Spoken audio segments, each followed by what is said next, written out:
thanks everybody for coming, and welcome to the 6th National Riverfly Conference, and also in particular as well, thank you for being here in person, but we've also got an online audience as well, which means I won't be patrolling the stage while I give my talk. Otherwise, we've got a cameraman up there, but I think it'll be easier if the speakers stay where they are. Before we start, there's a few thank yous. In particular, I want to thank Trine Bregstein and Ella Burton and Emma Kelly at the Riverfly Partnership for basically organising the conference. And also to Ben Price, who's based at the Natural History Museum, who's done a lot of the in-house organisation. And I also want to thank Dan and Edith, who are up at the AV support. So that's really helpful. Thank you, guys. I want to thank Rebecca Lewis, who's going to be chairing the session in the afternoon as well. And in particular, also, thank you all to the speakers for coming down. I know some of you have travelled quite a long way to get here. Before we start, there's a couple of housekeeping announcements. There isn't a fire drill planned, so if the alarm goes off, it's genuine as far as I understand it. But we might get a call that says there's an emergency elsewhere in the building. If that happens, you can stay here. It's only if it asks us to evacuate from this area that we have to leave. There's a fire exit there, and there's 2 fire exits behind you as well. And you just make your way back out into that area where the area reception area where you came in, and then out into the galleries and make your way out through the entrance onto Exhibition Road. Oh, and the toilets, there's if you haven't found them already, there's male and female toilets in the public gallery almost immediately below this theatre. So you again make your way out of the reception area and then down the first flight of stairs, and the toilets are on the right. Okay, so I think that's everything I wanted to say from that point of view. So I'm now going to introduce the first speaker. And the first speaker is going to be Trine Bregstein, or is it Stein? The American pronunciation is probably Bregstein, isn't it? But I think it's probably correctly Bregstein. But anyway, so as I'm sure all of you have come across Trine in the past. Trine is the development manager for the Riverfly Partnership. Been doing a fantastic job at that. And what she's going to talk about is basically give us an update on Riverfly over the past couple of years. Yeah,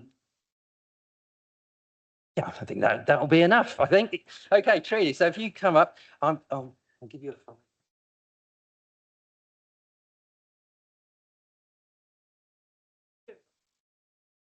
Okay, right, how's that? Good? Excellent. So thank you very much, Steve, for the intro.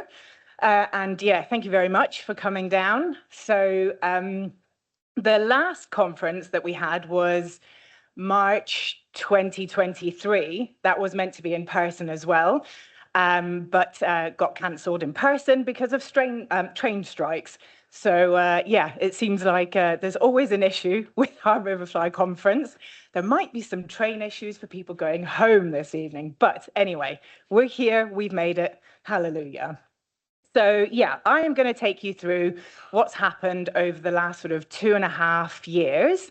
And yeah, boy, has it been a busy time. Oh, that's not the right sound. Oh, there we go. Okay. So it's definitely been a time of growth for the partnership. You've got some sort of key figures here of our growth over the last 2.5 years. But I think more importantly than growth is the fact that we have offered continuity and reliability for our network. So we've been able to do that with the generous funding that we get from the EA, who have been a long-term Riverfly funder, and also a generous grant that we got from the Esme Fairbairn Foundation, which our host, the Freshwater Biological Association, was able to get for us in 2023. So with that financial stability, we've been able to increase our core team capacity and put in place some really sort of robust and solid foundations for you to do what you do best, and that is grow the network, get more volunteers, and enthuse people with the freshwater macroinvertebrates. So currently, we have about 2,000 active volunteers monitoring 1,700 sites across the UK, 700 rivers, 250 catchments, and we've been going for over 20 years, which is pretty awesome, I think. So during that time, we have had some technological advances. At the time of the last conference, we were nursing a very rickety database, shall we say. It was a little creaky, a little old, a little leaky as well. There was a lot of data that would go magically off into the ether. And frankly, it was the bane of my life. And I think a lot of monitors as well who, had difficulty with it. I looked back in my emails the other day and the amount of emails that I used to send saying, sorry, our database is currently down. Quite ludicrous. So now we have Cartographer, and it is a much more stable platform, much more user-friendly, and I think it's a great leap forward.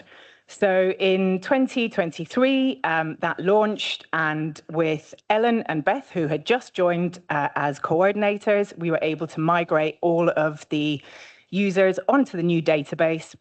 And also in August of 2024, we launched our data dashboard.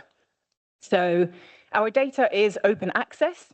If you want to see the raw data, you can get an online account for Cartographer.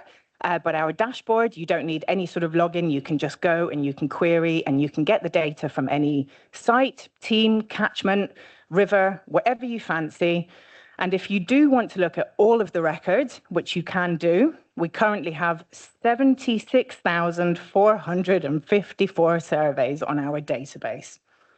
That's quite a lot of data. So with the new database, we decided to do more with our data over the last couple of years. And while we know that there is a lot more that we can do, and we do have ambitions for that, I am very proud of the monthly data roundups that we do put out. And we do our yearly one as well. So with our monthly data roundup, we try and give you an overview of what's happening in the network that month. So it can be key highlights. We also like to give people little Riverfly facts and also sort of give you a bit of context so you can see the sort of bars there to give you that sort of, flavor for what is happening at this time of year. So you can sort of give a bit more context to your scores. And we do also like to put our leaderboard up there.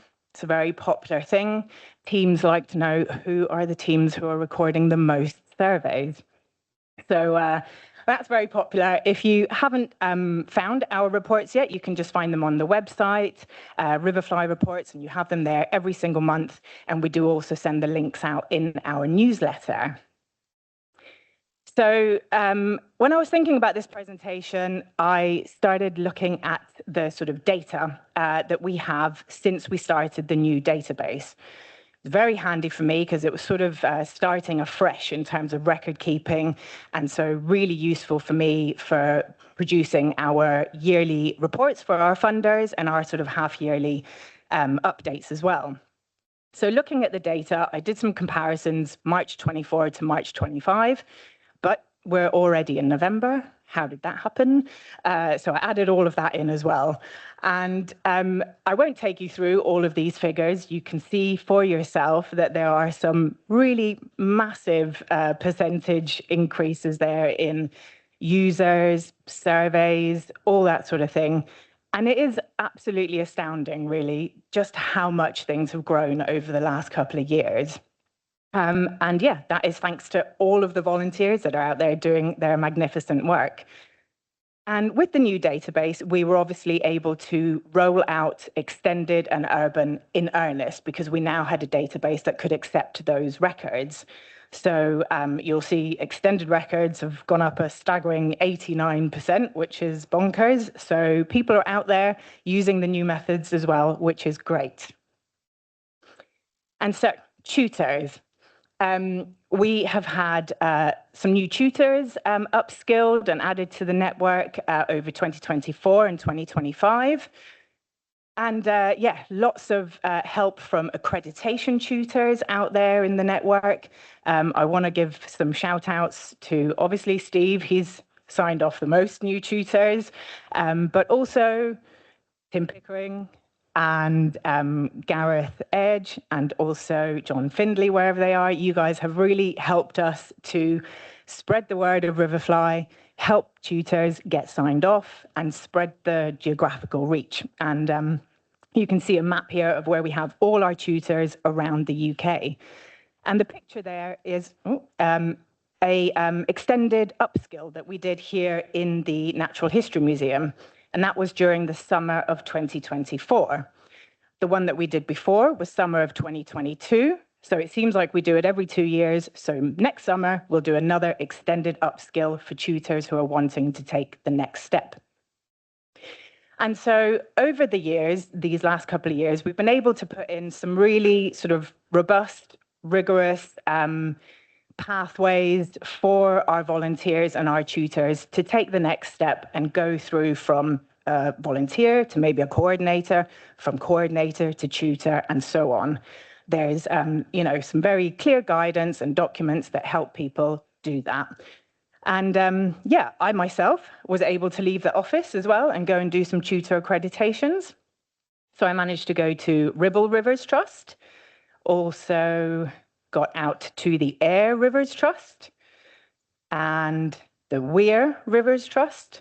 And most recently, I was down at the Cressbrook and Lytton Fly Fishers Club, who, despite the torrential downpour, put on a barbecue for the day, which was chef's kiss.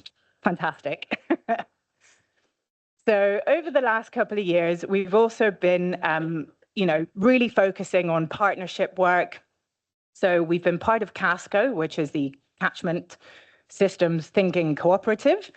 And not only have we been part of that as a sort of partner in, you know, that we do a nationwide citizen science scheme, but we've also fed into the method audit, and we've also supported our local demo catchment, which is the Northwest, which is where RPHQ is.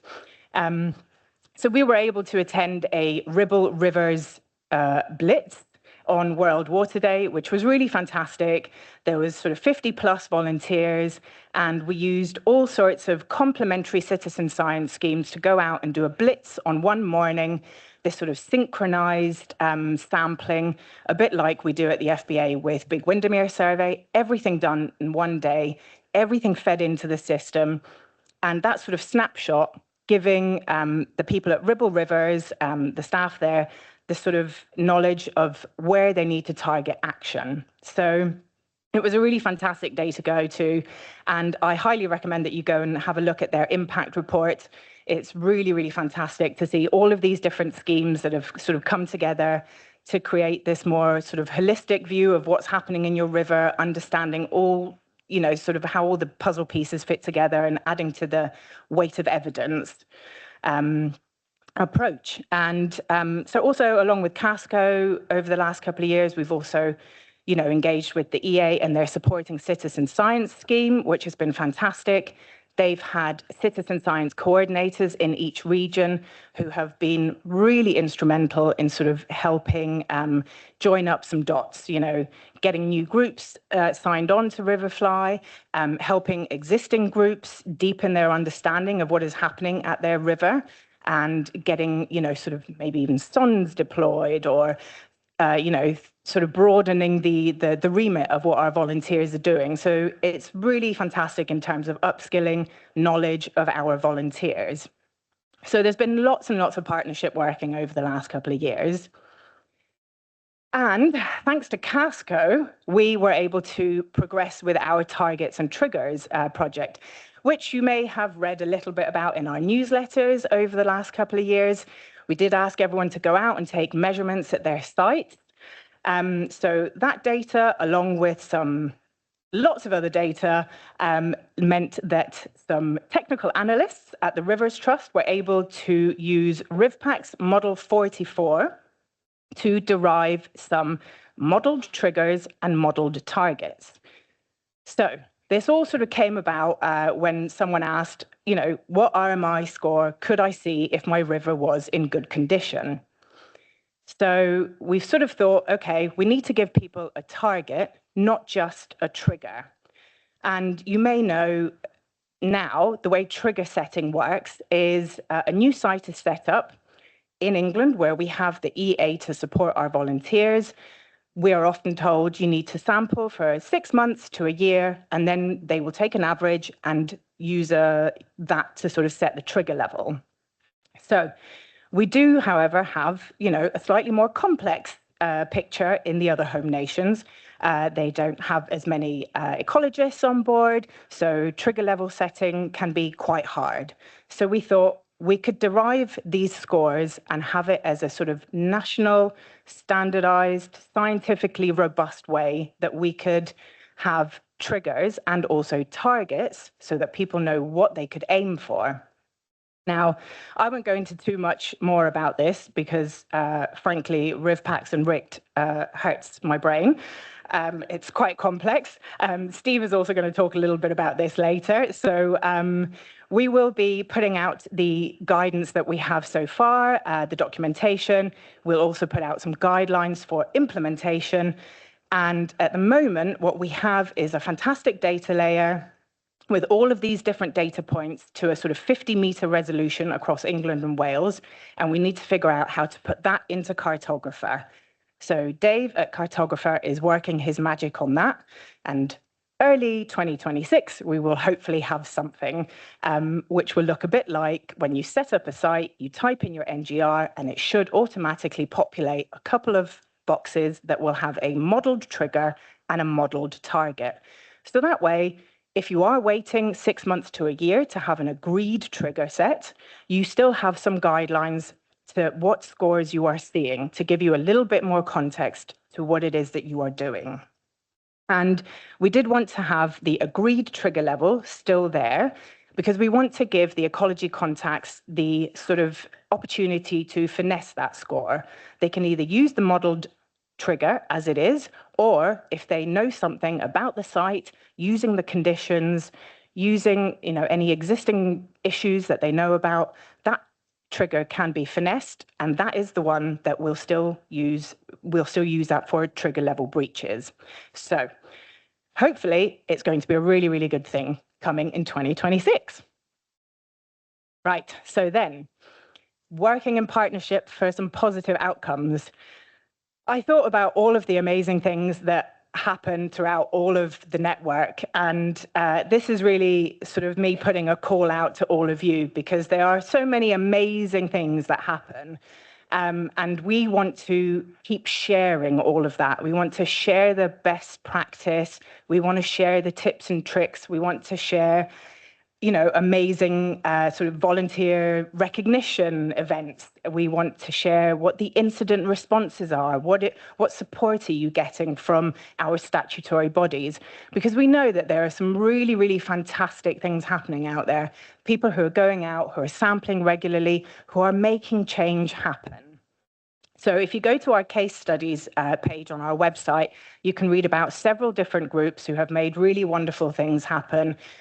You know, upgrades to CSOs, upgrades to other infrastructure, really wonderful things who, you know, just where they're using lots of different sort of citizen science schemes and just going out there and spending time at their river, balsam bashing, litter picking, all sorts of things. And it is creating really positive outcome for the river, also for them, mental health, well-being, and just, you know, who doesn't love spending time out by the river?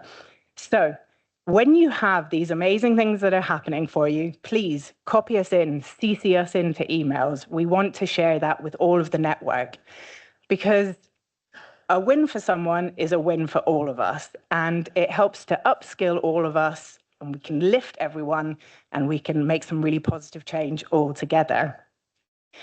And that is actually it from me. There's lots more coming later in the day. And I just want to say thank you to all of our volunteers for everything that you do, going out in the rain and shine in the snow, in the ice, all sorts of things. We couldn't do it without you, and we couldn't do it without our host, the FBA, and our funders, the Environment Agency, and Esme Fairbairn. Thank you very much, everyone.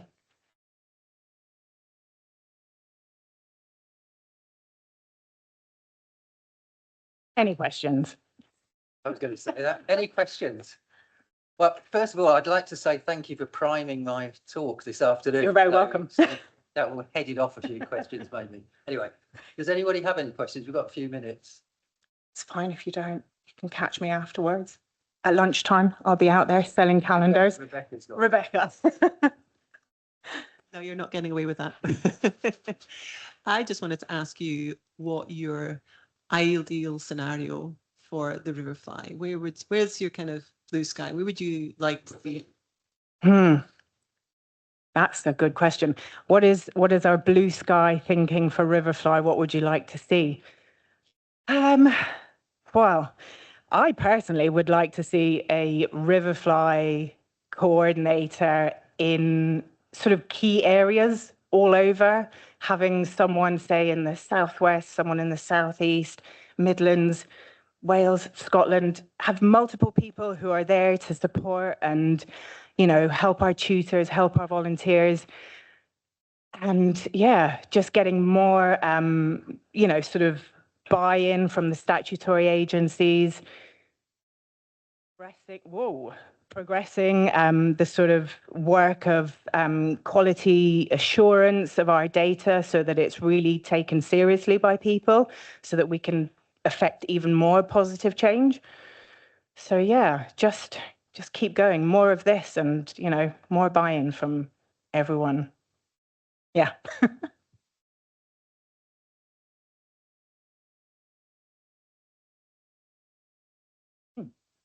I'd like to know if you've got any projects where you're doing the Riverfly kick sampling alongside beaver reintroduction. Yes. I think there's quite a few groups doing Riverfly down on the Froome. It is Froome, isn't it? Yeah, and I think Beaver Watch, the Froome Beaver Watch folks do Riverfly. Yeah, I think so. Healing. Oh, there you go. Steve can answer that one.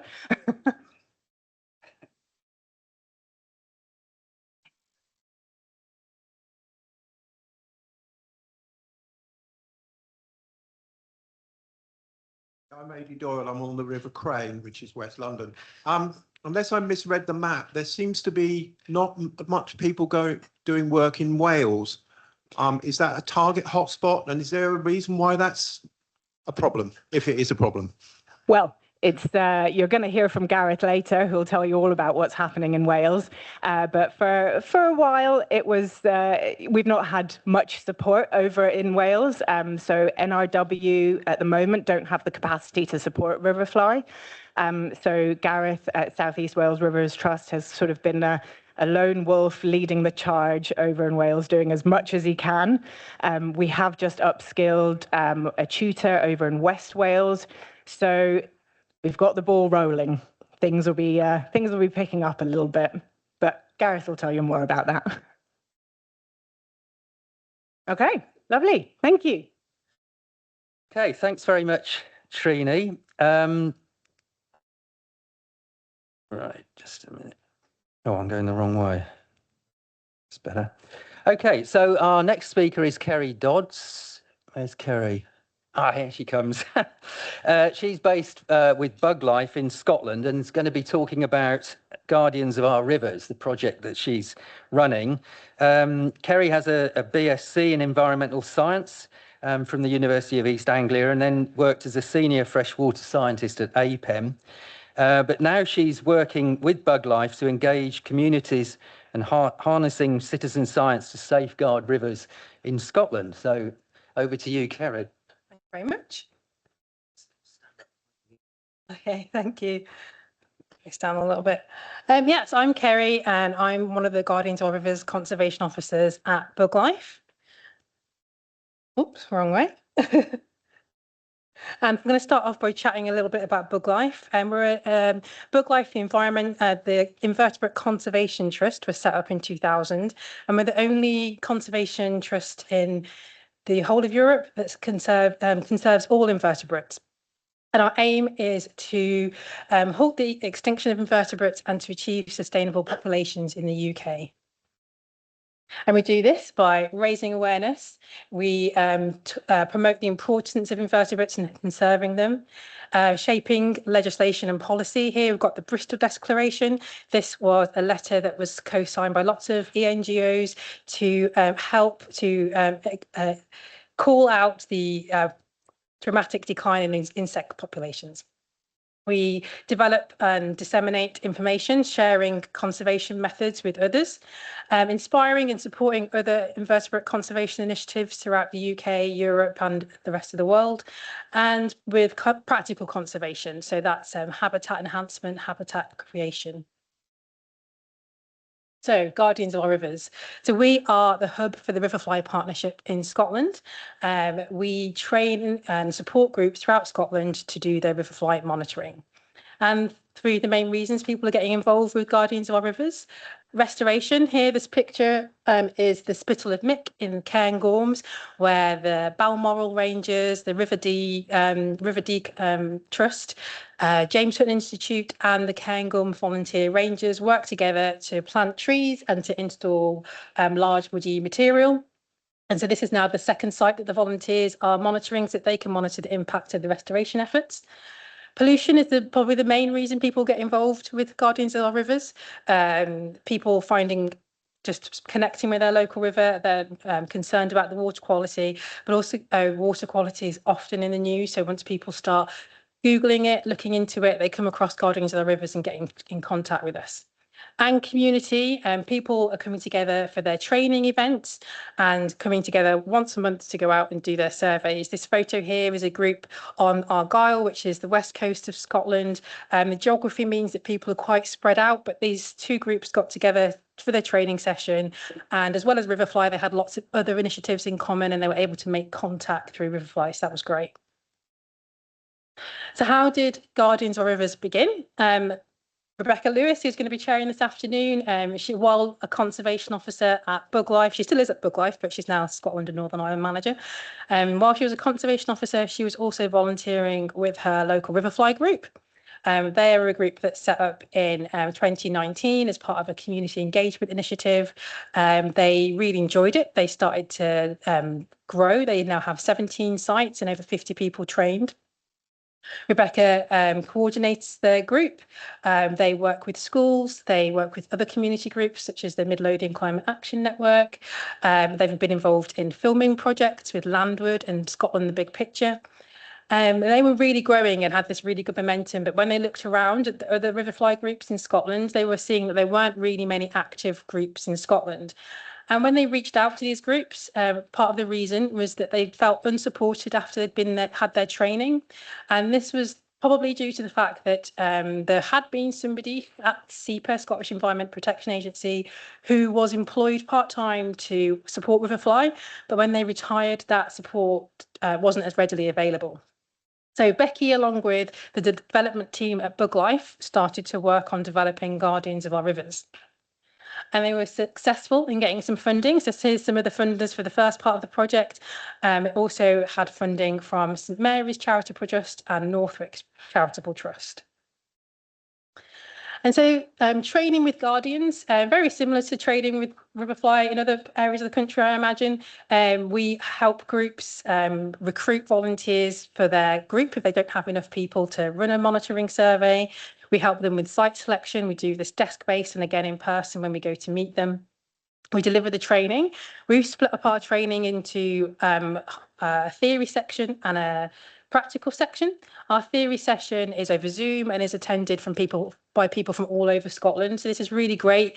My favourite part is at the beginning when we do our introductions and people explain what brought them to Guardians of our Rivers, and people get to know others even before they've met them in person. And some people will probably never meet in person because of just the geography, but it's really nice that they feel part of this network even before they've begun the training.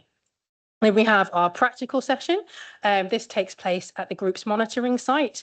And so we get to see that site with them, establish where they're going to, their stretch of survey, very site-specific information and advice that we can give when we do our practical training. We're able to offer a free Riverfly kit to the groups that we train through our funding. And we approve all of their monthly surveys. So at the end of their survey, they take a photo of their sorting tray, where those 8 groups have been sorted, and they upload that with their data. So we can just verify all their data, which has been really important with the relationship that we've established with SEPA, which I'll get onto in a bit. We can give feedback when we look at those photos, and we can give ID help, and we can give ID help beyond the Army 8, even beyond the extended. We have that experience to be able to. I've seen so many photos that I can ID quite a lot of blurry photos now. Yeah, I really enjoy being able to give people feedback, especially through photos. And we can go back in the following year after their training and provide a refresher training. This has been really popular with groups. A lot of groups, they worry that they're making a mistake. They sort of get a bit of tunnel vision. And I do notice that when we go back to do our refreshers, that this is kind of like not only just internally, but externally, their site has maybe contracted a little bit because they're concentrating so much on what they're doing. And when we're doing our training, we're telling people all the time, remember to look up. Don't just look at your feet when you're doing your kick sample. And I think when we come and do our refresher session, it's, again, just reminding them to look up and look at their surroundings and sampling all those different habitats. And we can also upskill, which is another thing I'll come on to. So the first year of Guardians of Our Rivers, our funding was to provide training for 15 groups throughout Scotland and provide them with kit. And actually, we ended up training 24 groups. We did many talks, attended many community events, and delivered school workshops. And we also had people on our waiting list wanting to train. So we knew that we needed to continue Guardians of Our Rivers and we needed to get more funding. I think that's a slide missing. So we got some more funding. Oh, sorry, no, there isn't. So we got some more funding from Nature Scot, who were able to give us some money to train 8 groups throughout Scotland and provide them with a kit. We got some funding from Highlands and Islands Environment Foundation, which gave us some money to produce to train 4 groups within the Cairngorms National Park footprint, and then some money from Cairngorms Trust to run a pilot scheme of schools at 4 schools adopting a local Riverfly site. And in the end, we were able to train 17 groups throughout Scotland, 5 groups and 5 schools in the Cairngorms, as well as attending more talks, delivering more talks, attending more events and delivering more school workshops. So what we were learning was that Guardians was exceeding our targets. This was mostly due to the enthusiasm of our volunteers. They were spreading the word of the training they were receiving, the support they're receiving. People looking into Googling about water quality issues in their local area, coming across their local Riverfly groups or about the projects in general. Groups really wanted to start expanding, start working towards catchment level monitoring. So they're adding new volunteers to be trained, adding new sites at locations that are targeted. And then, so our existing groups were growing. We had this waiting list of potential new groups, and still supporting those existing groups with that ID, with any of their questions about site selection, about ID, things like that. And we're helping connect groups. There's lots of groups who sort of scribbling away relatively close to each other, doing really similar things, whether it's Riverfly and other initiatives that they're working on. So being able to connect them together through training and other events has been really good. And we found that our free kit made Riverfly much more accessible to a lot of groups. So that led to us to develop the next phase of Guardians of Our Rivers. So that we could continue to support the groups, train new groups, upskill experienced monitors in the extended survey, and ensure that we had this long-lasting legacy. At the moment, there's 1.5 people on Guardians of Our Rivers, and we cover the whole of Scotland. So yeah, ensuring that long-lasting legacy was really important. So we developed Guardians of Our Rivers Next Steps, and that once the project was developed, we were able to get some funding. We got a small bit of money from Mackey's, which was recommended by SEPA on our behalf. And then that was used to generate a larger bid to National Lottery Heritage Fund. And we were successful in that bid. So we are now in the second phase of Guardians of Our Rivers, which is Guardians of Our Rivers Next Steps. And this was for 2 years of funding. We have a part-time conservation officer join the project last year. And our target was over the 2 years to train and provide kit for 12 Guardians of Our Rivers groups. And by August of this year, we'd already done 11 of our 12. So I think we're going to probably double our target and get more groups monitoring next year. I think we've already got a list of 6 groups on our waiting list. So we're continuing to provide that much needed support, and we've developed the extended survey to work for Guardians. And next year we're going to be rolling out a train the trainer, so train the tutors, as Trine was saying. So we've done some live lessons. So we did a live lesson for Keep Scotland Beautiful. This was quite daunting. I'm glad they didn't tell me at the time, but the lesson we delivered online was to over 400 school pupils, but we didn't know that when we did it, so I'm really glad. And that was to just talk about the importance of invertebrates and freshwater ecosystems. We're producing an online hub, so that's going to have all our resources. At the moment, we have a lot of we get a lot of frequently asked questions, so we update a document with frequently asked questions. We've made some how-to guides. We have a lot of resources that we sort of send out an email, so we'd like to have an online resource where we can host all of that, but also links to talks that we do, useful information that we find that we're sharing with volunteers on a regular basis. We've worked hard, as Trine mentioned, on target and triggers. Unfortunately, Scotland hasn't been included in the CASCO, so I've had to do a lot of work on RICT, had to teach myself how to use it, but luckily I have lots of experienced colleagues who were helpful and taught me how to use it. So we use the river invertebrate classification tool to provide a trigger and a target for all of our groups. For their sites, and once we came up with those trigger scores, we've had an ongoing relationship with SEPA, and we've now developed a procedure to follow in the event of those trigger scores being breached, very similar to the one that's been the procedure for the rest of the UK, but this was getting SEPA back on board after a long time of SEPA not having an officer related to Riverfly or citizen science, but it's been great. So we now have a memorandum of understanding.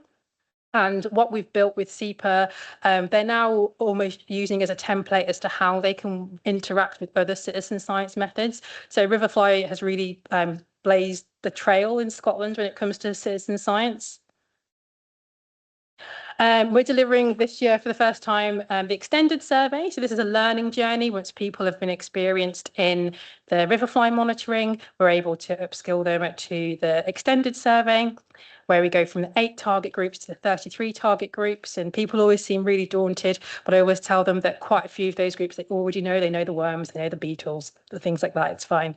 There's a few more trickier ones that take a bit more learning, but it's great. People really do enjoy having that skill to be able to identify nearly everything in their tray, and rather than just those 8 groups. So this is a very similar learning course to the army, but we have a self-guided theory session which they can do in their own time, and when we deliver the practical we just demonstrate the slight difference in survey technique. We do a rather than a 1-minute rock search at the end of our kick sample, we divide this into 2 30-second batches, because the extended includes surface dwelling invertebrates, so we do a little sweep before we get started. So that's the biggest difference. So we go through the sample with them, and then at the end they do an ID quiz, which again can seem really daunting, but luckily everybody who's wanted to take part in extended has passed the ID quiz, has a high percentage pass rate. It's a 90% pass rate. So we take along our reference collection, hand lenses, guides, and they all get to work through that and identify the target groups. This survey, because it does include more invertebrates, it can take longer depending on the site. So we do say that it's optional to do it seasonally rather than monthly, but we have found that people really love it. They just absolutely love using that knowledge that they've been taught, and so people are doing this survey monthly. Doesn't replace the Riverfly survey because the Army score will just get extrapolated from the extended score. And for those groups that are a little bit on the fence about doing the extended and committing to it, we've been able to deliver them refresher training when we delivered their when we did their refresher training. We were able to give them a taster session and something about crane fly larvae. As soon as people know what they are and know that they can identify them, they're hooked and they want to do the extended survey. So that's really great. They're the gateway group into the extended survey. So it's just a selection of the groups that are included in the extended survey. And the benefits of using the extended survey is that, like I've mentioned, it includes most of the groups that people are finding in their surveys. And so it just gives them the skills to be able to identify most of the things that they're finding. It includes things that are tolerant as well as intolerant to stresses, so that we have a negatively weighted value. So in the Army, we assume that the higher the abundance implies the better the water quality. In extended, we know that that's not always the case. As you can see from this screenshot here, we've got the non-biting midge found, the group have found around 200 of those, and they're tolerant to low oxygen, they're tolerant to organic pollution, they're tolerant to siltation. So their presence in large numbers isn't indicative of good water quality. So you can see here we've got a negative number against water quality and a negative number against silt and flow. So this is giving us much more information than the Army. And it can be used for groups that want to monitor things like land use. We've got groups that are monitoring rivers near forestry, near construction, near agriculture. They're very concerned about the impact of silt on their sites. But we also have groups that are impacting the river restorations. So their rivers are going to keep changing for the next few years, but they really want to just get that baseline and then see how it changes and then when it settles, and they're going to get more information from these extended surveys. And train the trainers. So that's something we're going to be rolling out next year. We're going to have this network of regional volunteer trainers throughout Scotland. We're hoping to get between 6 and 8. And we're going to provide them with free training and support so that they can provide their local hub with training and support. There'll be some knowledge sharing. They'll get to meet each other in person as well as having online events between them so they can all get to know each other, share their experiences and challenges. And this is going to allow Guardians of Our Rivers to grow sustainably. We've grown quite a lot, and as I mentioned, it's always been 1.5 people on the project, so it is a lot. So we're really excited about having this network of volunteer trainers to ensure the legacy. You've seen a very similar slide to this. Benefits of Guardians of Our Rivers next steps. We're contributing to all those graphs you saw from Trine, from cartographer, and it's great because as well as being able to highlight severe declines in water quality, people are tracking their score, and people do look at their data and they like to see it going upwards or at least not dropping depending on their site. And this year at Guardians of Our Rivers, we were able to give our groups for the first time a trigger score. So we've talked about that being the minimal acceptable score. When you have your ecological status, it sits somewhere between moderate and poor. And ecological status is based on biology, chemistry, and the physical makeup of the river. All these have been taken into account to give you that ecological status score. So people know that if they drop below that score, that they are roughly poor or bad, and if they're above that score, it's moderate to high. And those groups that have breached those trigger levels this year, they have had an interaction with their local SEPA ecologist, which is new. This is relatively new in Scotland. So they've been having the responses can range, and we've had one group in Fife where their site is impacted by mine water. But they were unaware of this. And so when we first got the trigger scores, we contacted SEPA, sent them all information, and they were able to get in touch with quite a lengthy email, just with a background of what's impacting the site. The work that SEPA are doing is not short term, it's very long term. It's catchment scale work that's going on there. And this is all information that the group didn't know about. So it was really good to make that connection and to share that information. So we've got a few case studies. We've got the Midlothian Esk here. So this is Becky's catchment. And you can see in Pennycook that graph is there. So the Midlothian Esk, you've got the North Esk and the South Esk, and they start in the Pentlands in Midlothian, join around Dalkeith, and then go out into the Firth of Forth at Musselburgh in East Lothian, if anybody knows the area. And you can see back in 2022, the school was hitting the trigger a few times. The first event, the group were made aware that the water treatment works upstream had a fault, and SEPA were already investigating. And on that second trigger, there was a pollution incident that they were made aware of at the Pennycook site, and they were able to ask their volunteers downstream of the site to go out and take a survey. And luckily, it showed that the pollution hadn't travelled too far, and so it was quite localised. But this was just a great case study that when we're talking to our groups about perhaps doing catchment scale monitoring, we always use this as a great example. And this is a more recent example. You can see this one actually has the cartographer graph, and it's got the trigger lines. This group on the River Eden in Fife, they were sort of tracking fairly regularly, having their surveys. They had one survey in August that breached the trigger, but we all agreed that is most likely due to that really hot, dry weather we were having in August. But the following month, they were really concerned because they had a big drop, and they thought it was probably likely to do with the siltation caused by the works happening upstream. SEPA agreed. The SEPA ecologists went out to investigate, and they then passed it on to the compliance officers, which got in touch with the landowners to make sure that all licenses were being adhered to. So you've had some really great feedback from our volunteers. The one in the middle is my favourite one. This is the second best day of my life. This was a group of anglers on the River Don in Aberdeen, and they were looking at mayfly larvae. There was an olive. He saw an olive, and he said it was the second best day of his life. That's brilliant. And this is more than just dots on the map. We have groups all over Scotland. They're made up of rangers, people who've just come together because of love of nature. We've got students, climate action groups. We have lots of different types of groups. They're all coming together. They're taking the time to do the training and to go out each month and do the survey. And we're constantly blown away by their enthusiasm.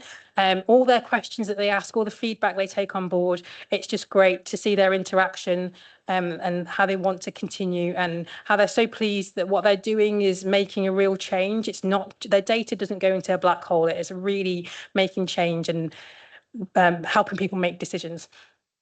So thank you very much.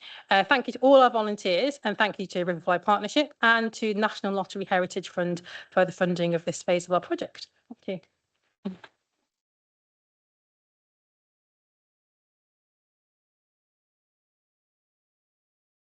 It's time for a couple of questions if anybody wants to ask. Yeah.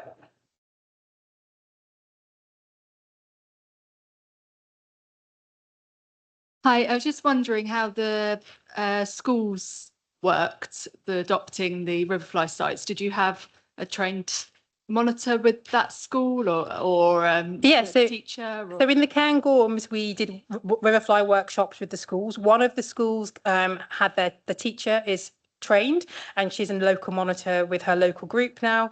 And that is something we need to follow up on a bit more. We're very stretched, but it is great. So the schools have definitely interacted. The actual adoption of the site hasn't developed beyond the school where the teacher is a Riverfly monitor. So that is something we need to work on. But yeah, we have schools throughout Scotland who take up Riverfly workshops with us. We always try to connect them with a local group. And sometimes it is because of the school timetable and the teachers being very busy. It is a case of maybe them just getting out once a year with their Riverfly group rather than actively surveying themselves.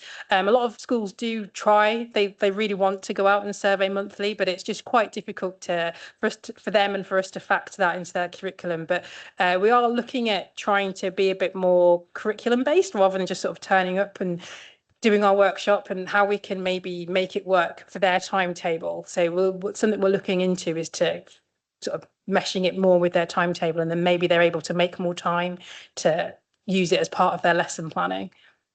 Yeah, maybe have a chat. Yeah, that'd be great. Officer for Chalk Streams project. Oh, great. Thank you. Oh yeah, one quick question. I think we've just got time.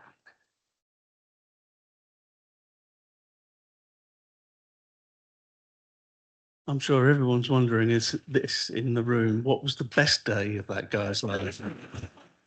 I never asked. Hopefully it was something even better than an olive. I mean, I don't know what's better than an olive, you know. Thanks for that question. Thank you. Okay, so we'll move on now with our kind of national roundup of what's going on. That's kind of the theme of this morning's session. So I'd like to introduce Gareth Edge now from the South East Wales Rivers Trust to give us an update on what's happening in Wales. Gareth was studying at the University of South Wales and also Cardiff Metropolitan University, but has been involved with the Rivers Trust in South East Wales for the last 8 years, and been focusing on expanding Riverfly in Wales. So please, over to you. Okay, yeah. Yeah, you have to, that's that word. Oh, that's it. Bore da pawb. Good morning, everyone. My name's Gareth Edge. As Steve said, I work for South East Wales Rivers Trust. Wrong way. I work for South East Wales Rivers Trust.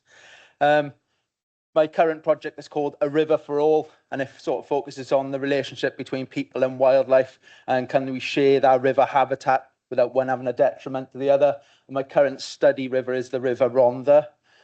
My talk today is called wlad, anghofiedig, which means the land of the forgotten, which I'll touch on a little bit. It's been touched on already this morning. We've sort of been cut loose in Wales in terms of Riverfly Partnership and the support that we have. But rather than it being an update since the last conference, it's going to be a whistle-stop tour of Riverfly in Wales since I started with South East Wales Rivers Trust about 7 or 8 years ago. And just to give you a picture, I had no idea what a riverfly was 7 or 8 years ago. I had no idea that angling was called, fly fishing was called fly fishing because they were trying to mimic tying flies and that kind of thing, okay? One other point is, putting a punk on the stage and telling him he has to stand still is probably not going to go well for me. I'll probably be over there and at the back, and I might crowd surf at the end, okay? I can't talk about this without talking about this man, who some of you will have known, the late, great Di Roberts, who I was sent to when I started with Rivers Trust in South East Wales, to learn what a riverfly was and to do the basic level of training. He was an enigma, a force of nature in Wales for freshwater conservation, and taught me pretty much everything I'm going to share with you today.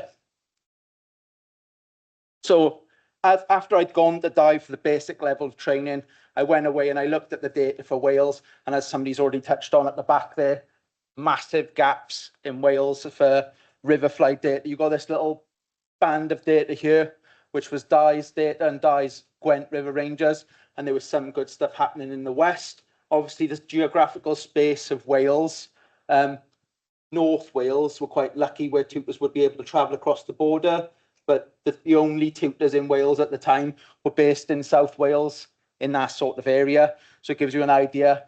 And my big thing was that triangle that we work in, Merthyr, Bridgend, Cardiff, that sort of area, there was no data at all whatsoever for riverfly. So I went away and I started doing some sampling to try and get some data on the board. And then Di contacted me and said, look, would you like to become a tutor? We're looking for somebody to sort of take the bull by the horns, if you like. So this is me going back to Di then on his patch in Ebervale, Cwm, in a Cub Scout hall, which I'm sure many of you are familiar with, for delivering the training. So that's me undergoing my tutorship with Di on his patch with volunteers from Gwent Wildlife Trust. Alison Jones is in the corner, was the only other tutor for Wales at the time. So it was Di and Alison were the only tutors for the whole of Wales. So if anybody wanted training, they had to sort of travel out to train people. And that's me undergoing my tutorship under Di's tutelage, like I said. This is Alison Jones. I'm going to read this bit.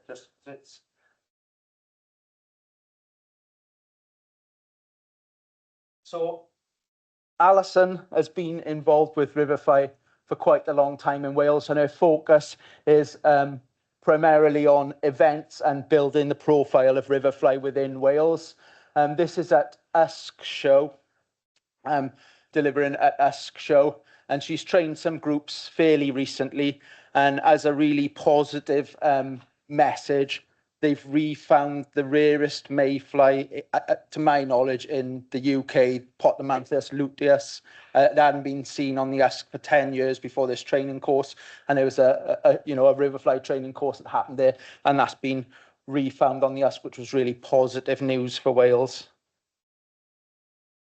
I went away then from that training and decided, like I said, I wanted to start training some groups and try and get some data on the board and try and get some people trained in Wales. So this is me back at my office, South East Wales Rivers Trust office, training my first group, Nature by the Taff. They're based just up the road from our office and between where I live and the office, which was quite handy. Really nice, that sort of really community organised group, people from the local bird club, people from Natural Resources Wales, our statutory body.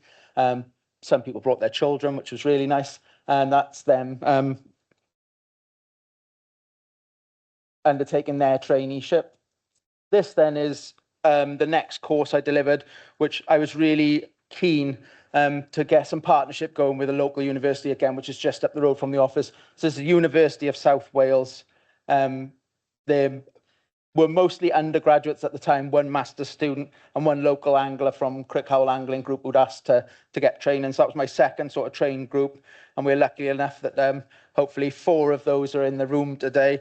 And they've taken on a sort of 70-hour insights placement from the university where they've supported us for 70 hours. They were quite canny. They were told they would be in the summer. They would have to support us. They had Mondays off from uni. So they were like, can we do Riverfly stuff with you on Mondays?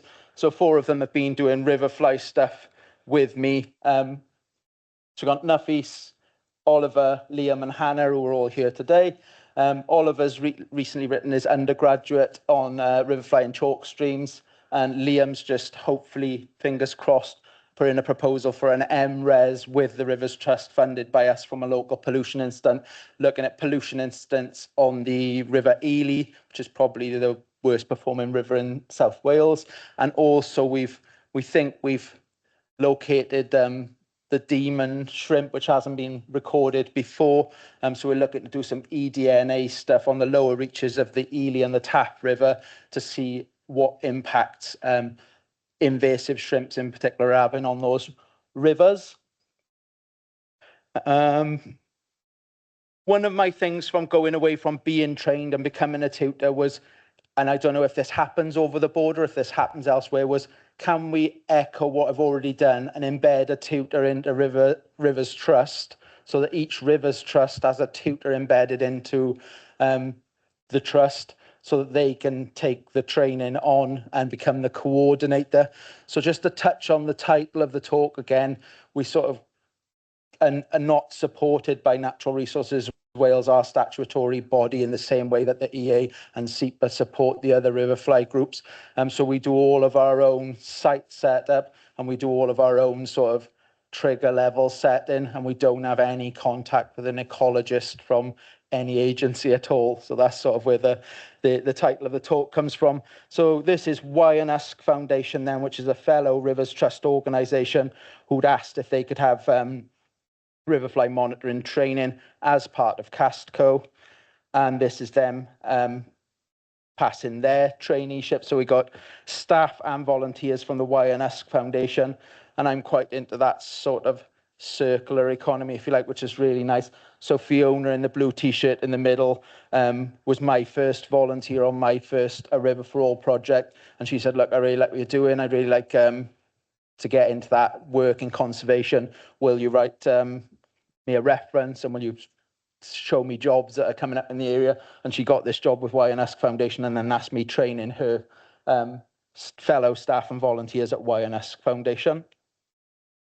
This then is back on Di's patch, and Natalie Nicholas, who's unfortunately got her back to us, she now works for Natural Resources Wales, but at the time she was working for Gwent Wildlife Trust, and she was going to take on Di's data, the Gwent River Ranges, and try and get them G'd back up into monitoring riverflies. So this is Gwent Wildlife Trust back in on that Ebu catchment, and that's them outside their office there after completing their training.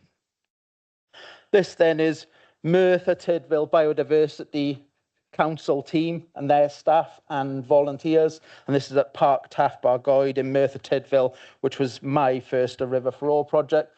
Chap in the orange fleece who's probably watching online somewhere. It's my first paid student intern, which is something, again, I borrowed from another Rivers Trust, was can we raise enough funding to take on a student as a sandwich placement? So that's Joe Price, and I would argue he's probably become in 1 year of a paid placement with me, probably the best kick sampler in Wales. This then is the Wildlife Trust of South and West Wales. So we're quite lucky where we are geographically that 2 wildlife trusts go over our sort of working area. And these are a group called Stand for Nature, who are all Cardiff University students who are all interested in nature and ecology and biodiversity. And they grouped together with Alex Griffiths from Wildlife Trust of South and West Wales, and they were really keen. They wanted to look at urban riverfly and the more pollution tolerant species in the city centre of Cardiff. So this is a really nice little nature reserve just near where I live called Forest Farm, and they undertook that. They were the first group in Wales, I think, to undertake urban riverfly, and they are looking at water quality and invertebrates in the city centre. Somebody mentioned beavers and macroinvertebrates. Alex Griffiths wrote his master's thesis on beavers and macroinvertebrates if you want to contact him. As I said, Di sadly passed away, which left Alison Jones and me as tutors for the whole of Wales. And ironically, we live 2 miles apart. So as you can imagine, when we get any requests from anywhere, you know, there's not really a great choice other than one of us traveling huge distances. So we started to get requests from Water Framework Directive data. The River Cleddau in Pembrokeshire, which some of you will know, was going backwards fast. And there's a huge momentum down there to try and do something about it from the community. And they had a huge group who were waiting for Riverfly training, and they were in contact with Trine and in contact with myself and saying, look, we really want to get Riverfly trained. So we managed to get it together between us that I could travel down there and train a big group. There's 20 of them. So we went to the Wild West for the day, and this is us training the Cleddau project in West Wales, and that's them outside there.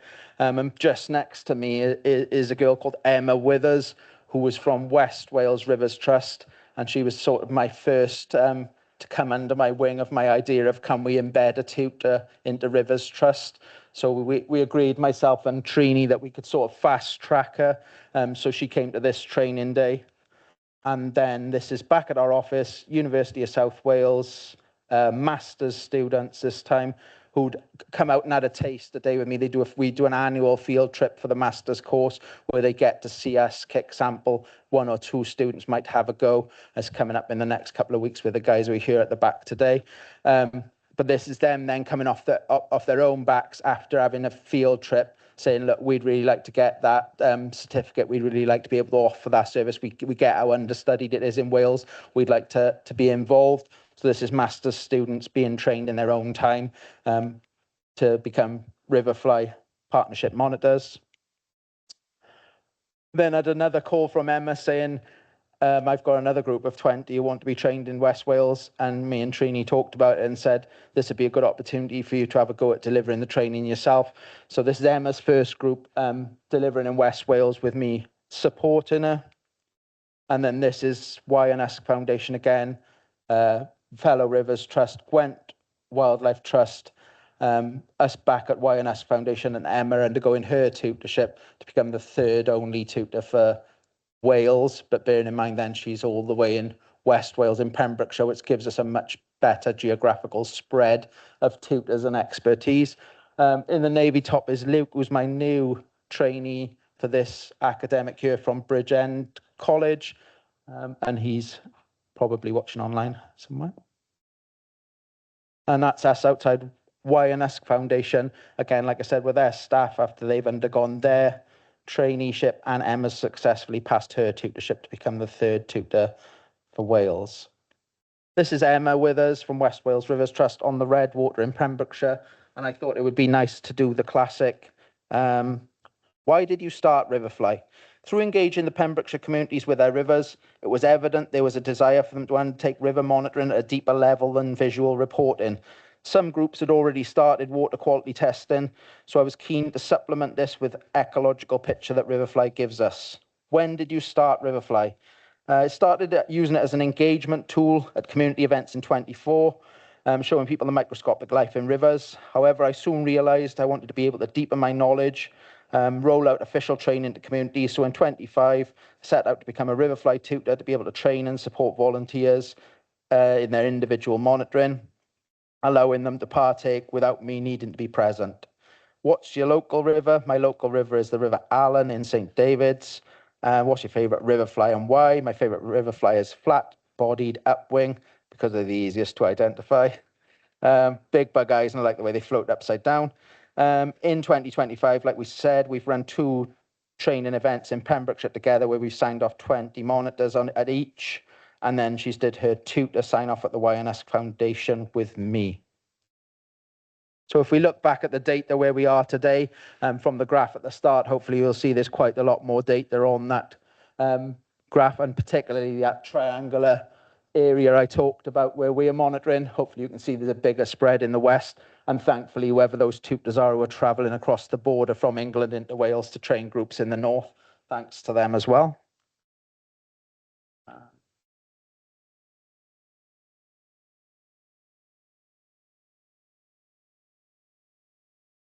So yes, 23 to 25, since becoming a tutor, I've trained 118 volunteer citizen scientists at 10 different sites. In addition, I monitor 10 sites for my own project seasonally, 15 sites for the local authority seasonally, as well as 6 sites to species level where possible under smart rivers for wild fish. So just to recap on that, in 7 years, I've gone from not knowing what a riverfly was to doing species level monitoring. And I was going to end with a few slides on where going down the rabbit hole of getting into riverfly can take you. So this is Adacella reducta, cased caddisfly, not a particularly rare cased caddisfly, not a particularly good indicator of water quality or anything. I'm just trying to give you an idea of how under-recorded these things are in Wales in general, but in South Wales. This was the first ever record for the River Cowling since records began. The second only record for the whole of the county of Rhondda, Cowling, Taff, just to give you an idea, 250,000 people, found by these students, like I said, who've given up their time, 70-hour placement, and they found this cased caddisfly in one of our smart river samples. I really like it because it sticks the bed material, the vegetation together in little strips, and it kind of looks like a unicorn horn or a narwhal tusk, which I kind of like. This is even more impressive. Nationally scarce aquatic beetle, Octhebius exsculptus, the sculptured moss beetle, last found in South Wales 1912, less than 240 records in the whole of the UK. And again, we're finding it regularly at one of our sites for the smart rivers on the River Cowling. Yeah, just highlighting the importance of riverfly and the wider species that we're learning about through this species level study that we're doing. And I like to sort of end going, like I said, the well that you can go down when you start getting into riverfly, and talking about schools engagement. So this is a little workshop I designed called I Caddisfly, and the idea is that they think about their own personalities and what makes them them. They decorate a toilet roll tube and get an old pair of socks, and they make themselves as a cased caddisfly. And my favorite one of all ever of doing this with hundreds of students, but lots of schools, was from Pont Rhondda School in the Rhondda. And this was her with her iPad accurately drawing Freddie Mercury's moustache onto a cased caddisfly, which is how I like to finish my talk. And I have to mention a few, so all of my work is funded by the Pen y Cymoedd Wind Farm Community Fund. So I have to give them a shout out, and the Lottery Community Fund and the People's Postcode Lottery. That's a quick whistle-stop tour of where we are in Wales from the last 7 years up to the present day where we're at today. Any questions?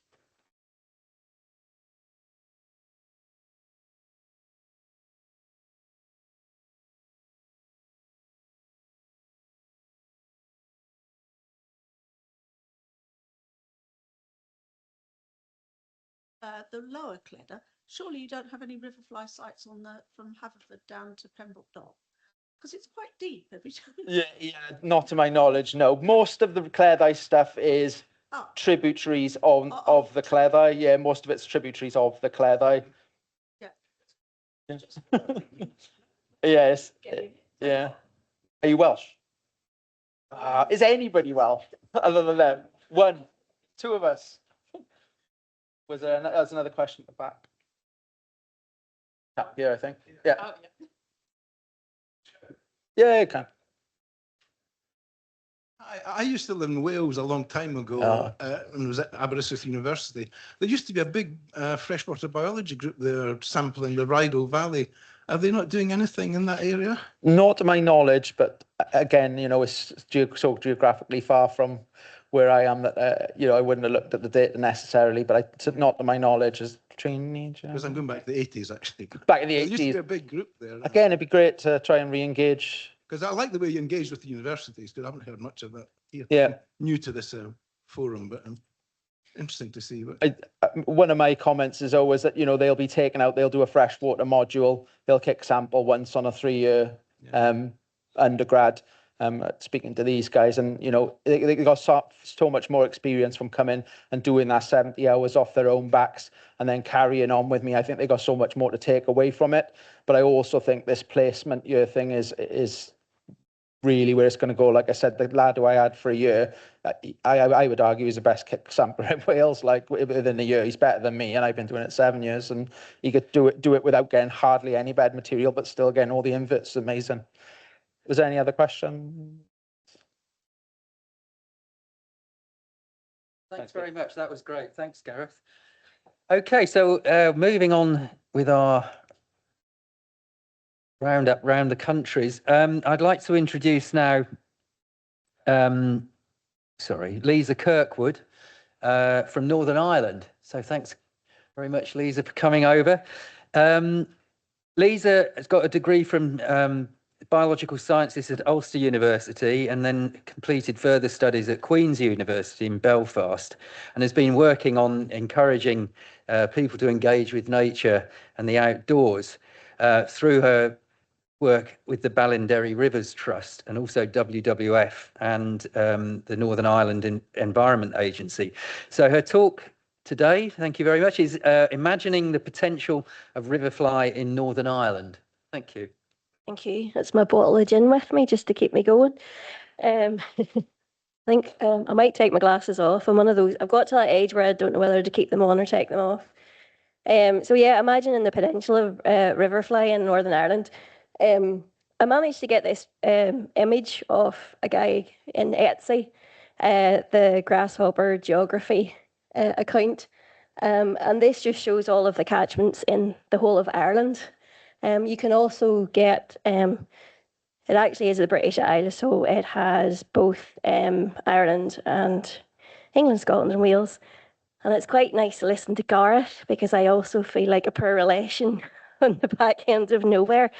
And I managed to come over for 2 nights and got to meet Stephen Fry last night, so it's a winner to come to the conference.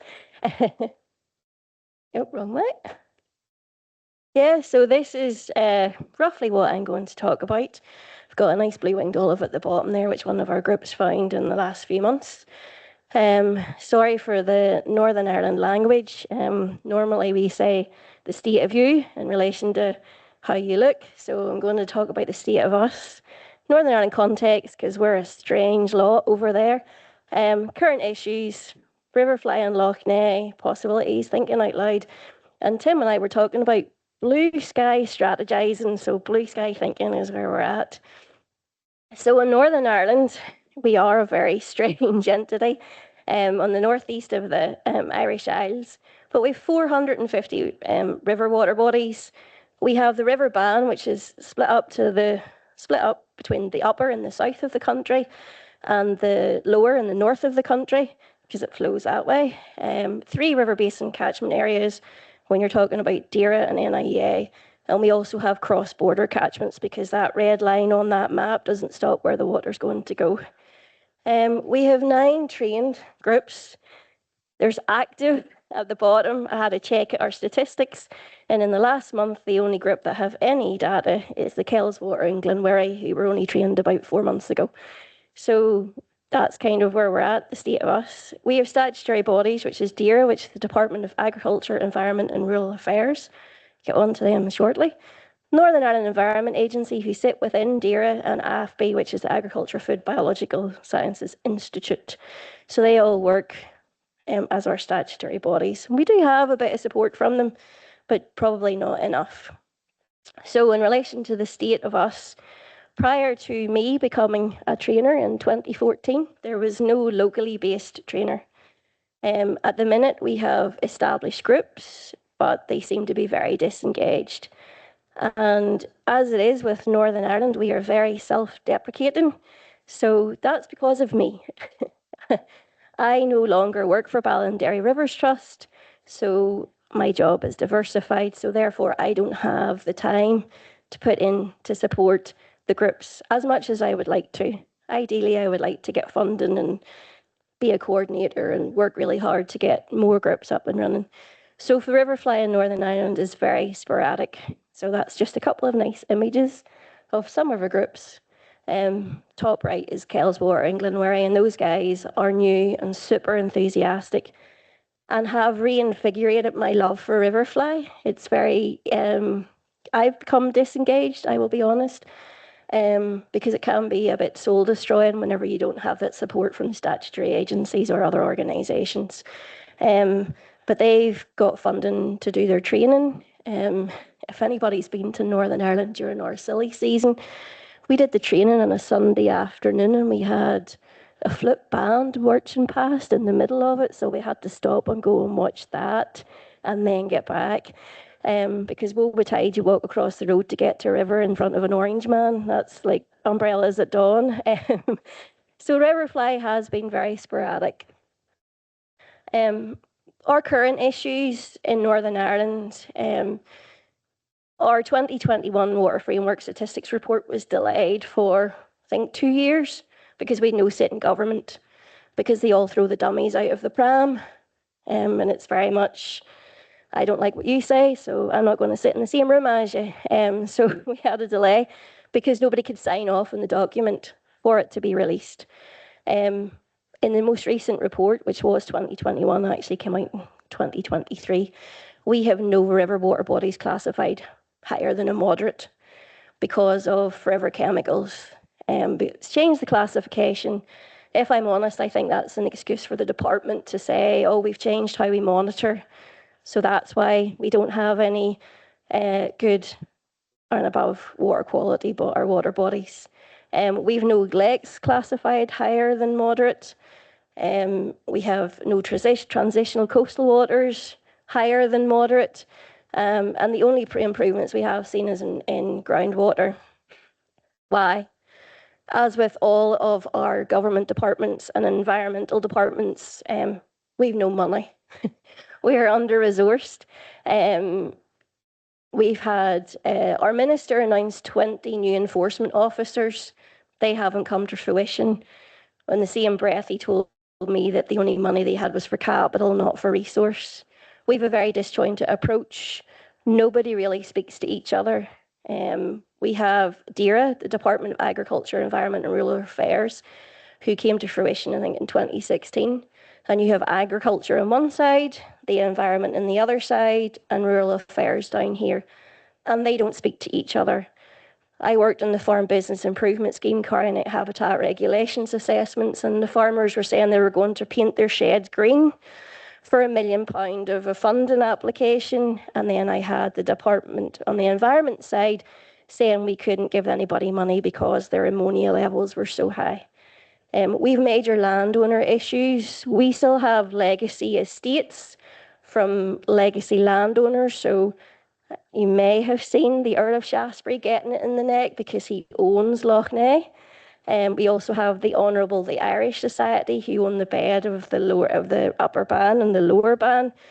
And then general environmental concerns. This is Lough Neagh. So this is the most recent pictures of Lough Neagh during the summer.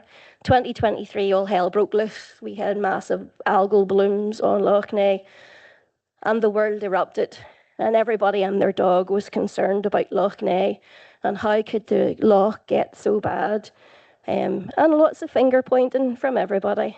So how does Riverfly work with Lough Neagh? It's not loch or lake fly. Lough Neagh is the largest freshwater lake in the British Isles. So you can see there 383 square kilometres and 125 kilometres of shoreline. There's actually a lap of the loch cycle race, which is something like 90 kilometres. And when you look on the map, you think it's flat. It's not. 43% of all of the water that lands in Northern Ireland flows into Lough Neagh. So every catchment that goes into Lough Neagh has an impact, and therefore every wastewater treatment works, every industrial discharge, every septic tank. And I can say septic tanks because I used to consent septic tanks when I worked for the department. I consented them. Did I check them? No, because I didn't have time. So if you put in a septic tank in Northern Ireland, unless there's a problem, chances are you're getting away with it. Agricultural runoff and everything in between. We have a cross-border catchment, the River Blackwater. We have 2 River Blackwaters. We've one in the southwest of the country and one in the northeast. And its sources in County Monaghan.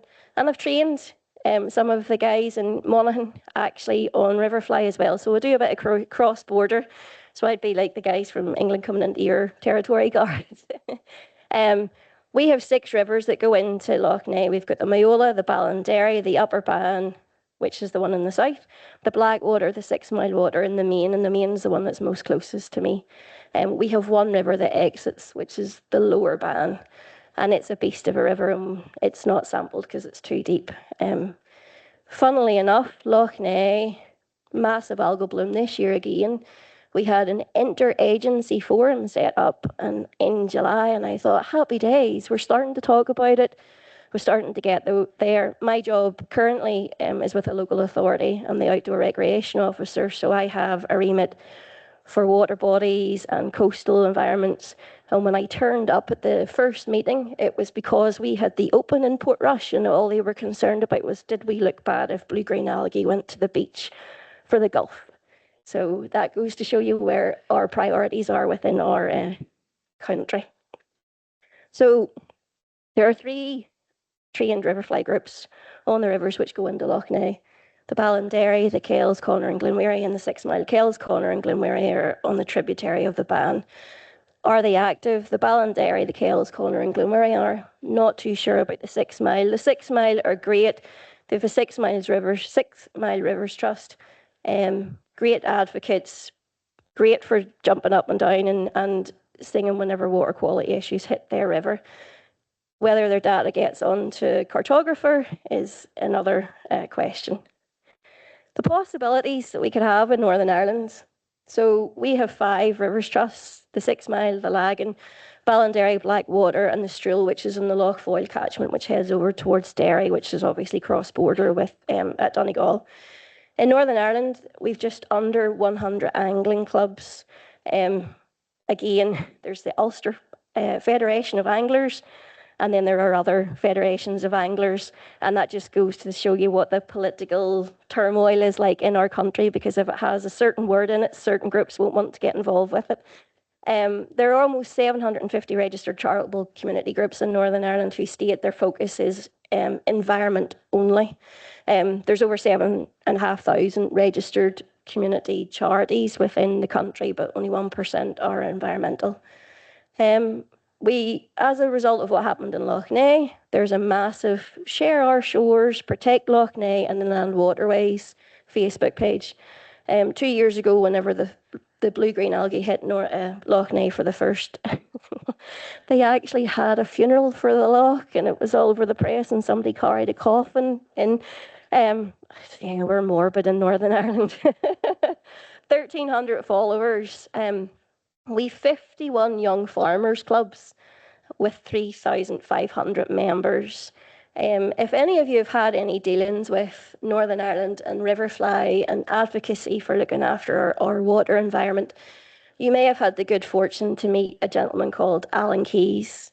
And Alan set up Ballinderry River Enhancement Association, which was the precursor for Ballinderry Rivers Trust. And Alan would have said he was the reason our rivers were in such a bad shape. He was of that generation that didn't really care about the environment, but he was a keen angler.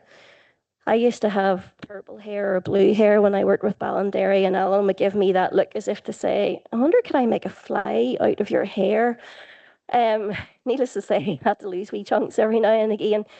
But sadly, we lost Alan earlier this year, but right up until the very end, he wasn't sick for very long. He'd been battling hairy cell leukemia on and off for a few years, but we lost him this year suddenly due to complications with his treatment.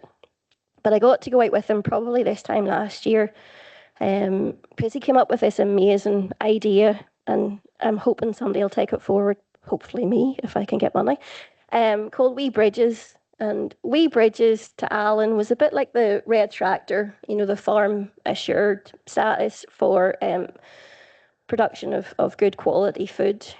Wee Bridges could be something that farmers could look at, because farmers get a bad rep, but 9 times out of 10, if you go and speak to a farmer, he'll try his best to improve the quality of the water. And the Wee Bridge would be a green tick on a bridge to basically say, this farmer is playing ball, he's helping us, he's involved with Riverfly, he's looking after the environment, and it's something I think the Riverfly could move towards as well. And like we've got the extended, it would be like a reduction. So they just do a very quick survey to see what's in there. But if you think if there's 51 young farmers clubs with 3,500 members throughout Northern Ireland, and those guys care, those are young, they're learning, they're at school, they're moving forward, that's a hell of a lot of volunteers that we could try and utilise.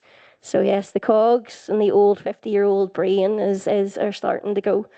So if every interested party were trained, every watercourse in Northern Ireland could be monitored from the very smallest streams. Maybe not the lower band, because you'd end up in the North Atlantic somewhere, but yeah.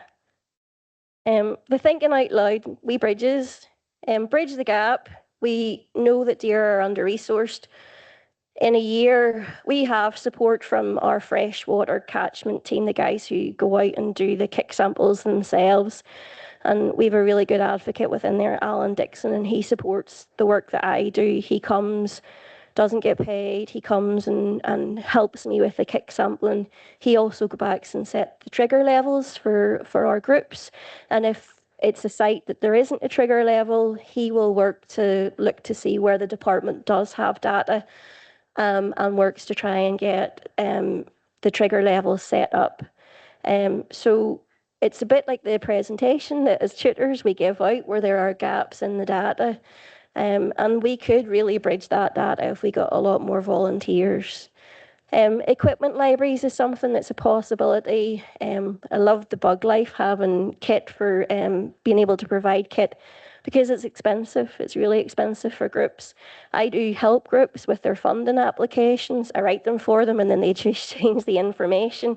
But it would be nice to have equipment libraries where somebody looks after the equipment, obviously in relation to spread of invasive species, etc. It has to be cleaned properly. But if we had equipment libraries, groups could come along and use that rather than 12 sets of kit being in 12 garages, and then somebody has a bit of volunteer fatigue and that kit either gets lost or the group falls away and that equipment sits there. Mine's sitting in a 1981 Mini Clubman Estate, which is just a shell at the minute in my garage. It's now become a nice wee cupboard. There's no windows in it. But I have lots of kit in there, which I suppose I could use too.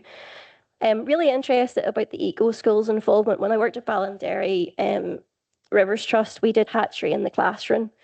The department won't give out licenses for hatcheries anymore, so that side of looking at the life cycle of fish and then looking at the bugs that support the fish has been lost. But our eco schools in Northern Ireland could do something that was curriculum based to push the numbers of schools to get involved. We have a local school, and it comes down to the teachers, if I'm honest. We have a local school, the teacher is a friend of mine, she's just started in a new school on my doorstep, and she's keen to get her SEN kids out and doing more stuff, because one of the best things I ever had with the school was a young girl who was fairly non-verbal on ASD, and we brought her in to do Riverfly as part of the Hatchery in the Classroom project. And her hands were stuck in the tray, and her classroom assistant was shocked, because this is a young girl who can never get her hands dirty and has massive issues with OCD in relation to that. And she's in there and I'm worried about the bugs, but I'm thinking that kid's loving that, and I'm not going to stop her. I would ideally like to raise the profile of Riverfly in Northern Ireland. I have a Facebook page. I don't have time to look after it. I had this pie in the sky, blue sky, thinking that whenever Loch Ness, everything went skew-whiff with Loch Ness, I would be making a fortune as a freelancer, training people. But I don't sell my soul. I want to help people, but I'm not prepared to sell my soul to do it. And I want groups to be engaged and involved. And I did say, I alluded to our political instability in Northern Ireland earlier on. And with the presentation that we give, it's lovely to hear about the history, about the chalk streams. That doesn't really matter to us back in Northern Ireland. And if we're looking at information that's specific to England, it can disengage groups. Yes, we are that petty in Northern Ireland, depending on where you're at. But it would be nice to see a bit more kind of Northern Ireland specific data or case studies. And yes, that probably lands on my shoulders to have a look at that too. So for the blue sky thinking, I would love to get back and do Riverfly more. I would love to have that rather than working for a local authority and having to speak with elected members who argue over the stupidest thing and can't agree.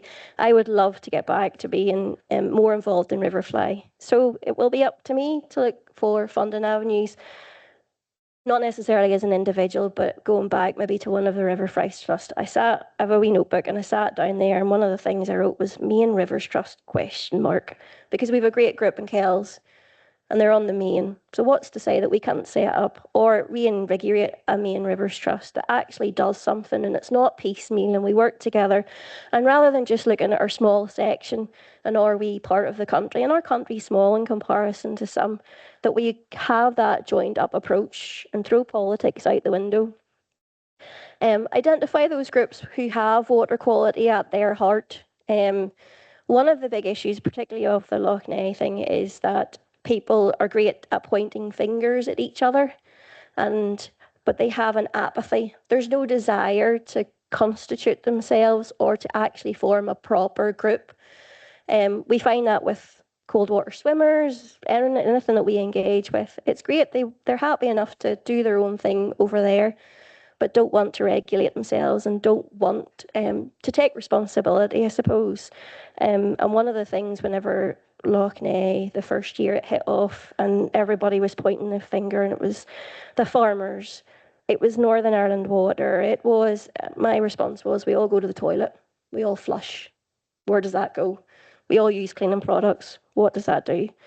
Northern Ireland Water, I was at a presentation a couple of weeks ago, Northern Ireland Water, for them to bring their services up to the standard that would be all singing, all dancing, they need £7.9 billion over the next 4 years.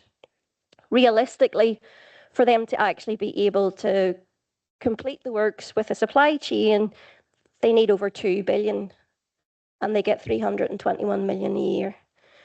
Yes, do we need water charges in Northern Ireland? I think so. Will we ever get water charges in Northern Ireland? I very much doubt it. It's all about the votes. But that has a massive impact on everything, because we now have an embargo on planning. So therefore, schools can't be built unless they can provide their own wastewater treatment works. Developments can't be built unless they can provide their own wastewater treatment works. And being somebody who used to be an enforcement officer, that doesn't work. Because if you have a builder who installs a wastewater treatment works in a new site and that building company goes bankrupt, who looks after that wastewater treatment works? It then goes back to Northern Ireland Water to pick up a system that's probably defunct. We don't have cesspools in Northern Ireland. but there will be some if people are wanting to push forward for additional planning, which has obviously massive ramifications. So the groups can sing well and dance all they want, but unless they constitute themselves, they need to get their act together. I want to highlight the common desire.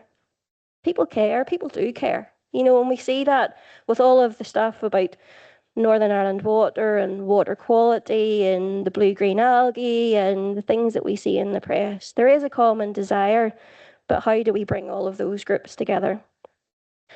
And if it's possible, identify an overarching group to act as a steering group. For Riverfly in Northern Ireland, you know, it's nice to hear that we have coordinators in other devolved nations and in England.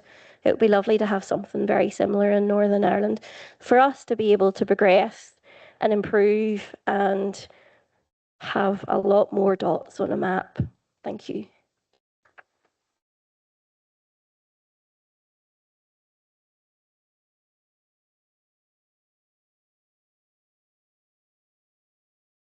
Talk, Lisa. So, any questions? Yeah, there's a question down here.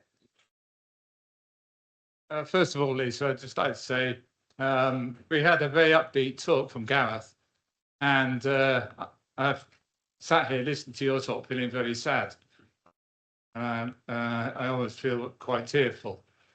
My sort of question is more to the sort of audience as what can the conference do to help you? You know, I've heard a lot of me and I, and you know, I feel that you're swimming against the tide really here. So my question is almost to the room. What can the room, excuse me, what can the room do to help you? I mean, I would love to get, I mean, Gareth said about having a Riverfly person in each Rivers Trust, and that would be ideal within Northern Ireland. It doesn't have to be me. Yes, I'm trained, I'm the trainer, but I will train other people. I want to see it improve. I want to see Northern Ireland actually take the bull by the horns and do something. We have a department, I was speaking to Tim earlier on, we have a department who have catchment-based officers. All they do is regulate. They don't do any enhancement works. They don't do anything. They'll do the licenses for other groups to do enhancement works, but they'll not go out and do very much. The majority of them are desk-based, unfortunately. But I'm picking up loads of information from today, so I have lots of things jotted down. So Jim, we did have a good chat early on, and that's enough for me. The networking and being here in person makes a big difference.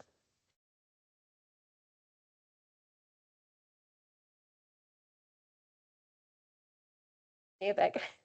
Oh, don't worry, your name is in the list.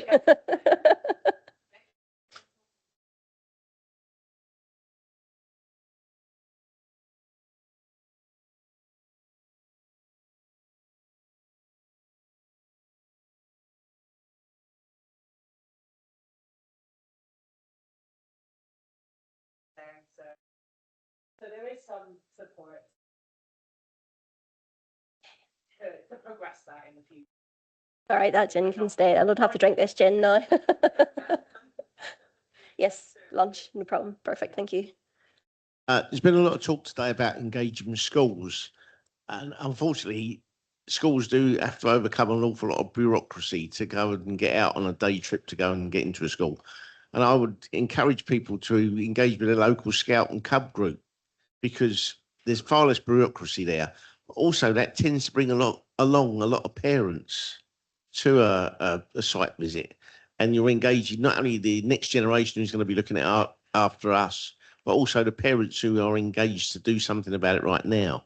So I'd just say to people, talk to your local scout and cub group as well as your local schools. There's far less hurdles to overcome.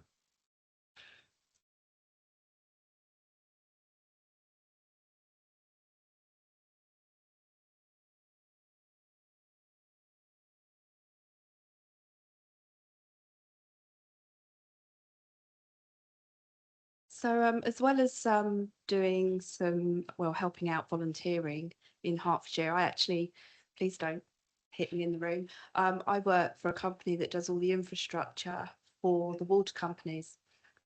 We have one project in Northern Ireland, whereas we have hundreds over the rest of the country. But I think it's probably worth us catching up afterwards to have a look at if there is any synergy and if we can help in any way. Sounds great. Thank you. It's okay. So, quick question here. Hello, it's not a question, it's more about, it's just saying about getting out to schools. So my name's Anna and I work for Action for the River Kennet Arc, which is the Rivers Trust for the Kennet and Pang catchments. And we, using Riverfly, get about 2,000 children a year out and in the river, working with schools in the whole of the Kennet catchment and working with cubs, brownies and beavers. And it is possible if you get those links in with schools, and once you're in, then they're biting off your hand to do sessions with you every year, because there are so many curriculum links with doing a kind of whistle stop, not getting them to necessarily be trained monitors, but getting those children from nursery, primary, secondary school, and we're working more and more with special educational needs school children who aren't even in mainstream schools. And it's not surprising to me that once you get those children out and in the river, the enthusiasm, the passion, the attention span increases, and you can work with schools. You just need a lot of patience and don't give up. And really happy for anyone to get in touch with us, because we've been doing this for nearly 2 decades, and getting teachers to understand you're not going to drown their children and you're not going to take them out when they're and we're not going to get them out when there's the immediate upstream sewage treatment works is discharging. All these things, if we've been doing it a long time now, so we've really streamlined what we do, and we're really happy to work with others to help you get your communities out in that way. So it's Action for the River Kennet if you want to get in touch with us. Great. Thank you very much. Thank you. Okay, so our last speaker this morning is Dr. Kelly Haynes, I nearly said then, Kelly Haynes, who's going to be speaking on her work at the Environment Agency on collective action for rivers. So Kelly did a BSc in marine and freshwater biology, and then a PhD in environmental microbiology at the University of Essex, and is now working at the Environment Agency, spearheading their citizen science engagement and coordinating the national approach. So I'll hand over to you. I'll give you a 5-minute warning. Hi, everybody. I'm just going to check I'm going the right way. Okay.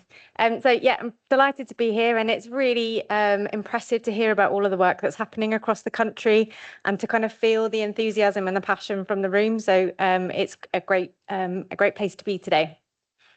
So as Steve said, I'm Kelly Haynes from the Environment Agency. I'm the National Citizen Science lead for a project that we've got at the moment called Supporting Citizen Science. And I know Trine mentioned it earlier, so you've heard the name. So this morning, or this afternoon, I should say, I'm going to just kind of give you a bit of an overview of the work we're doing more widely in supporting citizen science at the organisation, and then kind of bring it into Riverfly and how we've been working with Riverfly historically, and some of the case studies to demonstrate how we're using the information that's being generated by all of you and all of the volunteers that are out collecting that data. So the Supporting Citizen Science project started in 2022, and it's a spending review funded piece of work. And this was kind of born out of our historic relationship with citizen science. So it's not a new thing to the Environment Agency. We have been working with citizen science groups and initiatives for the last perhaps 20 years, but maybe a little bit more sporadically and inconsistently. So some areas really engaged and working closely with groups, other areas not so much. And so this project was really brought about to get a better understanding of where our role is. So what is it that we can do to support citizen science? So is it technically, is it giving kind of strategic direction? So what is it that's really our kind of unique position to help these initiatives? But also what can we do internally to kind of standardize our approach to citizen science and look at where the opportunities are to really make the most of all of this like wealth of information, evidence and data and local knowledge that's coming in from our citizen scientists that can help us to understand the environment and help us with our decision making. So the aims of the project were to establish that consistent approach for the organisation, to enhance the use of citizen science and other data sources and evidence in our decision making in our work, but to continue to promote this collaborative working. And I think that's the really important key. So the title of the talk was about that collective action and collaboration and working, kind of looking up and out, and who else is out there monitoring, who else has got an interest, who else is a key stakeholder, and how can we work together to really galvanize action. And then to that, inspire that community engagement and advocacy, and getting people connected to science, connected to us, and connected to their local environments.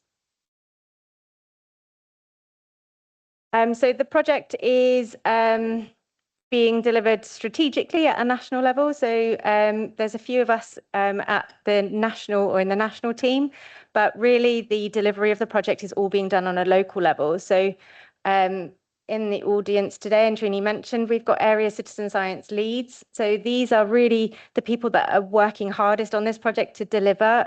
So they're the ones that are working with their local environment agency teams, working with local catchment partnerships, and working with local community groups, including Riverfly groups.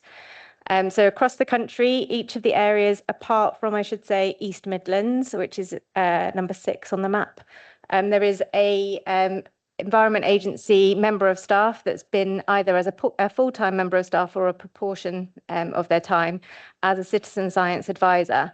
And they've been the really kind of important glue to this project to act as that single point of contact and really bringing together, or acting as kind of that mediator, between our external partners and our external community groups and the internal EA and EA teams.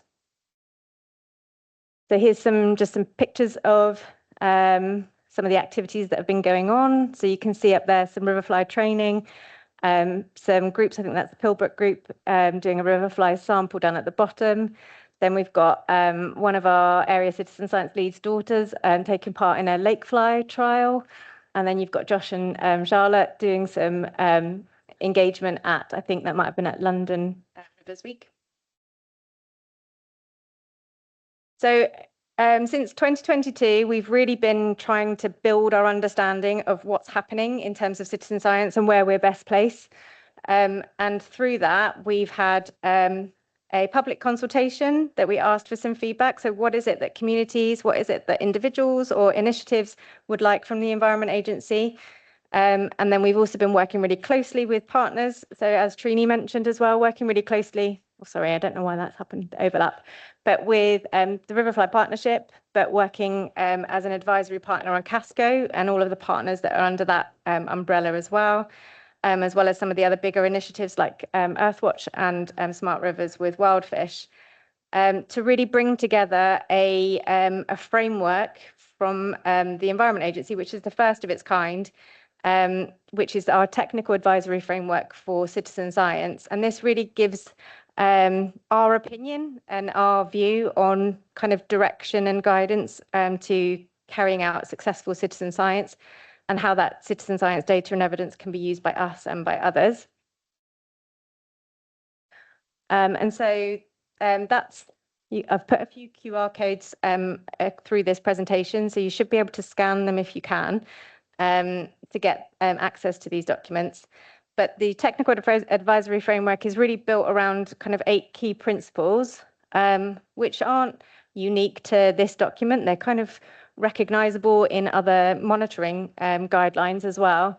But it's really about not doing things in isolation. So connecting with your community and looking for existing initiatives and understanding what's out there already. So what data already exists, whether that's statutory data, whether that's Rivers Trust monitoring, whether that's water company data or whether that's other citizen science data, and building on that general understanding of your environment before starting. But then importantly, making sure you've got a clear purpose. So what is it you're trying to achieve? Why are you monitoring? Where's that data and information going to be used and who by? And how? So can you make sure that that data is accessible and findable and it's useful? So kind of as Trine mentioned earlier about the change in the Riverfly database coming onto Cartographer, it's that kind of shift in making it visible and making it understandable by being able to visualize some of those trends and changes. Oops. So as part of this work as well, we have kind of underpinning the framework, we've developed a tiered approach. And so this is our way of being able to understand which data for which purpose and valuing all data. So it could be observational data of just going out and looking at your river, and there might be cattle in the river, there might be litter on the side. That's just an anecdotal observation, but that actually might be really useful insights and information that can help us understand a bit more about that particular river or that particular site.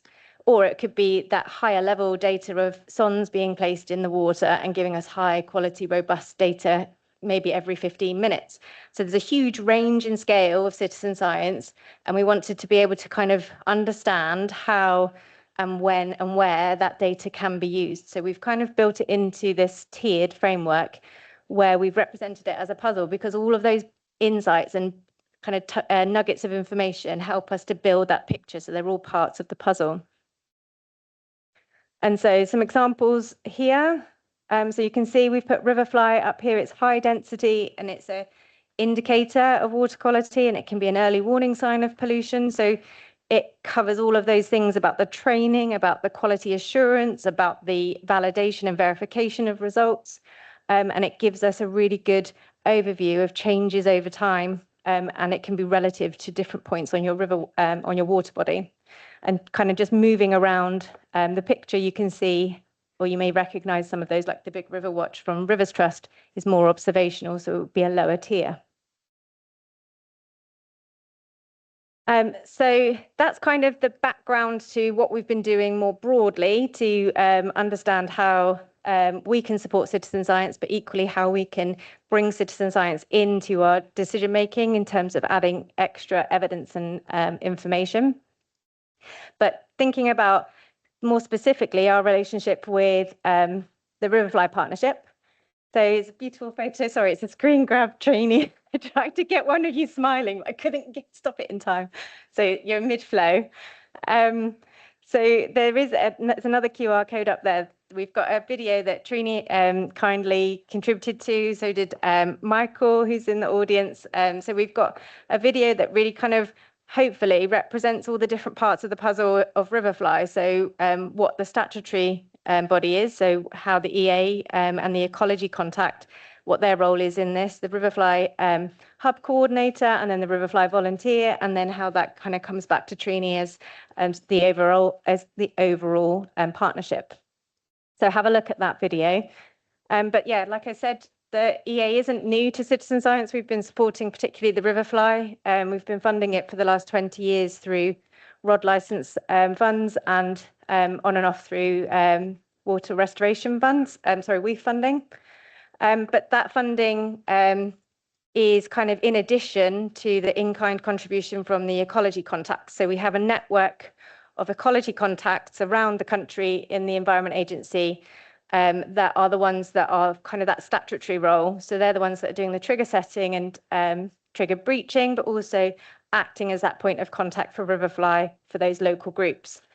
And so those ecology contacts aren't necessarily the same as our area citizen science leads that are in post at the moment. Some of that overlaps, but not always. So we've got kind of a huge network of citizen science support.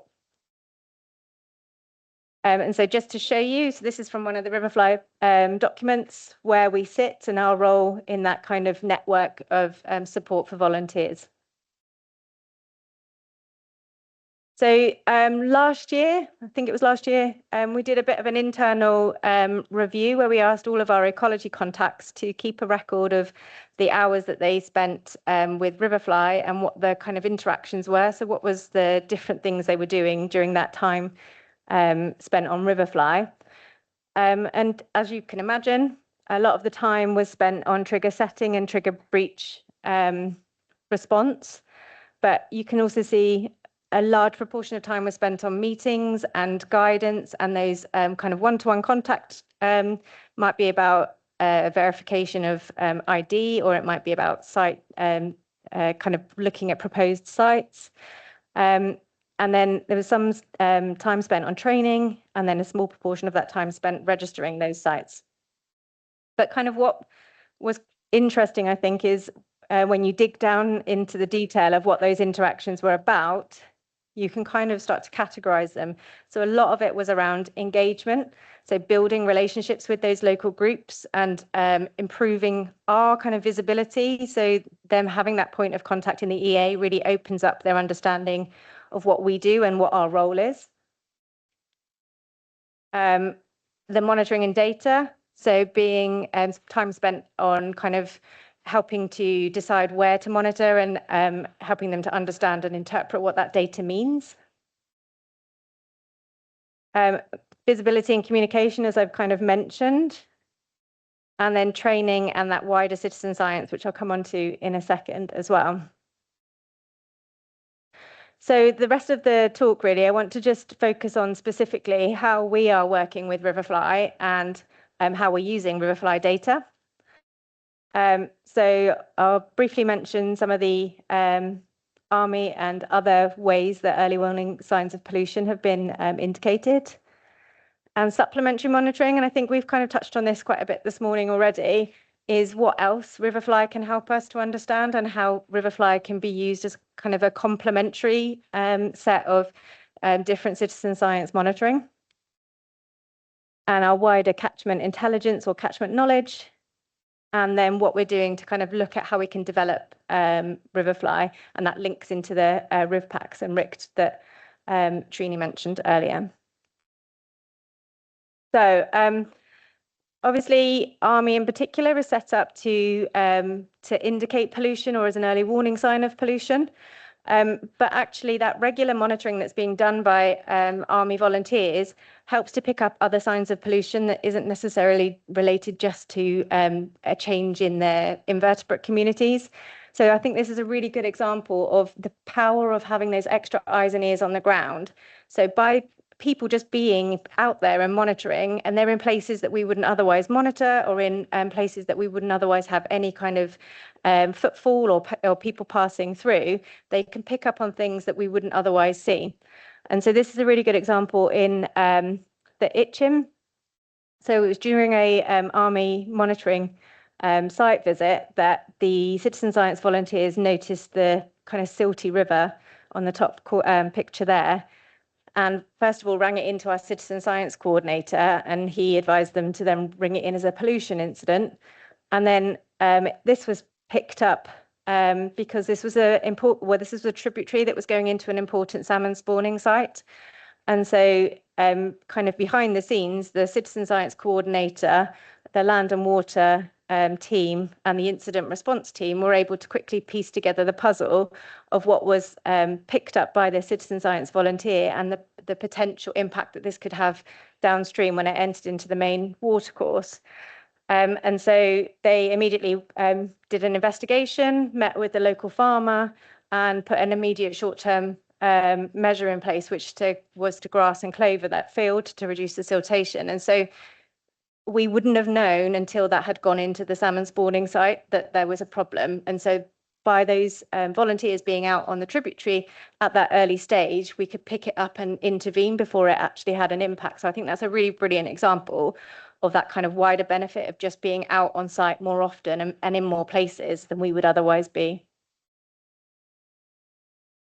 So I think Trine mentioned in her slide earlier as well about drought. And so this is another opportunity that Riverfly has presented in giving us some kind of indication, an early indication of drought.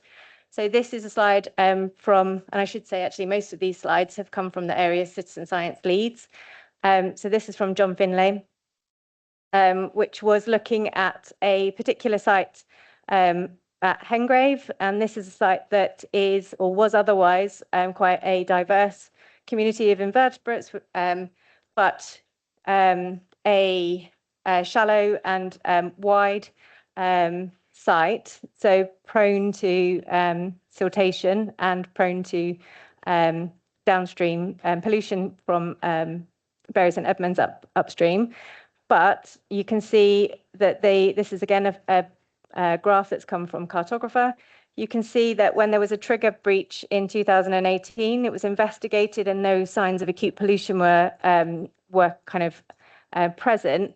But what we could see was that there was low flow and that there was an indicator of impact from drought. And again, later on, there was again significant periods of dry weather and drought, which again had an impact on these communities. And so it showed that the communities were responding, and we were able to pick this up. Also, an indicator of drought was able to be picked up through our Riverfly score, which we were then able to bring in and use in our own drought monitoring program, so we can inform and kind of react to indicators of drought before actually it's become a problem. So Riverfly has kind of allowed us to detect the impacts of drought sooner than we would otherwise, and put some measures in place earlier than we would otherwise to be able to respond to drought. So I think that's a really important wider benefit. And then kind of looking at expanding our range.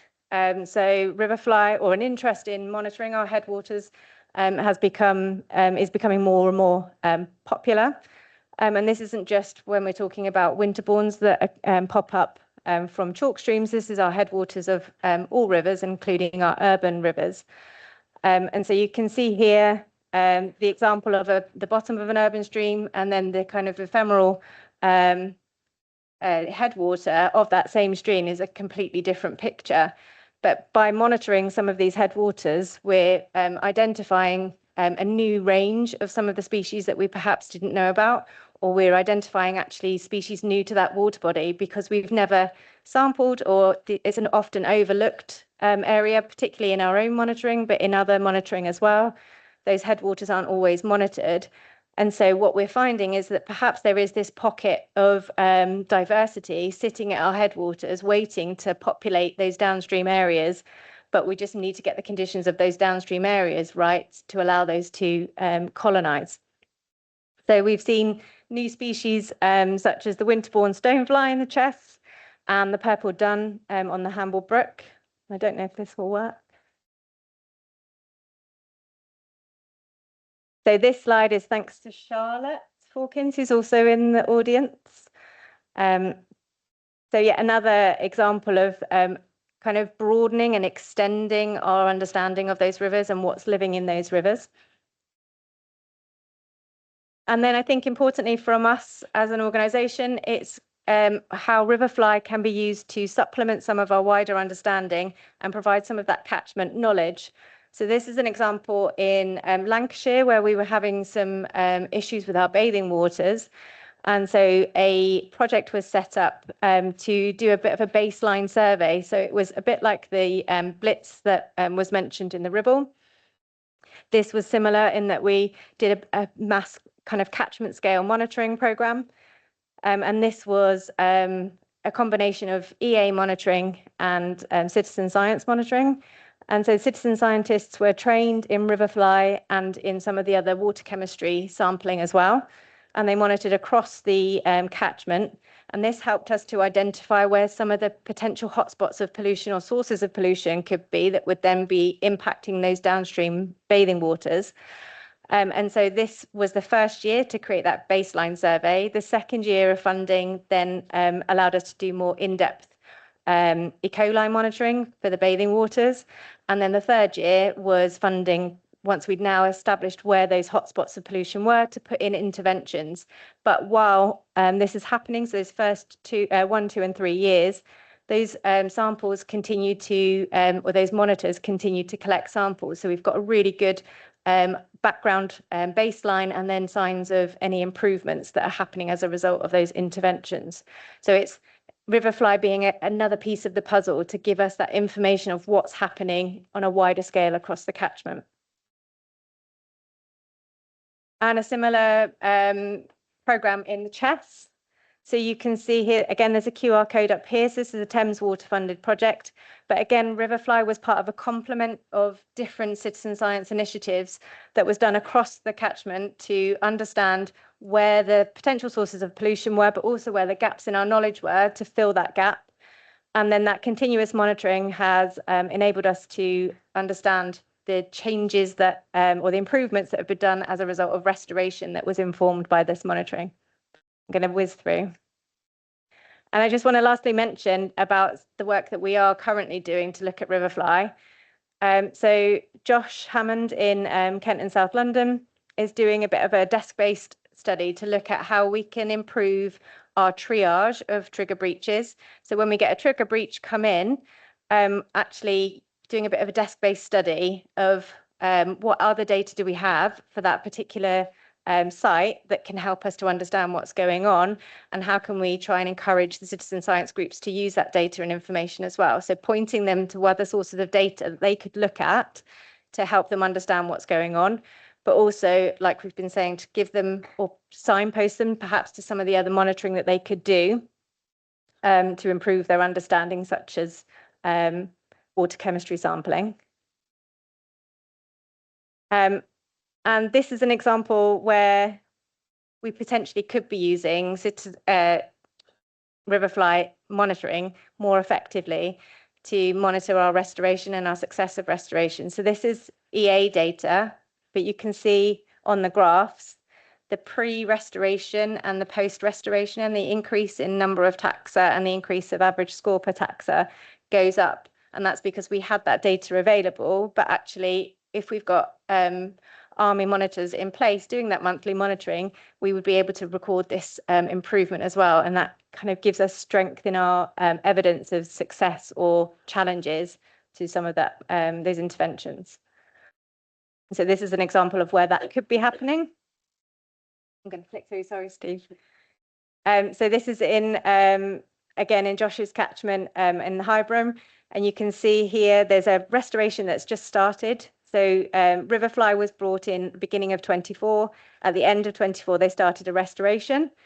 And there has been success as a result of the restoration, but actually what they found was that it's still being, trigger levels are still being breached. And so Josh, by combining his triage of bringing in all the other sorts of data and using the Riverfly data as well, was able to kind of build a case and present that at the catchment improvement group. And it was only by bringing it to all the other stakeholders that the catchment improvement group said, oh, actually, I think there's a failing outfall pipe upstream, which then meant Josh went and sampled upstream and downstream and verified that that was the cause. And by having all of that data together and presenting it to a collection of stakeholders, we were able to identify a source of pollution we wouldn't have otherwise known about. We had the data that was from citizen scientists and from the EA. And then we were able to work out it was from low flows during summer, which was combining the impact of drought, but also that allowed us to identify it was coming from a caravan site. The caravan site was busiest during the summer period. So it was a mixture of all these different things coming in. But it was that power of the collective action that allowed us to understand what was going on. So the Riverfly Partnership, the Riverfly monitors played a really crucial part in identifying that there was something going on with the trigger breach. And then it was the EA citizen science lead that was able to pull those different sets of data together, and then bringing all those stakeholders together allowed them to find out what the cause was and to put the interventions in place to bring it back up, which you can see the Riverfly scores are now going back up. So apologies that I went through that very quickly, but I'm happy to answer any questions afterwards. So just wanted to end on that, but I think it's come across quite clearly from everybody else. There are serious issues in our water quality and complex issues in our water quality, but I think it's something that we all need to do collectively. It's a collective discussion, it's collective action, and it's all of our responsibility. So it's every business, every community, and every individual. And thank you to all of the Riverfly volunteers for all of that amazing and rich data, our area citizen science leads, our ecology contacts, and to everybody here. Thank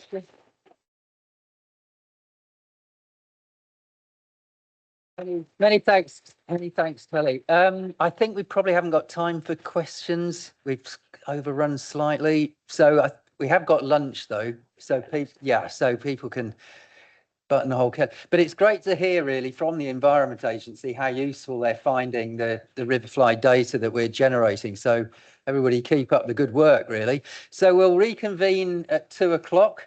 Rebecca's going to be chairing it. Thanks to all the speakers, excellent talks. I'll try and keep up the standard this afternoon. So see you all back at 2 o'clock. Thank you very much.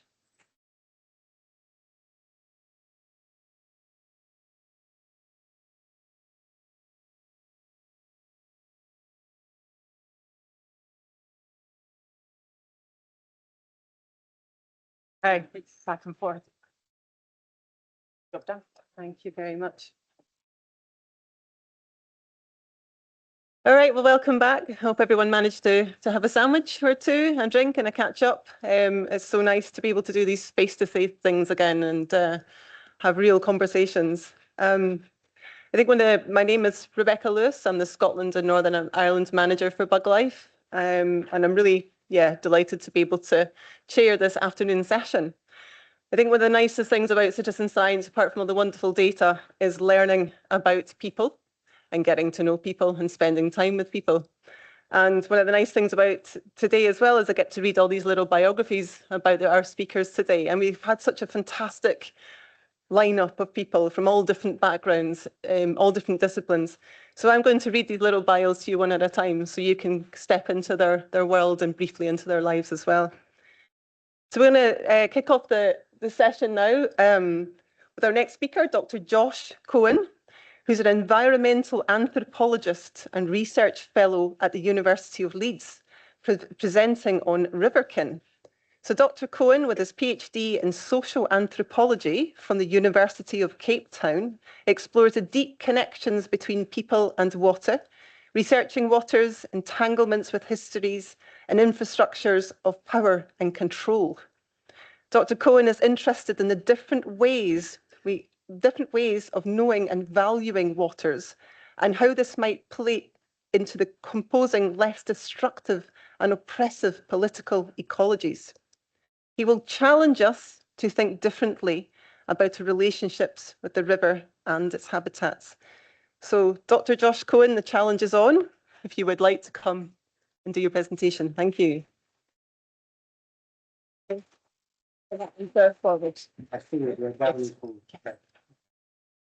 Hello, everyone. So I remember knowing this place, this museum, as the Dinosaur Museum when I was a kid. But I've learned there's actually more things going on in the Dinosaur Museum. And just to say that Gareth did a great presentation earlier and mentioned that you've been learning about Riverfly for maybe 7 to 8 years. Try about a month. So but it's really great to be here. It's really great to speak. I'm going to maybe say something that's initially might seem a bit strange, that previously people in this place that we now call the United Kingdom, people used to relate to waters as kind of part of an extended kinship family network, that if we could rediscover, rekindle those kind of relationships, it would be one part of the solution to having more healthy waters and rivers in this country. And thirdly, that the kind of work that people are doing here for the Riverfly Partnership is already showing directions that we can take that. And already, for me, I don't want to put words in anyone's mouths, but showing kinship with waters in really profound and moving ways. And this picture here, you probably recognise the left side. On the right-hand side, it's from the banks of the River Nid, which is in Yorkshire, and I'll speak about it in North Yorkshire. I'll speak about it in a moment. And this line here comes from someone I need to give a shout out to, Peter. No, I've forgotten his surname. So anyway, Peter, he's a well-known fly fisher in Yorkshire. And when he heard that I was doing this talk and I hadn't really learned about fly fishing or riverfly, and I had a vague idea, he said, right, you have to come out to the river. He took me on the river or next to the river, showed me a bit about how to cast a line, taught me about the bubble line and thinking about where the fish are in the river, where the flies flow through. It opened up the river to me, and it was a really interesting experience. I wanted to recognize him, even though I can't remember his surname. Okay, so to give you a bit of background to this idea of river kinship, right?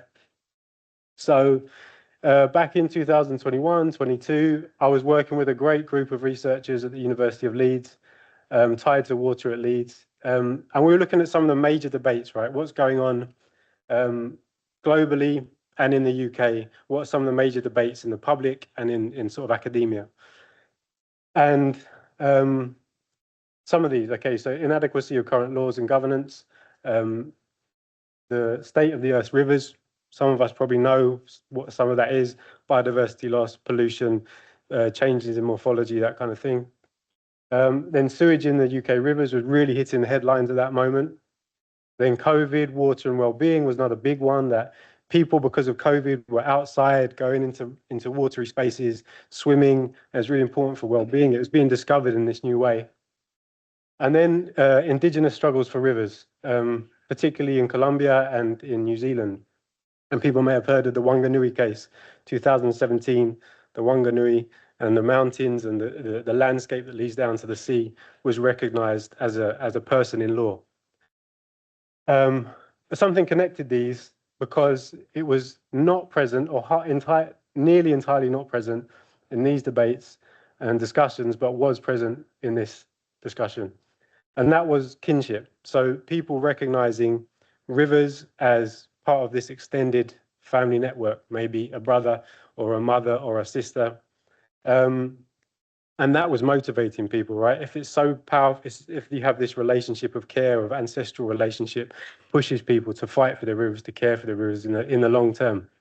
I'll speak about him in a moment, but we met with someone from the Maori community in New Zealand, and he said they have a 1,000-year plan for the Wanganui at the moment. So 1,000 years thinking about that.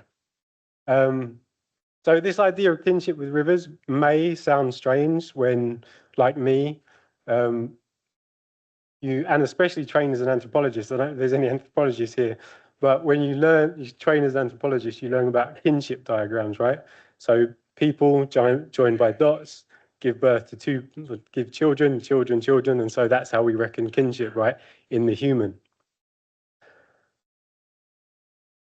But maybe an image that's more fitting to how some of the people in the indigenous scholars we were reading and learning about, a more fitting image might be something like this.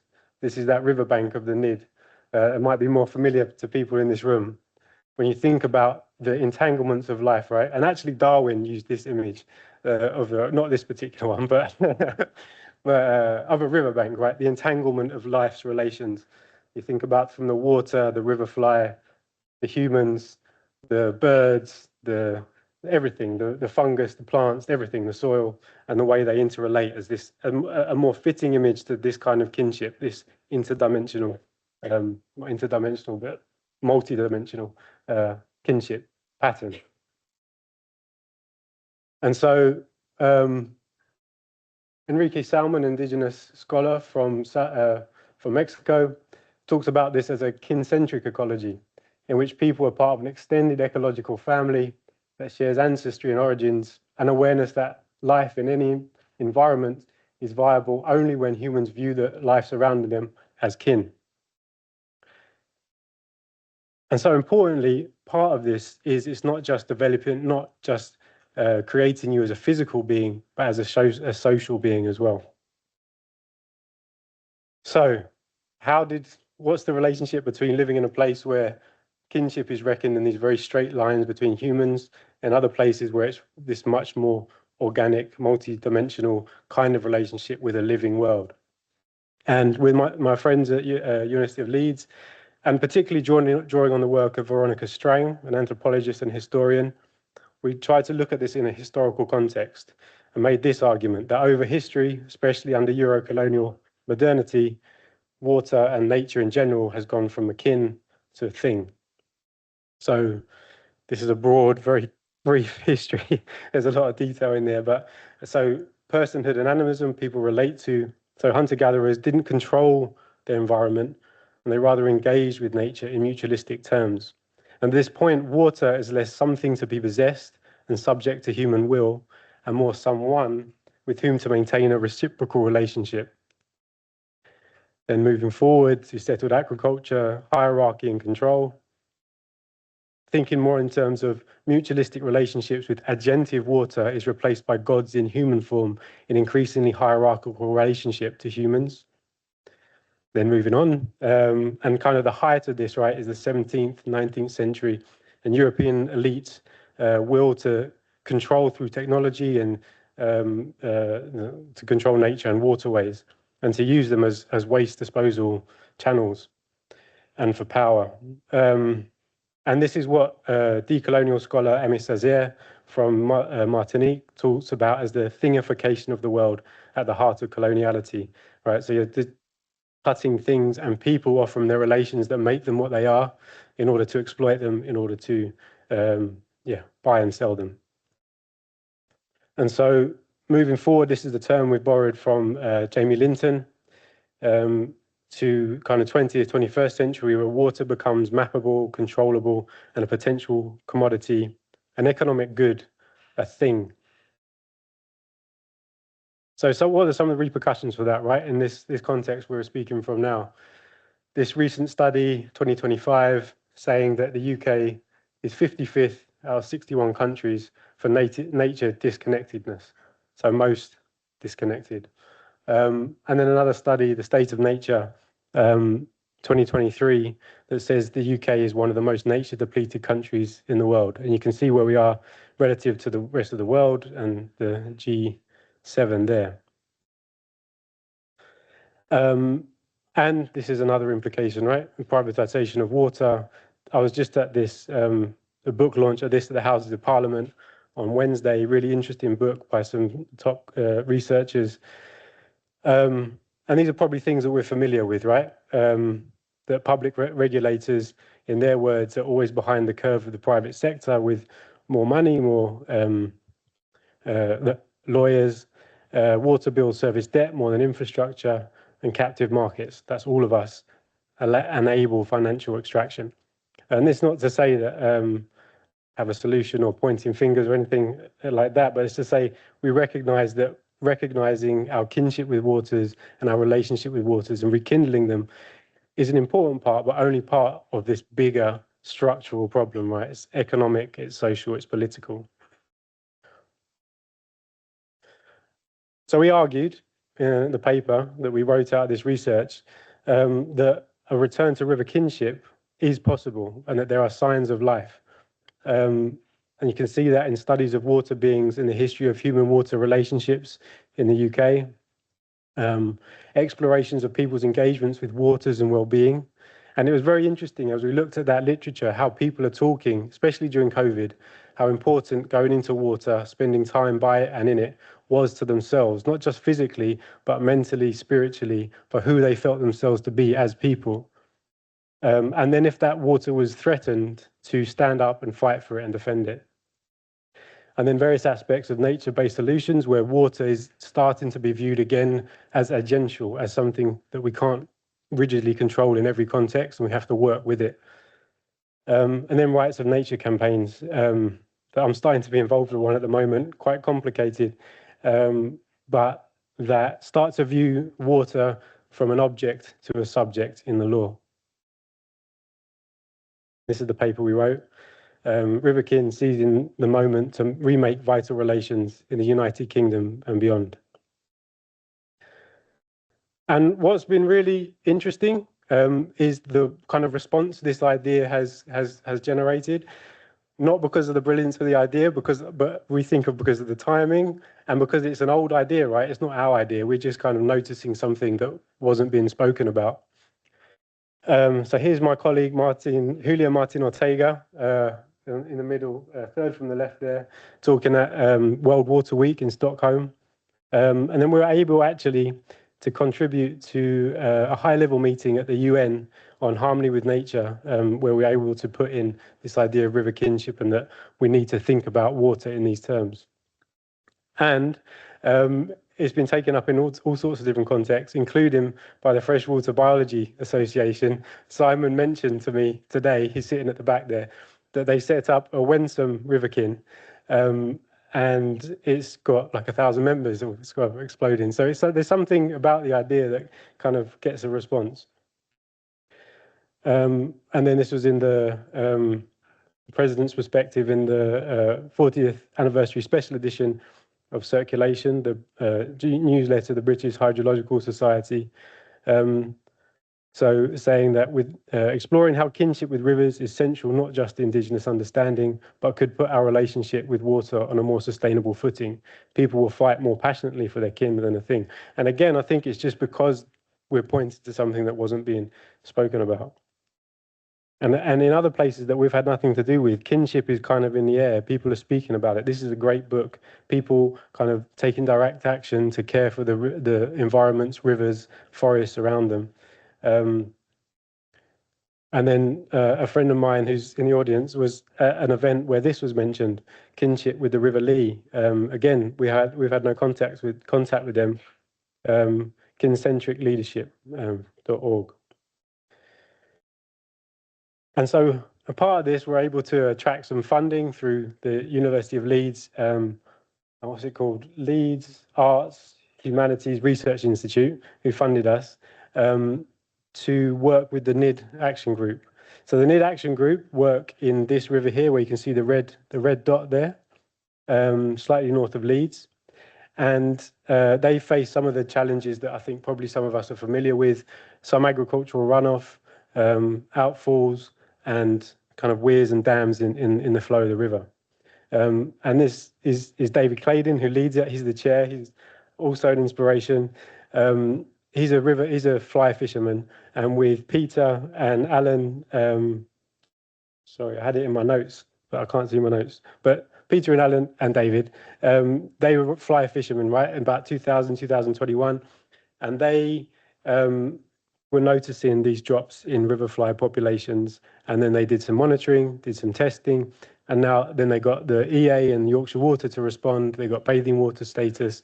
It's one of these stories that is just amazing in the commitment that people make to it. And their ongoing work now. And we started to do this Riverkin project with them. Quite fittingly, Nid, the river Nid, can be translated from the Celtic shining goddess. And this is an artwork by James Mackay that you can follow the kind of the route of the river and the reservoirs broadly. And he worked with us on the project.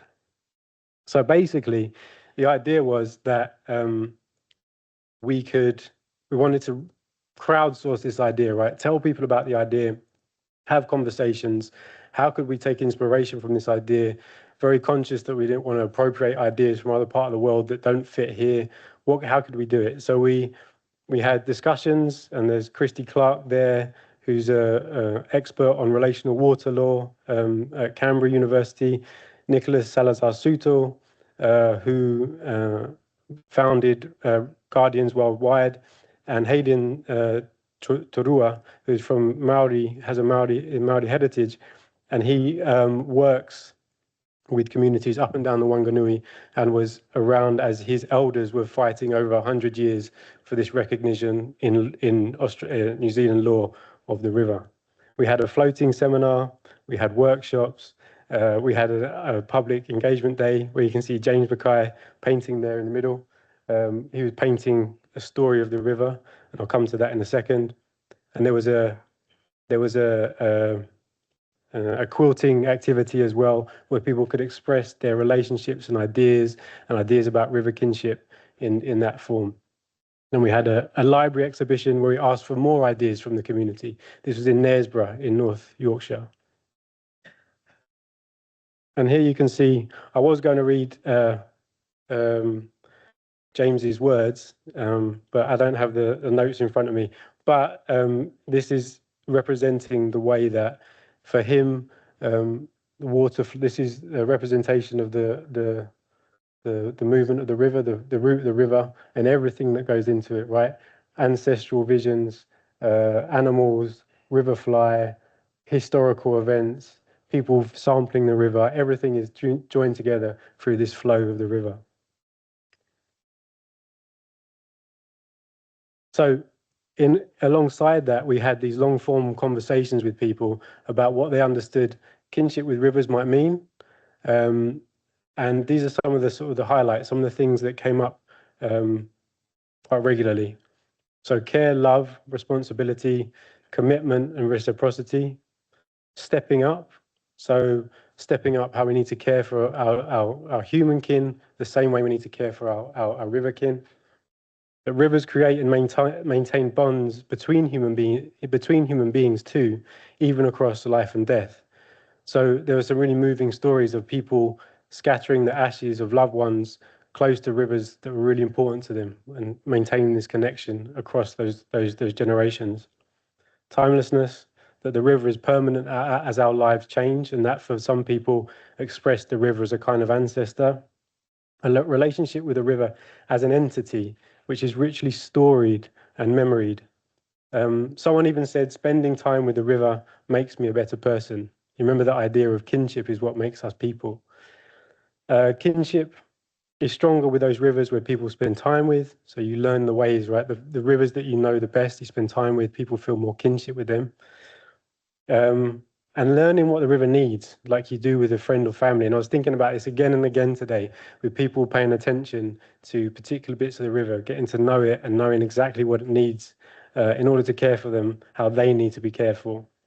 And you can't quite see it, but there was this interesting, and again, I was thinking about it today through the presentations, this interesting chain or loop between experience, knowledge, care, action, back to experience, and again.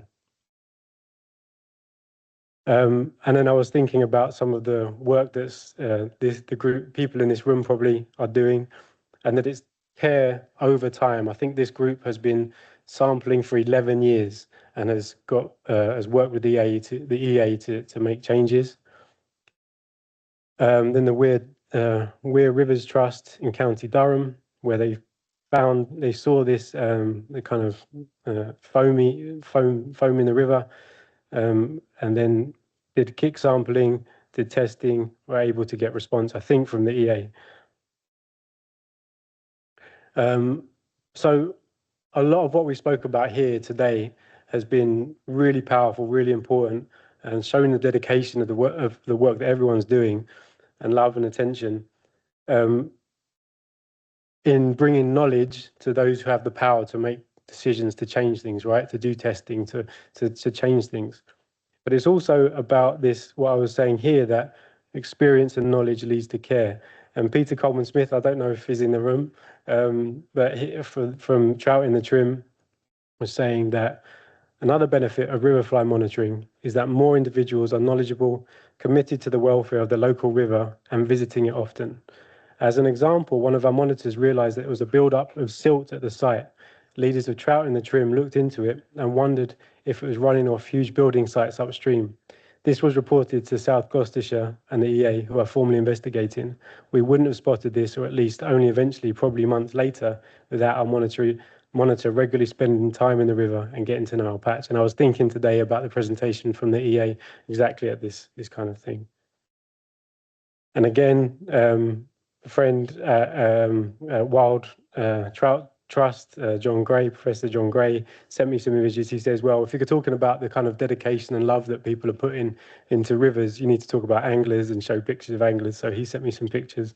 People installing woody debris for habitat in Whitebeck, anglers tethering hinged willow into the wharf at Harewood, Bradford City anglers removing plastic guards from a riparian planting scheme. And so it kind of, coming back to the sampling, just thinking about the sort of the affirmative relationship between attention, knowledge, dedication over time, and how this for me, we're not trying to put words in anyone's mouths, but resonates in interesting ways with this idea of kinship, of the environment as something that you care for as it cares for us. As we give to it, it gives back to us. And thinking about that as part of this complex, difficult solution that we all want to have. So thank you.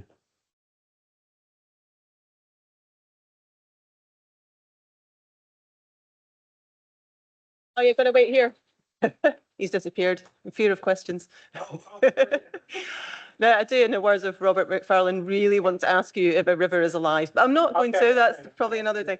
And having worked in New Zealand, we had to, Department of Conservation, I was there for 7 years, we had to live on a marae for a week to really become in tune with the Maori people and the way they felt about their environment. And it was really interesting as ecologists to be plunged. You just had to be in quiet a lot and be breathing and be, just thinking. Thinking time, which none of us have, right? Yeah. And that was something I was thinking, sorry, I'm just going off, but thinking the way that the work everyone's doing here, making Riverfly, this thing that people often don't think about, right? Making it present to us. And somehow we're present to it as well. And like building that relationship is really something cool. So we could chat for a while, but I'm going, any questions? No, to at the back. Yeah. On the left and then to the right, my left and then over to the right.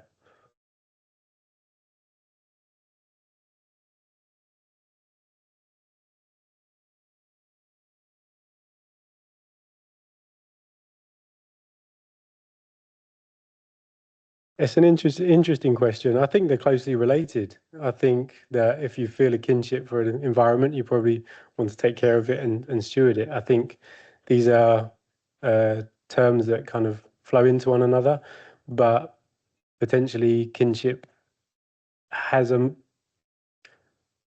I don't know, I don't want to say deeper, but I'm going to say deeper, like a resonance with an environment that stewardship doesn't necessarily have. But I think they're both powerful terms for thinking about taking care of environments.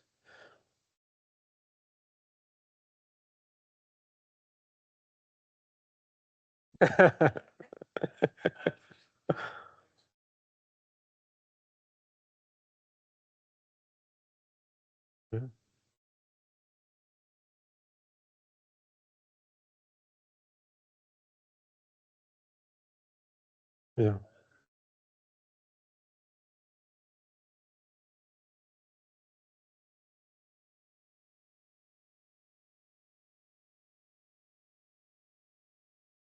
Mm.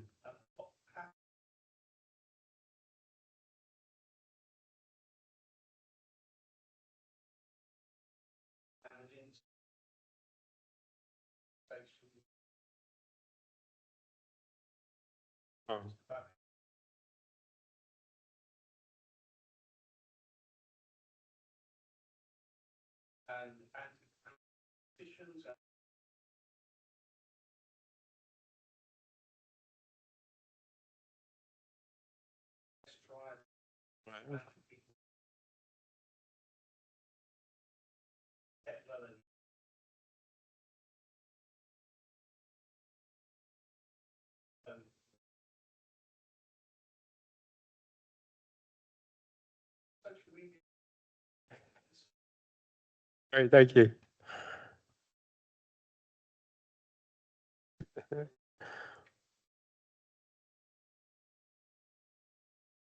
Of course.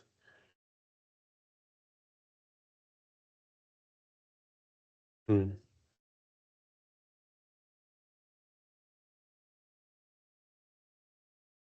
As an ecologist of many grey years, the concept of stewardship is one that's more familiar to a lot of landowners. And I wonder if maybe it's just something for all of us to think about. Which of those, you've said that they're closely interlinked concepts. You don't see any sort of wild divisions between them. And perhaps it's up to all of us to think who we're talking to and what language they're going to find most acceptable. Yeah, I think so. I don't think there's definitely not any interest in sort of making exclusionary boundaries, but also maybe kinship is about that relationship and stewardship is a bit about what you do, you know. Yeah.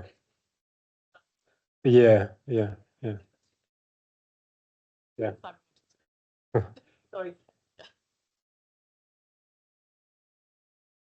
Thank you very much for your talk and for your work. I'm a founder of Project Ripple Effect, which is a partnership with the University of Sussex, which is in the Upper Medway, and also coordinating that, but with a different hat on. I'm a district councillor for Wealden District, Green Party district councillor, and we did actually declare rights for rivers within Wealden, which was really great, you know, sort of copying the Lewis model and others. But as you say, you know, we are one of the most nature depleted countries in the world, and I don't think it's a coincidence also that we're one of the most centrally controlled countries in the democratic world. You know, I see so many decisions coming from top down. You know, whether it's the housing targets, whether it's local government reorganisation, whether it's other things that have happened recently. So, how can those bottom-up movements, how can we actually make them meaningful? How can we make rights for rivers and rights for natures meaningful within the context of a national system that is completely deaf to it? It's difficult, difficult question. I think it's very important. I don't think I can answer that, but it's got to be a collective effort. I think you've got to be careful when thinking about that kind of putting responsibility on people and taking it away from government, because in some ways they can enjoy that and take away funding. And I think it's amazing the volunteer work that goes on here, but maybe it shouldn't always have to be volunteer work. And maybe one of the things that we're working on is to, we don't know if we can get it funded yet, but if we got it funded, would be to combine indicators that combine like the health of the river, water quality, species, that kind of thing, with the human relationships that river has, right? And so where could you think about what's breaking down here in terms of maybe the volunteers are too tired to get to this place because they're stretched or whatever it is, try to get a picture of the human data alongside the physical data and how they work and how they're not working, and then you can target things. So I think that's part of it, but I think it's like a national conversation that we need to have. What was interesting going to that event at the House of Parliament on Wednesday was how much the people pushing in, trying to get into the room. It's one of the small committee rooms, and people pushing in to talk about this. And I don't know, it's something that gets people going, and I think that's something to grab onto. Sorry, yeah. Yeah. Great. Oh yeah. I think we're kind of running over a little bit. Okay. Yeah.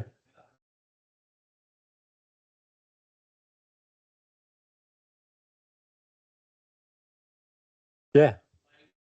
Yeah, I think so. I mean, in the paper, we talk about rivers as this kind of the moment that the water cycle kind of comes together at this flowing moment. But a river is all of that, isn't it? I mean, it's the whole thing. So, yeah, the whole system. Yeah, yeah. Right. I think we could go on for a really long time with this conversation. We just had a motion from our MSP Audrey Nicholl in Parliament, Scottish Parliament, I think it was last week. And actually to hear them come on and talk for about 20 solid minutes, passing between them, you could hear the emotion. And I think we need to hear that coming out from these platforms as well. But thank you so much. That was fantastic.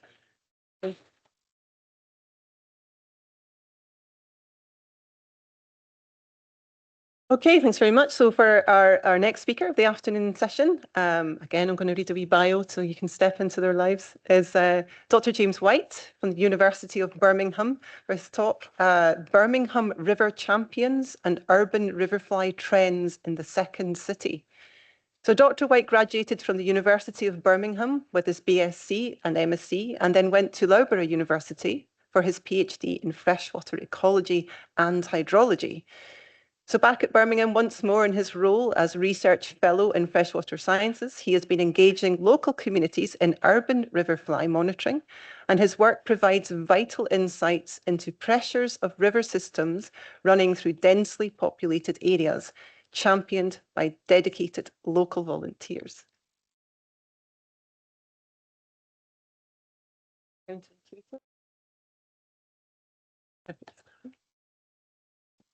Okay, good afternoon, everyone, and thank you for listening to my talk today. I'm James White from the University of Birmingham, and I'm going to present some of our findings from urban riverfly across the second city.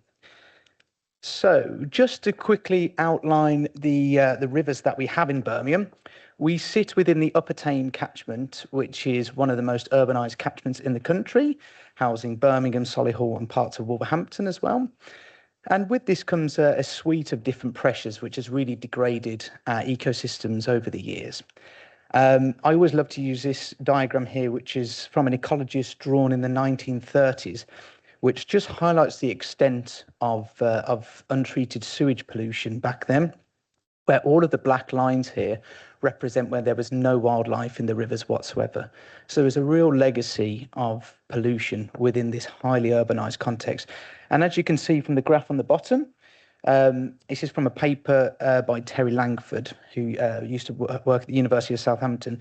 You can see with the black dots that pollution's gone down over time, and that the biodiversity has gone up. But having said that, we are nowhere near where we should be in terms of the ecological health of these highly urbanised waterways. And because of this, we actually got the Upper Tame recognised by UNESCO as an eco-hydrological demonstration site because of its unique urban characteristics, as well as some of the research that we have on there. And you can see me giving a demonstration to all of our student volunteers there on the side of the River Ray. So Birmingham River Champions formed a key part of that as well.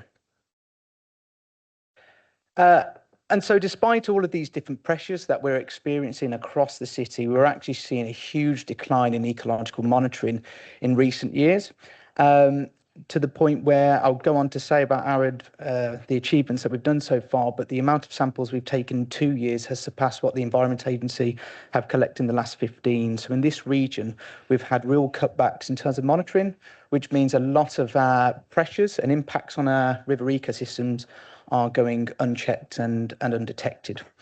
And this really fueled a need for a citizen science initiative within Birmingham. So there was a bit of an empty space on the cartographer map before Birmingham River Champions, which very much needed to fill in. And thanks to people at the Environment Agency, we were able to kickstart the Birmingham River Champions project in autumn 2023, where we received some seed funding to establish this citizen science initiative. And when we started, we had 2 primary aims, the first of which were to train and equip at least 4 groups on 4 different techniques. So we didn't just confine ourselves to urban riverfly, but as a macroinvertebrate ecologist / nerd, that was something that I definitely wanted to embed within Birmingham River Champions. But we also wanted to measure water chemistry as well. And then we also wanted to look at urban outfall safari, given misconnections are a real key problem across our city. And I'm doing some work with Joe to try and highlight that problem nationally as well, actually, as well as invasive species as well. So we wanted to encapsulate a broad range of techniques to try and give a bit of a flavour to the different pressures that our Birmingham rivers are experiencing. And the second aim was to produce an interactive platform for volunteers to be able to visualise their results as well. And along the way, we've actually been able to pick up some project partners. So we tried to work very closely with the Birmingham Black Country Wildlife Trust, as well as the Severn Trent River Rangers team. And the reason why I felt this was very important is because I wanted to not only produce this platform where volunteers can actually visualise their data, and actually have a sense of what it's working towards, what it's showing. And also with a view to try and work with our project partners, Severn Trent, Birmingham Black Country Wildlife Trust and Environment Agency, to facilitate a pathway so that people's data can be used to drive real world change. So that's something I was really, really keen to do and still really passionate about doing. And hopefully we're finding ways to move forward with that. So in terms of progress so far, so we initially set out to get at least 4 groups. Oh, I've got my outcomes mixed up, sorry.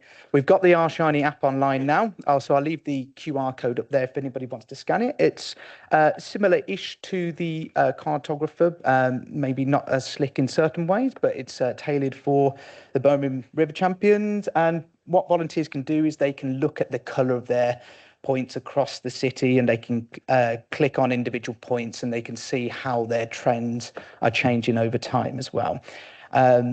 So again, I thought that was a really key part of me. I wanted to be able to showcase the results back to people rather than it being a more traditional academic black box. Thank you for the data, and volunteers don't actually hear about how you're using it. So we have that up online. It's been updated as we speak at the moment to also include water chemistry as well. So that should be going live within the next couple of weeks. And we now have 16 groups registered and over 150 volunteers. And I'm always very grateful and inspired by all the volunteers that we have within this initiative for supporting the project and kickstarting the success we've had so far. And we've now had 190 urban riverfly samples and 137 water chemistry samples in just over 2 years now. So we're slowly, well, I shouldn't say slowly, but we are gathering momentum, and hopefully this is the start of providing a real robust database that we can, as I say, feed to our project partners to help drive change. And Trine's not the only person who's been screenshotted mid-sentence here either. And I was initially quite angry about this, but I suppose the BBC did encapsulate my rage at pollution in the Moseley Bog, I suppose. So yes, we've been able to reach out to the local news as well. So we've had a few success stories along the way. So very proud of what we've achieved so far, and hopefully this is just the start. And I suppose what we're all hoping to see today is some urban riverfly trends and findings, but unfortunately I'm going to have to disappoint to a certain degree to highlight we do have a bit of a sea of red in terms of our ecological health. And again, given the highly urbanised context of our city, it highlights the different pressures that we face across our rivers. And again, going back to that plot before, where it showed how in the last since the latter half of the 20th century we've seen biodiversity improvements, we're still nowhere near what we should be. And so you can see that most of our samples are lingering towards the bottom end in terms of ecological health. We do have some success stories, so particularly in the northern parts of the city, slightly outside of the main city centre in the Sutton Coalfield region, we have some good findings there. And what's an urban riverfly presentation without a couple of videos? This I did find on the Upper Col, which I'll talk about in a moment. This is the prong-gilled mayfly and the flat-bodied mayfly. I have to try and remind myself not to use the Latin names, but yes. So not only have we had a couple of sites where we are seeing some improved ecological health scores, but we've also found some exciting critters along the way. And then, not very obvious, sorry, but we have a bit of a mixed bag in this region here, which I thought I'd quickly just go over for a second, because this formed part of a separate project that we worked up as well. And so hopefully many people in the room are familiar with J.R.R. Tolkien's work. We actually used our connections within the Birmingham River Champions to do a mini social science case study, actually. And so that's why it's very inspiring to listen to the previous talk on river kinship, actually. And hopefully some of this might be of interest. So what we did was we looked within the River Cole itself, and we worked with our volunteers. We did walk-in interviews, and we did a community workshop as well. The overarching idea of this to be to help inform people-friendly river restoration strategies. So how can we design restoration in a way that not only benefits nature, but also engages with people as well? And for the most part, people want to see improvements in the environment. So that was good as far as that's concerned. But in the context of urban riverfly, I've done a PhD in macroinvertebrates and 7 years researching them since. And the best way I could think of presenting this was to go into paint and cut round macroinvertebrate symbols whilst watching Match of the Day. But so what these two different images here show is the very top is a hypothetical tray of macroinvertebrates which people go out and sample. And the bottom is what would be expected to be there with RIPT or RIVPACs predictions, which Steve's going to talk about shortly. And the reason I wanted to do this was I heard about a term called pseudo biodiversity, but it's basically you go and talk to people and they see what's swimming around in their tray and they think this looks really healthy. I'm like, no, there should be a heck of a lot more. This is okay, but we should be doing a lot better. So I thought this was just a slightly different way of visualizing that. But one key thing to bear in mind here is this is the River Cole still, and we're flowing from upstream here to downstream. And generally, we're seeing a slight downstream deterioration in the ecological health as we move north down the system. But then we get this very, very degraded patch here. And one thing I should say is that I sample these 3 sites, and then this is a local volunteer group. So it flagged to me that there may be discrepancies between our sampling approaches, and it highlights some of the challenges to be able to compare riverfly data between different volunteer groups and between different sites. And the reason that these are highlighted here is that this score happened despite that site housing taxa that we didn't see in other sites. So in other words, even though at Trittyford Park here, the upstream end, we found some unique critters that we didn't find anywhere else, and the volunteers sent me photos to verify this, these still got lower health scores on average. So either I'm being too generous with my abundances, or the volunteer groups have probably been a bit too stingy with their abundances. So just a bit of food for thought there. And yeah, just to say that even though we have got some blue points here, and I suspect this should be more blue than red, when I looked at some historic analyses and compare that to RICT, we actually found the biodiversity was less than 10% what it should be in terms of expected values. So even when our health scores are showing, our Riverfly data is showing healthy scores, it's still possibly reflecting a degraded system. So it's my way of saying that a lot of these trends are exciting. There's a lot of work to do still in terms of really unpacking what they mean in terms of capturing river ecosystem health. And just to flag a couple of bits of upcoming research here, this is from a master's thesis by Neve, who's hiding in the back, I think. And she spent a lot of time working with volunteers, and after they did their bit collecting the sample, processing their data in the field, she then took the samples away and examined the specimens in the lab. And the thing to bear in mind here is that the blue lines on the left represents what the citizen scientists found in the field, and then on the far right, this grey-blue colour, that's the equivalent urban riverfly recording system within the lab, and the blue bar in the middle represents total species. But essentially what this is showing is that different surveyors, including me, unfortunately, are underestimating what we're actually seeing within our river. We're not capturing the full biodiversity based on field-based processing. There was one exception here, I think it's these samples here, where you can see the very similar values between what the citizen science got in the field versus what we found in the lab.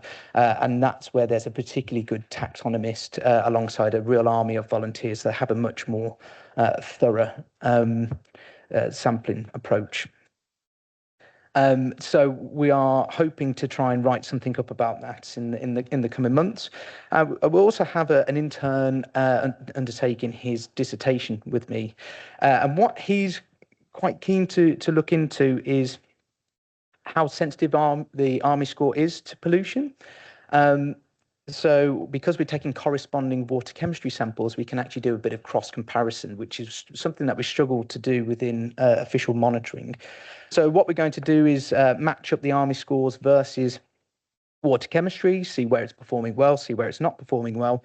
And it's what I mentioned earlier, Steve, actually, we might have a little tinker with how we're calculating Army and see if we can vary the different taxa. So the different families within urban riverfly, give them slightly different scores, which perhaps reflect varying levels of sensitivity to pollution, and see whether that does anything in terms of the response to pollution. So those are a couple of bits of ongoing research as well. So I don't know if I've got time. I don't know how I'm doing. Okay, so just very quickly, just wanted to highlight, and I think the talk on Northern Ireland earlier, actually, a lot of it resonated with some of the challenges that I've found regionally as well. So we had 1 year seed funding from the Environment Agency, but trying to keep it going and keep up momentum since then has been quite challenging. And we've tried to use resources within the university, like student interns, whatnot, to try and gather momentum. But yes, we've done very well, but certainly a lot of room for improvement. We've had mixed volunteer engagement. We have some groups which did a spectacular job, like we saw on the previous slide, and then we have others where they seem very keen, and then it's quite difficult to encourage them to go out and get the sample after training. And so in terms of next steps, obviously we want to do more of what we're doing already, but more volunteer support, more communication and engagement. Very keen to do that as much as possible. Hopefully we're getting someone to help with that quite soon.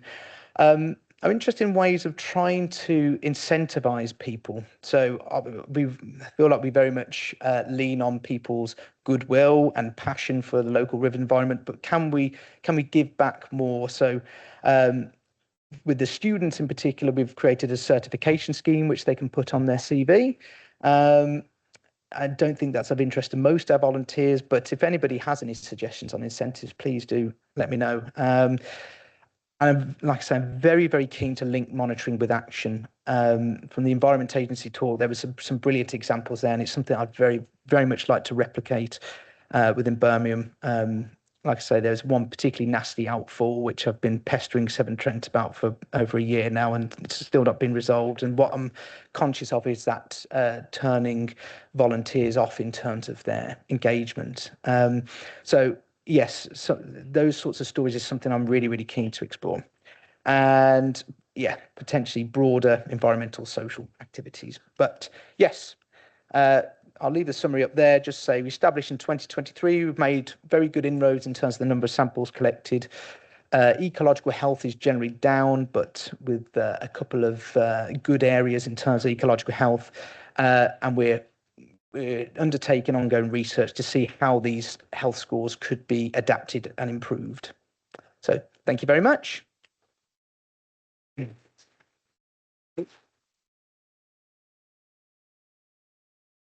Got time for a few questions?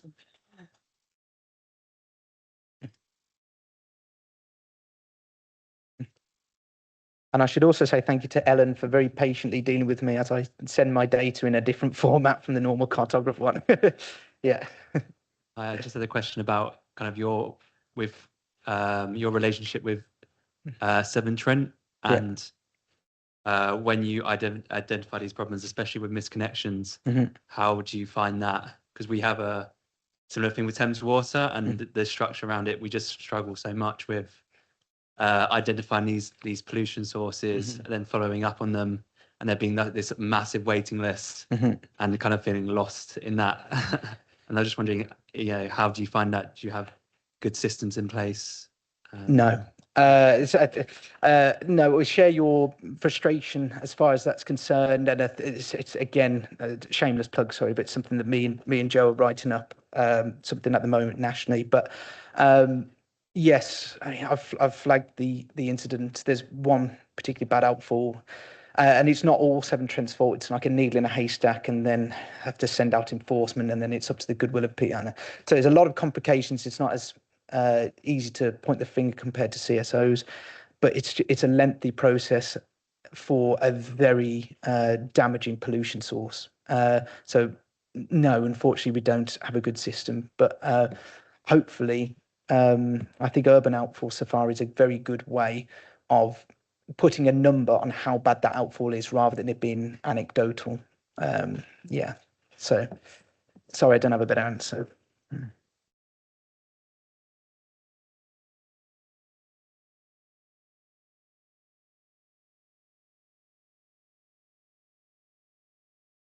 Hi, thanks for your talk. It was really interesting. I wanted to ask you more about the sensitivity to pollution work that you're doing. So we do a Riverfly on Beverley Brook in London, which is quite a highly polluted river.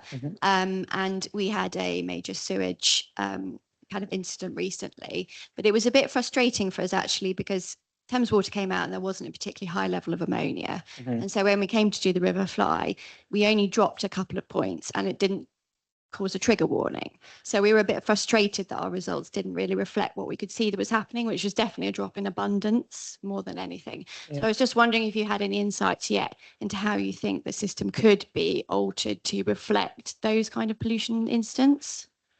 Yeah, well, I mean, normally one of the beauty of macroinvertebrate data compared to pollution is obviously with those sorts of events, they're intermittent. And if you're not monitoring at the time, it may go down, whereas that should still have a legacy effect on the macroinvertebrates. So I'm surprised there wasn't any obvious change. But I mean, the main thing, and I should have said for that one site along the River Cole where the outfall is, there was Army score dropped by about, I think it's 21%, and then the taxonomic richness dropped by 12% on average. So it's not huge numbers, but still, I mean, it's the obvious sort of approach, like look for more pollution tolerant taxa, like your midges, like your leeches, like your oligochaetes, and then see if you're losing your sensitive taxa, your different types of mayflies and whatnot. So, But yeah, I'm surprised it's not, yeah, giving more obvious results for the invertebrates. Thank you. Just following on from those last two questions, you were talking about the water authorities. What sort of response would you expect from the Environment Agency in those circumstances? Would you expect them to be involved? Not involved? And we have trigger breaches and don't often get a response. So yeah, well, another thing I should have said is actually I'm working at the moment to set trigger levels. They haven't been done for the West Midlands so far, so we're working together on a small number of sites first. I mean, part of the problem with trigger, and Steve's going to talk in a minute, but yes, if that pollution incident has always been there, then setting a trigger level is quite difficult, because if that's been there throughout, then how do you know if it gets even worse than what it already is? In terms of how the Environment Agency, so you can flag in with the pollution incident hotline, and Environment Agency rank it between 1 to 4, and but normally with things like misconnections, they and I don't want to speak on behalf of the Environment Agency, but they'll work with the water company anyway, as that's a water company issue that's coming out there. So so yes, if it's a heavily high scoring pollution incident, then they will get involved, and then if it's to do with water regulator, they'll probably loop in whoever anyway. I hope that's a fair response, but the Environment Agency may have a better one. Yeah. Okay. Thank you very much.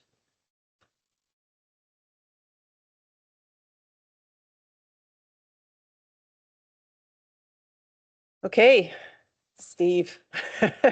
Now you're going to get your bio.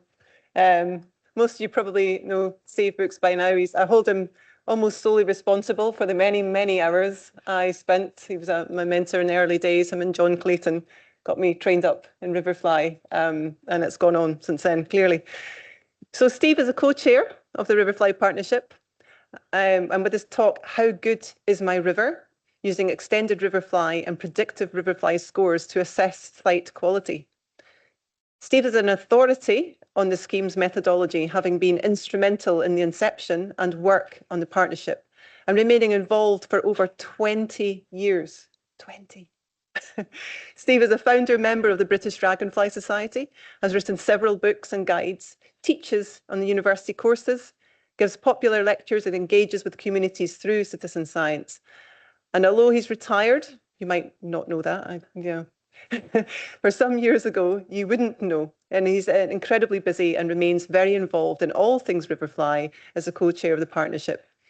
He will guide us through a more advanced applications of Riverfly monitoring, showing how we can gain a deeper understanding of river health through detailed analysis. The floor is yours, Steve. Well, hopefully I can live up to that very kind introduction. Thank you, Trine. Right, so before I start my talk, I just want to acknowledge a few people who've inputted into this. So while I'm presenting this, a lot of background work's gone on, discussions and data crunching. So that's Rory McGregor and Andrew Johnson at the Rivers Trust, John Davy Bowker at the Freshwater Biological Association, John Murray Bly at the Environment Agency, Bill Briley working through Casco, and also Trine Bregstein at the Riverfly Partnership. So what I want to talk about is how we can put our Riverfly scores into context.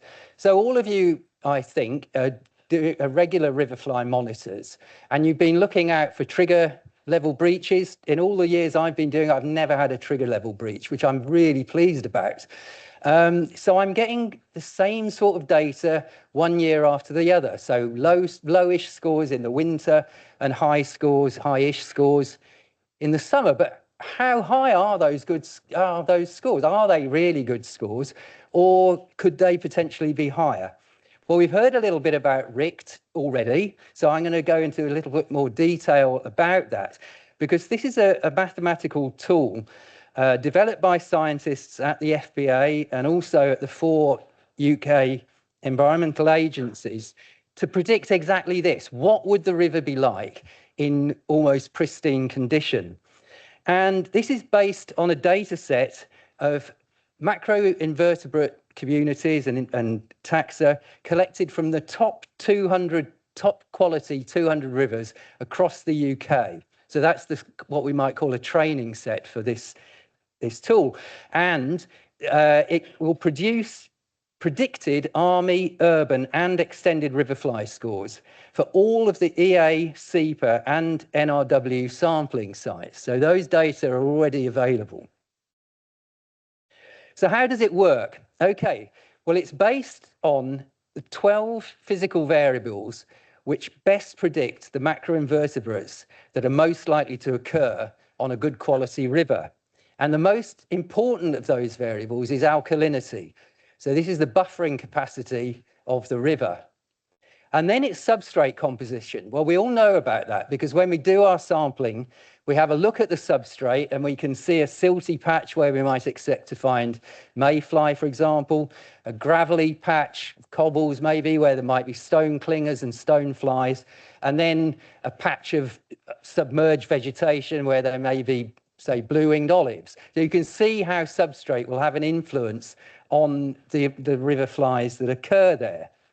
And then a lot of the other variables that are important have a bearing on the oxygen, essentially, that's available for those taxa. So if we think about longitude and latitude, so where in the country is your site located? So if it's in the north of Britain, up in the north of Scotland, for example, we might expect to get much lower diversity than in southern England. Latitude as well, so where we looking at, have I got those two the wrong way around? Hang on. Anyway, looking at west and east, where we've got high rainfall, for example, in West Wales, compared with low rainfall in East Anglia, again, will have an influence on the quality of the flow in the river and which invertebrates might occur there. Then altitude as well. We know as we go up in altitude, the temperatures fall, and that will again have a bearing on the taxa. We might find, say, stoneflies at high altitude sites, and they may not be so abundant at low altitude sites. The distance from the river's source. So how close or far is your sampling site from where the river starts? So at the upper reaches of a river, we might expect to get low diversity. And then as the river kind of matures, as it moves downstream, the diversity increases. And then in the lower reaches of the river, it starts to fall off again. So again, these variables will have an influence on that composition. The width and depth of the channel, you're probably familiar with how, you know, let's say in a narrow, shallow stream that's probably highly oxygenated, you'll have lots of stone clingers, stone flies, whereas in a big, deep river, sluggish flow, probably lower oxygen, those taxa won't be present. The discharge, so what volume of water is passing down the stream. You're probably aware of, say, river channels that have been impacted by over-abstraction, where there's low flows, and how that affects the composition of the invertebrates. The slope's really important. If you think about the contrast, say, between a stream in the Lake District, very high energy stream, lots of water flowing very fast down it, probably again stone flies, stone clingers present there, in comparison with a very flattish meandering river in East Anglia, where those taxa may be less abundant. And then finally, mean air temperature and the mean air temperature range. So as the water heats up, there's less oxygen dissolved in it. So again, that will have an impact on those invertebrates that could be present. So those are how those variables affect the river. And all things being equal, they're the ones that are going to determine what is present in that sampling site. So let's have a look at how RICT might work in practice. So this is an example from the River Ash. Now, I'm not sure which the pointer is on here. Is this the pointer? That's the point. So this is the River Ash in Hertfordshire. So this is Hertfordshire here. This is London down here. We're about here now, probably down here actually. And there are about half a dozen rivers that are draining this chalk escarpment in the north of Hertfordshire. And the River Ash is towards the eastern end of Hertfordshire. I'm also going to talk about the River Mimram as well, which is in the middle here. And the river ash is relatively short. It's 26 kilometres long, and it has quite a shallow gradient all the way through its length. And the predicted scores are pretty uniform the whole way down the river. And that's because the sort of topography of the river is very standard all the way through it. And those predicted scores vary between 10, these are Army scores, vary between 10 and 13. So the scores of 10 are in the autumn, and the higher scores are in the spring and in the summer. And RIC doesn't generate scores for the winter, so we're only interested in those 3 seasons. And the predicted scores are, these are the 3 these are the 3 Environment Agency sampling sites on the river. There are about 9 or 10 volunteer sites, Riverfly sites, but only 3 EA sites. And one of them is at Waters Place Farm. That's the most downstream site, and that's located about here. And the observed scores range between 10 to 15. So this is based on the environment data, agency data, between 10 to 15. So you can see that the autumn score is around about the same as the predicted score, but the summer score is a couple of points higher than RICT is predicting. At Haddam Mill, which is around about halfway up the river, the observed scores are a bit lower, only 8 to 9. And these are slightly lower than the predicted scores for the river, especially during the summer. And then finally, at Maltings Lane, which is right up at the upper reaches of the river, the scores are about half what are predicted from RICS, only around about 5 to 7. So why is that? What's causing these differences? Well, this is actually my Army site at Waters Place Farm. It's quite close to the agency site. And you can see the river, it's got quite a lot of flow coming down it. You can see there's a riffly section here and a more sort of glide section here. You can see a silty part of the channel. There's gravels up here, and then under the water here, there are ranunculus beds. And you can see there's lots of vegetation on the sides of the river as well. And the river flows through the Eastney estate. About 8 miles of the river flow through that estate, where they practice environmentally sensitive farming, and they've done a lot of river restoration work on the river. And this almost certainly has contributed to those high, not much higher, but higher than predicted scores for that site. Whereas if we go to an upstream site, this is actually not one of the EA sites, but this is an example from upstream on the Ash, and you can see there's much lower flows there. So no water no vegetation in the channel, very low flow, very silty bed to the channel, poached margins, not very exciting vegetation along the sides. So this is what is almost certainly contributing to these lower than expected scores, the low flows and the siltation, largely due to water abstraction on the upstream parts of the river. So we can see now how these predicted scores can be useful for putting our Riverfly scores into context.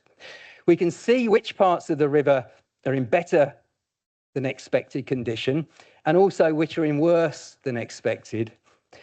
And we can also start to think about what the drivers are that might be responsible for these results. And also, the predicted Army scores can provide targets and a measure of success for river restoration. So we can see the restorations on the Eastney estate have contributed, or almost certainly contributed, to these higher than expected scores. So it seems to have been successful. And these predicted scores are also available for urban riverfly and extended riverfly, and I'm going to talk about the extended riverfly in a moment. So at the moment, these scores are only available from agency sampling sites, but they are available. So Charlotte Hawkins has very kindly provided for all of the river coordinators in Hertfordshire anyway, with the predicted RIC scores for their sampling sites on those rivers. And we can start to compare our scores with those. But as Trine hinted, we're soon going to have these scores available for the entire river network in England and Wales. Casco has provided funding for in particular, a couple of their data crunchers, and they've produced these predicted riverfly scores for the entire river network of England and Wales at a 50-metre resolution. So that means that there'll be predicted scores available within 50 metres of any riverfly sampling site in those two countries. Unfortunately, at the moment, we don't have those data available for Scotland and Northern Ireland because there isn't an alkalinity map available. And that's what these scores are large, well, not only, but the alkalinity is such an important predictor that we need those data before we can get the predicted scores for those two countries anyway. And we're also able to produce what we've called a modelled target, which is the observed scores divided by the predicted score and then presented as a percentage, which I'm going to come on to the significance of that in a minute. And then we'll also get these model targets plus the raw data will be available on Cartographer for each sampling site that's registered on Cartographer based on the grid reference of that sampling site. Okay, so we've seen this Water Framework Directive thing a couple of times already today. So as you all know, there are 5 classifications for water bodies in this country, going from bad, poor, moderate, good, and high. And these modelled, so this is converted into army scores. It's the observed score divided by the predicted score and then presented as a percentage. And these numbers here are those scores at these boundaries, these classification boundaries. So the boundary between bad and poor will give you a score of 28.6%. Between poor and moderate, it's 50.3. Between moderate and good, it's 75.2. And between good and high, it's 97.6. And what we're proposing is that the model trigger level, so for these sites that haven't got a trigger level at the moment, essentially, this will be the score, 50.3. So how does that compare with what the data we've got from the River Ash, which I'm using as this example? So here again, we're working from downstream to upstream. Here's Waters Place Farm, and the observed divided by the predicted score comes out at 101%. So that clearly is higher than 97.6%. So it means that this site is in the high WFD category based on the invertebrates. Then at Haddon Mill, moving upstream, observed divided by predicted is 76.6. So that just puts it into the good category. And then at Maltings Lane, where the flows were very low, it's 50.9. So it just scrapes into the moderate category. Okay. So we can get so we know how good, based on at least on the WFD, we know how good the river is now. Okay. Then if we compare this with the trigger levels, the current trigger level at Waters Place Farm is 7, which works out, you just do the calculation, it works out at 59.7, which is just a little bit higher than this poor to moderate boundary, which suggests that the trigger level based on this could be a little bit high. We might want to round it down to 6. And similarly at Haddon Mill, it's currently set at 8. But again, we probably might want to round that down to 6 because, again, 68.1 is too high. At Maltings Lane, the current trigger level is 3, which is only 25.9%. So it's too low. It appears too low.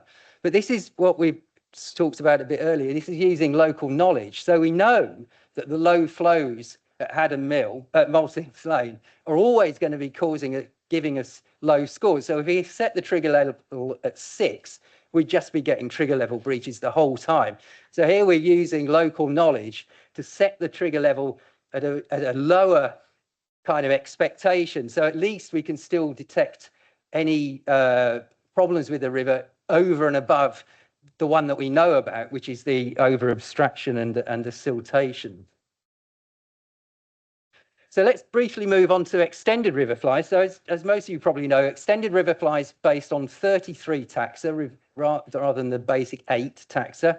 And it produces 2 metrics. One is the silt and flow score, which gives you an idea of impacts of silt and and high silt and low flows, and a water quality score, which is essentially a biodiversity score.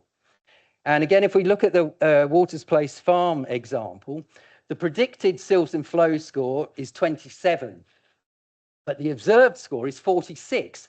So it's about twice what we might expect from RICT, which suggests that the river restorations that have been going on there have been ultra successful in scouring out the silts and what have you that might otherwise be depressing the scores, which probably based on the low slope essentially of the river. The predicted water quality score is 38 and the observed score is 41. So again, slightly higher than the predicted score, again, probably because of the success of the river restorations. If we look at the River Mimram, these are data that Simon Stebbings provided to me. Simon's a great extended Riverfly champion.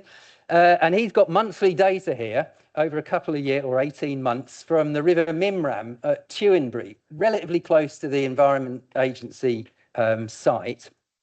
And you can see here the predicted water quality score is 39, slightly higher than the observed scores.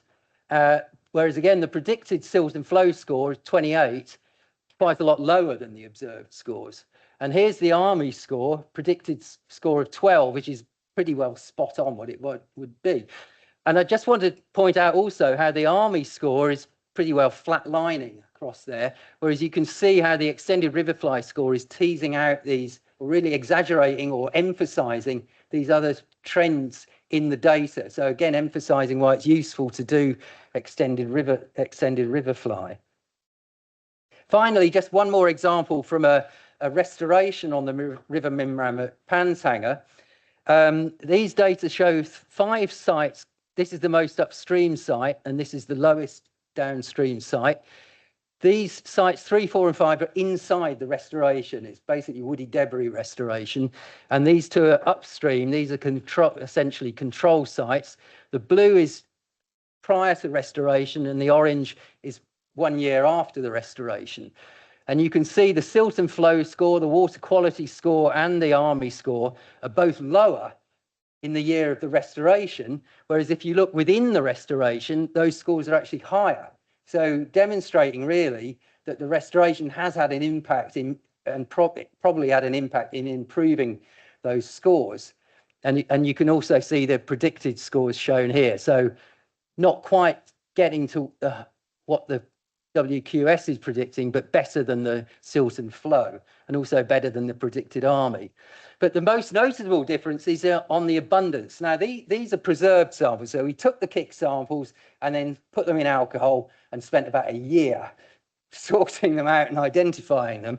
But the really big difference, you can see there's a huge increase in the total abundance of invertebrates. And this is quite a well-known response to river restorations, particularly in the early stages, that you don't really get a big biodiversity response. So no big increase in the diversity, but you do get a big increase in the abundance of the invertebrates in general, just because there's more habitat available for them. So I think that demonstrates again how the extended riverfly and in combination with the RICT, the predicted scores, can be very useful in assessing the success or otherwise of restorations. Oh, and finally, I forgot about this. The last slide, just showing all of the extended riverfly scores that are available on the cartographer, and you can see essentially they're showing a normal distribution. So it's not many at the lower end and not many at a higher end, but a hump in the middle. So that's what we'd expect from the data. They get up to about 50. You're not going to get much more than 50. That's going to be as good as you can get.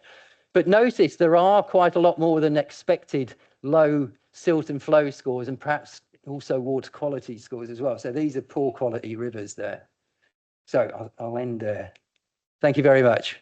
Okay.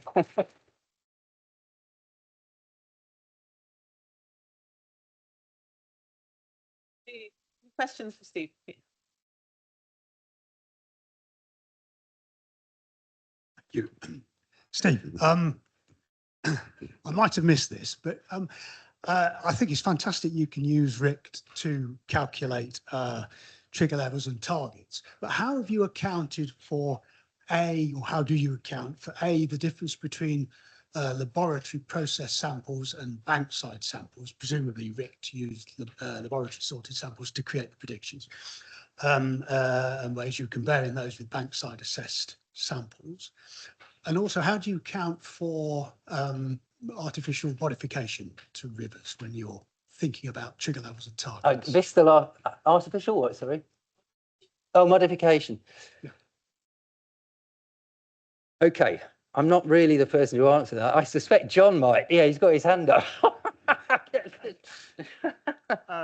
So I can perhaps say a couple of things on this point. I am not an expert on RICT myself. The real person to ask these questions to would be John Murray Bly, but in his absence, I will do my best. Good, thank you. So on the first point, the current RICT model, the RICT 44 model, can be confounded by artificial modifications. That is an unfortunate fact. If a river has been artificially over-widened, that can have an effect. However, on the whole, it does pretty well. Do you remind me of the first part of your question?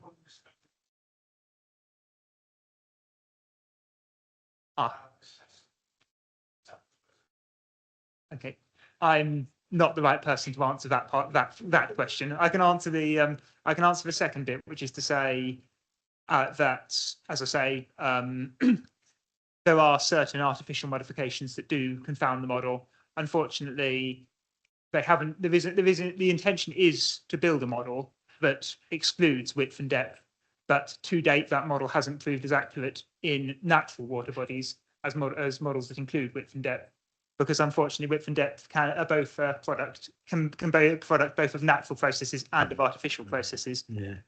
Which makes it quite difficult to build a model that doesn't include them. But if you build a model that does include them, it can be confounded. Sorry for everybody for a slightly convoluted answer there. Yeah. All I can say is that I have compared bankside samples with lab sorted samples, which I've done, and it's not obvious to me there's a difference between the scores that I'm getting, the bankside versus the lab sorted compared with the predicted scores. They're in the same region, really. If anything, the lab sorted scores are going to be higher than the bank sorted scores because of the underestimate of the abundance of all of the taxa. So you're going to be missing small things, essentially. That's what I think. So yeah. Okay, thanks.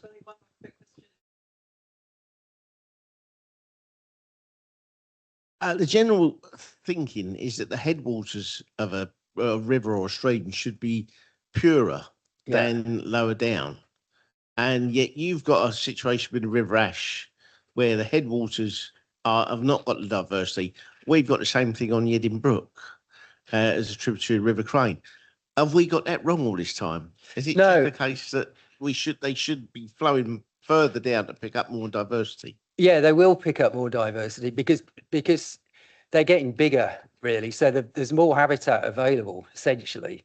There's more productivity in the river as it moves down.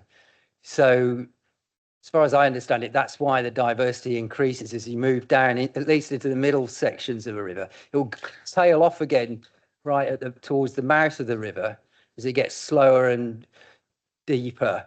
But it's the reason it was low at Maltings Lane isn't because it's because it's over abstracted and there's not enough flow in it.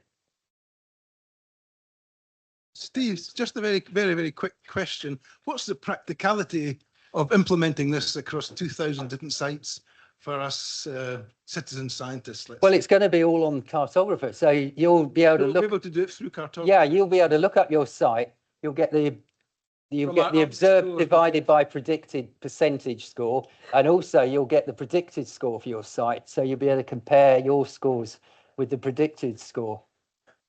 But in the meantime, you could get the agency data and at least compare yours. You get a general ballpark idea of how it's doing. Yeah. Thanks, Steve. Great description of the river continuum there as well, which is yeah, changes over the distance from head to sea. Okay, we've got a couple more presentations. I think it's second last of the day. So we're going to hear from Azra Glover, from the Zoological Society of London, whose talk is titled Improving the Ways We Monitor Freshwater Restoration, Case Studies from the Crane. So Azra graduated from the University of Birmingham with her BSc in Environmental Sciences and went on to UCL for her Masters. After some time abroad helping on various research projects, she has been at ZSL for the last 5 years. So part of Azra's work as a project manager on the freshwater team focuses on the practical applications of monitoring techniques to measure the success of restoration projects, offering concrete examples of how data informs and validates conservation efforts.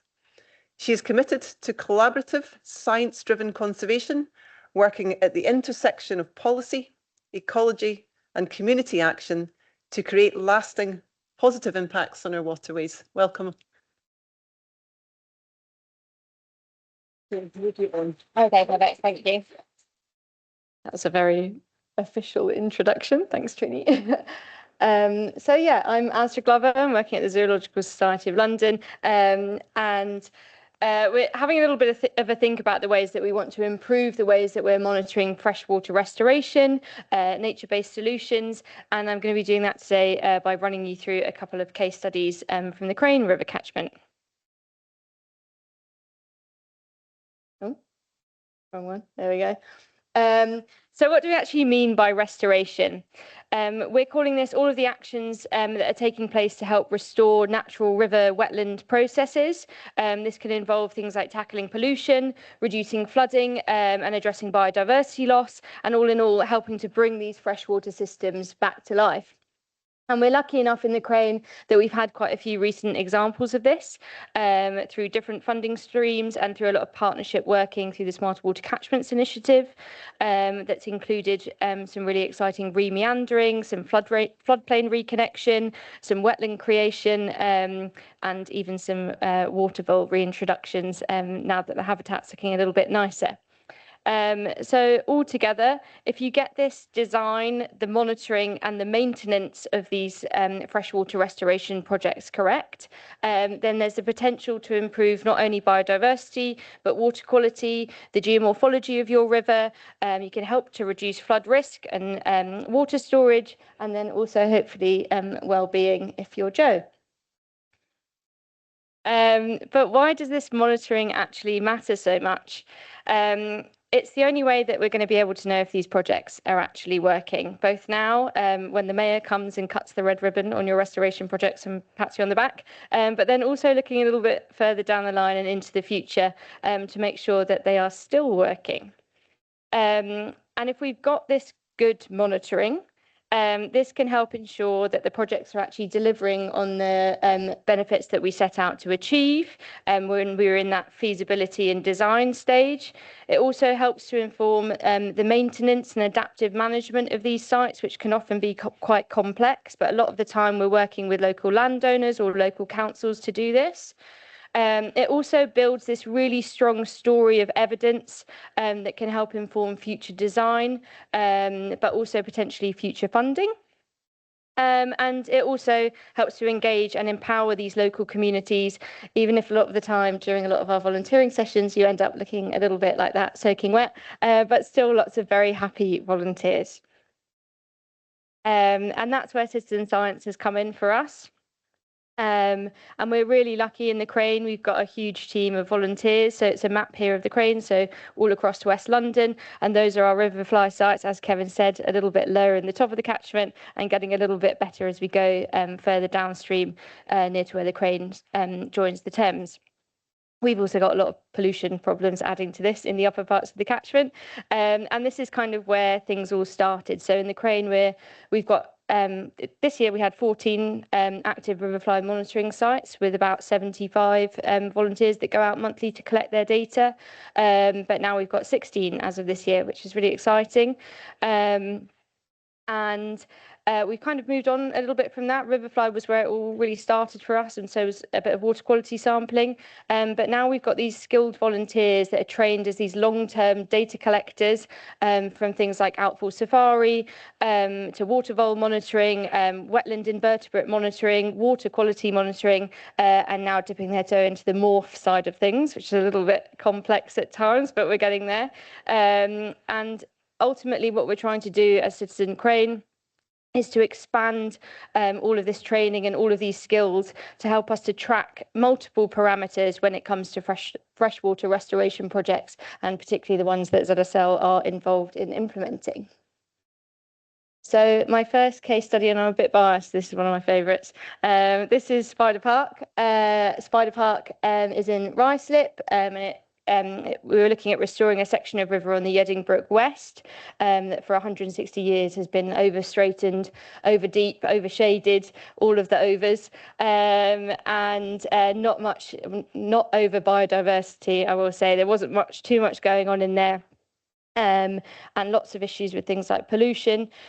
But we worked with the London Borough of Hillingdon, and we had a really good working relationship with them, and it was really good fun actually working with Dragna from Hillingdon. If you ever get the chance to work with her, I'd highly recommend, and she's a bit of a riverfly lover too. And we were looking to restore this section, and we used a range of different techniques. And we were involved sort of from feasibility stage in this. So before it even began, deciding where we actually wanted to do river restoration. And after lots of help and lots of collaboration, we ended up remeandering 2 sections of the channel, creating a 2-stage channel shapes in those meanders, doing a lot of terrestrial vegetation clearance, lots of brambles removed, the addition of large woody debris deflectors to help really start getting that water moving, the addition of a lot of gravel, some of which ended up a bit further downstream than we'd hoped, and also a lot of wetland plug planting, 8,000 plug plants planted over that 5 volunteer sessions. So very hard workers. If you want their number, I'll let you know after. But ultimately the goal was to restore the natural processes in this section of river, to boost the biodiversity, and also in doing so help reconnect people with their local river. So like I've said, we've got the experts in the crane, we've got the training, we've got the skilled volunteers, and most of the time we've got a lot of the equipment needed. We've got our turkey bases at the ready. So we thought, why not make the most of this? And at Spider Park, it's where we first sort of integrated this multi-metric monitoring approach. We went old school, and we could do that Backy style approach, so the before, the after, the control and the impact, and we combined all of our skills into these sort of blitz style events as well, to bring a lot of our volunteers together, because we've got these 14, now 16 groups across the crane, and we get together for a big crane forum, but there's not that much opportunity to mix groups together and start working across our different passions and interests. So we brought everyone together, the sun was shining, and we collected riverfly samples, just the standard riverfly, both pre and post restoration, and we also established a new monitoring site, because we had a control upstream anyway that people have been monitoring for a few years. So we added a new one at the downstream end of the restoration zone. We also carried out more citizen science, which is a physical habitat assessment through these blitz events as well. It was all one big, quite long day. We were doing fixed point photography as well on a monthly basis to capture that kind of visual habitat development. And we also carried out community perception surveys to really gather a bit more information on that social impact and begin to evaluate that. That was Dragna there, by the way. She's amazing. And I'm really excited to say that we're already seeing some pretty positive early results. So I think we finished off restoration in May, so it really hasn't been that long. And in that time, you can see there, so the blue is the is the control site, sorry, and we've got the split there between pre-restoration and post-restoration. And before restoration at both of our sites, we were averaging around a 2 or a 3, which is quite common for that area, that sort of section of the crane catchment. But then as we continued monitoring and as the site settled down a little bit, you can see in green, that's our restoration zone site. And we actually are now seeing scores more like 5s and 6s, which is pretty cool and pretty quick, I think. And that's mainly because we're getting new taxa cropping up in our samples rather than just getting Gammarus. We're now getting things like our olive mayflies and our caseless caddisflies, and lots of screaming and shouting when people saw their first caseless caddisfly after years of only getting Gammarus. So keep at it if you are only getting Gammarus. Also, really promisingly, our morph surveys have started to show some quite positive signs of improvement, especially, wrong way. There we go. That should be them.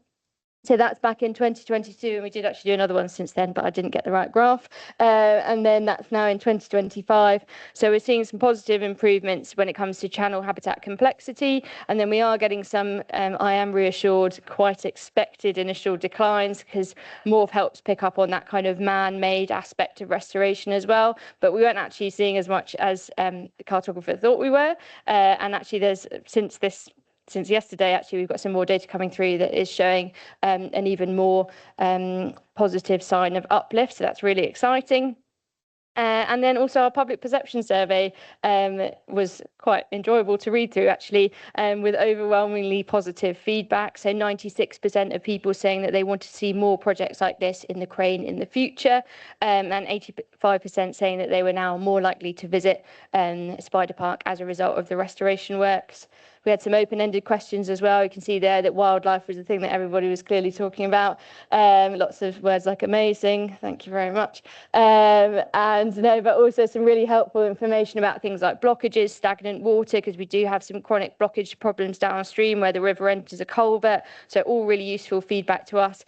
And I'm going to start charging the heron rent to hang around because he's there every time I am. So, but nice that people are spotting him too, and it's not just me. But yeah, that's a bit of a summary of Spider Park. So that's your before and your after. Looking quite nice there. Nice sunny day. I chose to take that photo. So, but yeah, that's Spider Park. But it's not all we've been up to, and not the only thing we've been monitoring.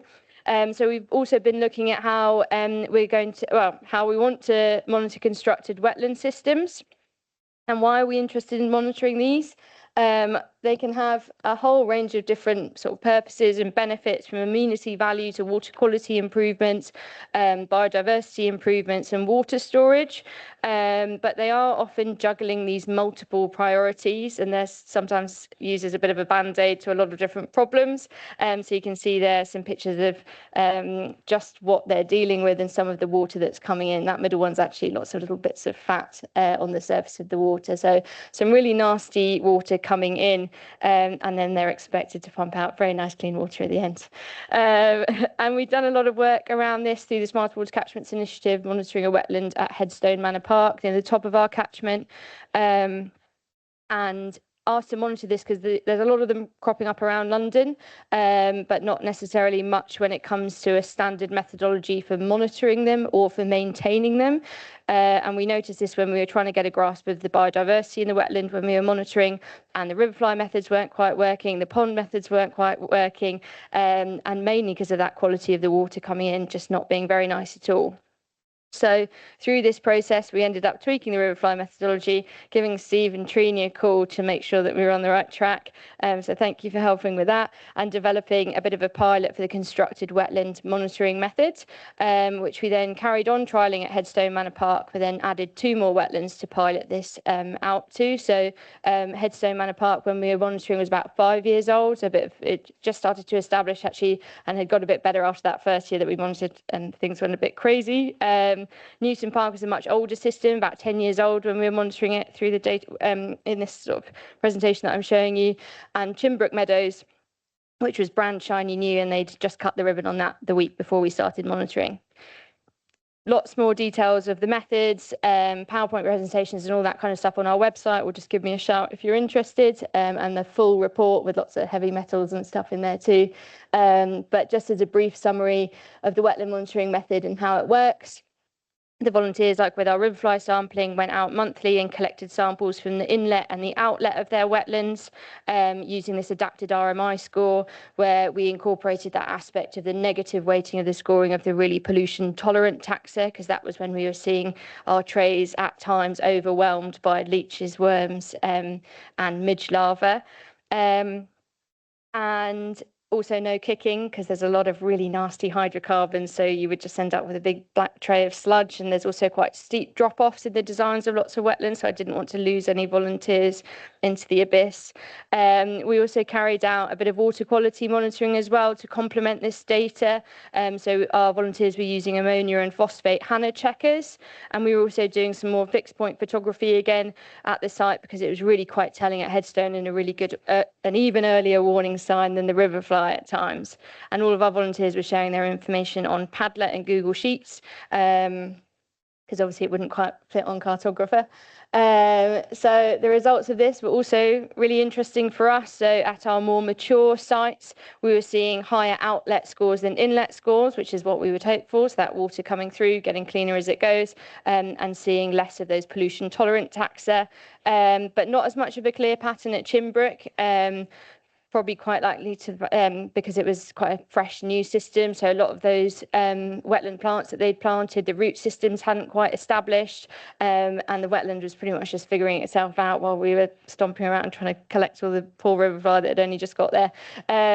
But a lot more of a mixed system, and we'd actually seen that at Headstone when we first monitored Headstone when it was a lot younger, with things like temperature and low rainfall in summer having a bit more of an impact than it did at those more established systems.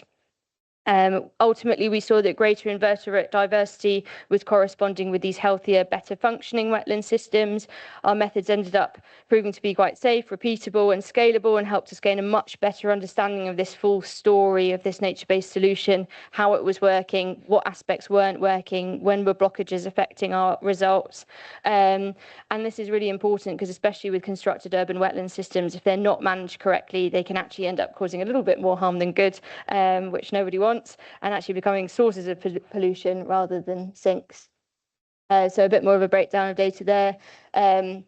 The bars, you can see that even if we were getting quite high abundances, the black lines are actually the scores. So we had some of those taxa in those instances bringing those scores down, but lots more of that in the report, but I don't want to run out of time. So why is this follow-up monitoring so crucial?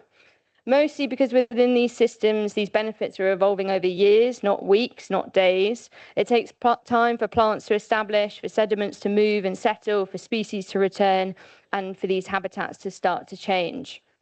But with this systematic multi-parameter monitoring, crucially before, during and after restoration, we can really help to build this strong evidence base and this really strong story and a pattern of reporting on these things that can help inform our future work. It also helps us better plan how we want to manage them in the future and how we, as ZSL or as partners for the smart water catchments, are going to plan to fund this. And without this ongoing monitoring, we miss capturing that whole story and all the things that come with it, with the opportunities to learn and improve for future projects as we go. But what's the future of this citizen science task force monitoring? Ideally, what we'd love to be able to do is create these little local task forces of people that originally started with riverfly monitoring, but now want to try a little bit more. We want to continue coordinating with local councils and practitioners so that we can make sure that we are there in time when a lot of these things are coming online, that we can get there before to get that key data of what it was like and what it could be or what it is going to become. We want to keep combining these biological, physical and social aspects of monitoring so that we can start effectively tracking all of the benefits that our restoration projects could have, not just the things that we might think we want to achieve. So for us, monitoring pretty much means proving what works, improving what doesn't work, and helping to inspire others to take action. But with the caveat that we definitely couldn't do this without our volunteers, and we're just the lucky ones that get to present all of the work that they've been doing. So thank you very much to lots of other people, some that I might have missed, I'm really sorry, and all the Friends group. But this is at our Citizen Crane annual forum.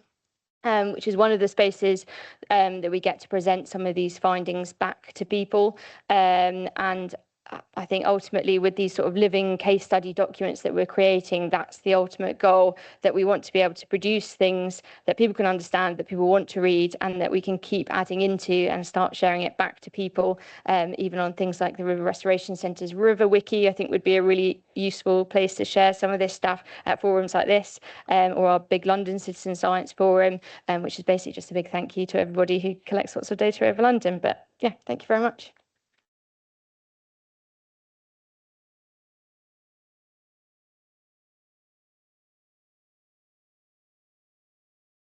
Sorry.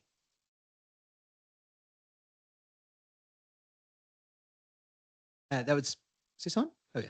I was super interested. Thank you very much. I wondered if you just had any broad advice for how you make that bridge from going, getting a group of volunteers, collecting data to actually translating that into practice then? How do you then move beyond monitoring and get them involved with delivering action on the ground, like restoration projects, like you say?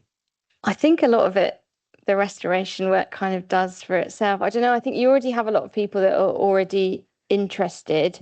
I think what we're finding at the moment is that it's not necessarily these full training days that people want to, that the people that are a bit more wary or not sure if they want to definitely start to contribute, they're a bit hesitant of those. So we found that these like little mini taster sessions, or where you get people in for a planting day, but while they're doing the planting, someone sneaks off with a Riverfly net and brings out a tray, and then it's that complete thing of like, okay, well, I was here to do a bit of planting because I'm interested in helping this river. This is another way that I could do that.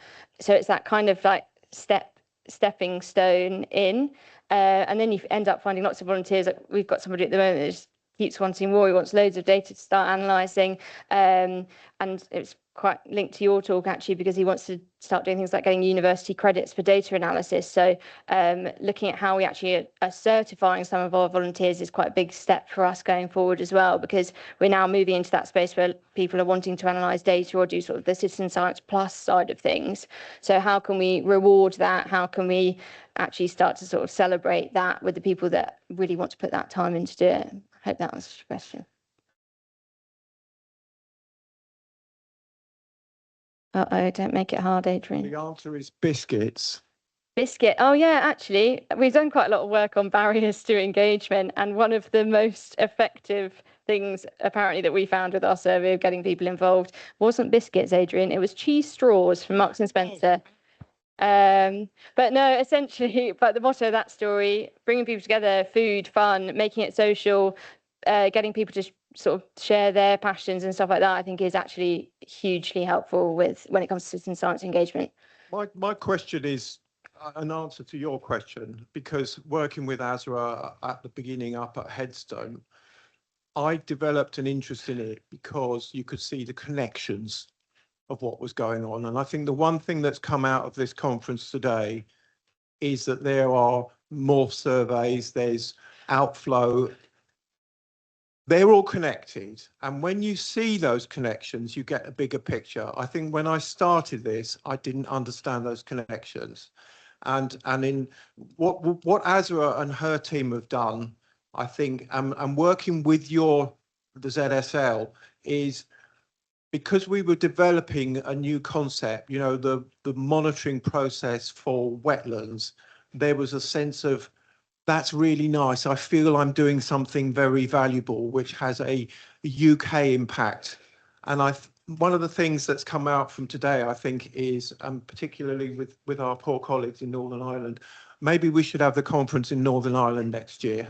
The thing is that lots and lots of people are doing different things. But at the end of the day, once you know how it all joins up, then you begin to think that you're doing something of value. And I think that the example that we've got in the crane with Azra and her team, I'm going to make her blush now, is a really good example about how you can do it.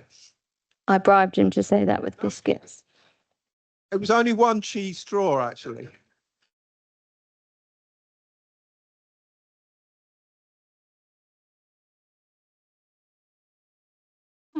Oh, hi.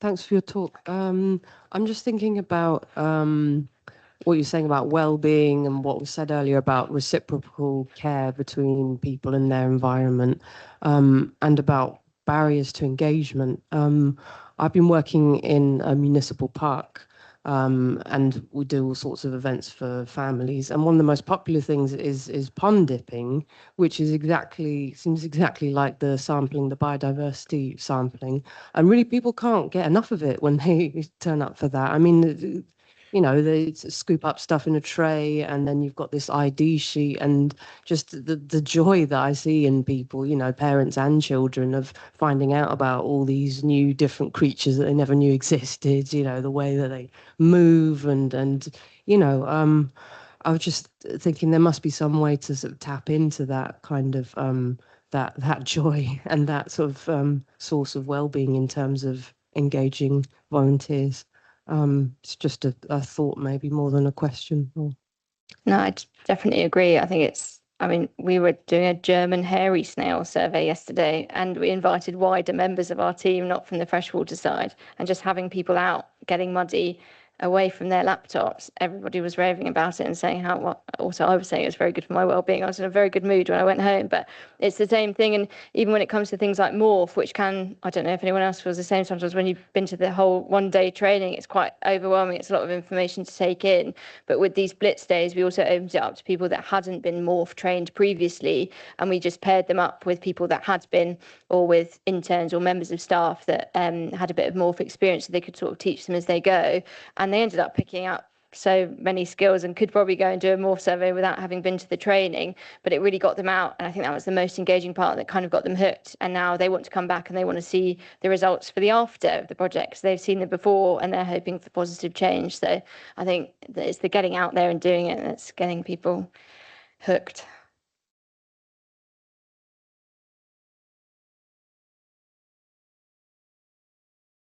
Thank you so much.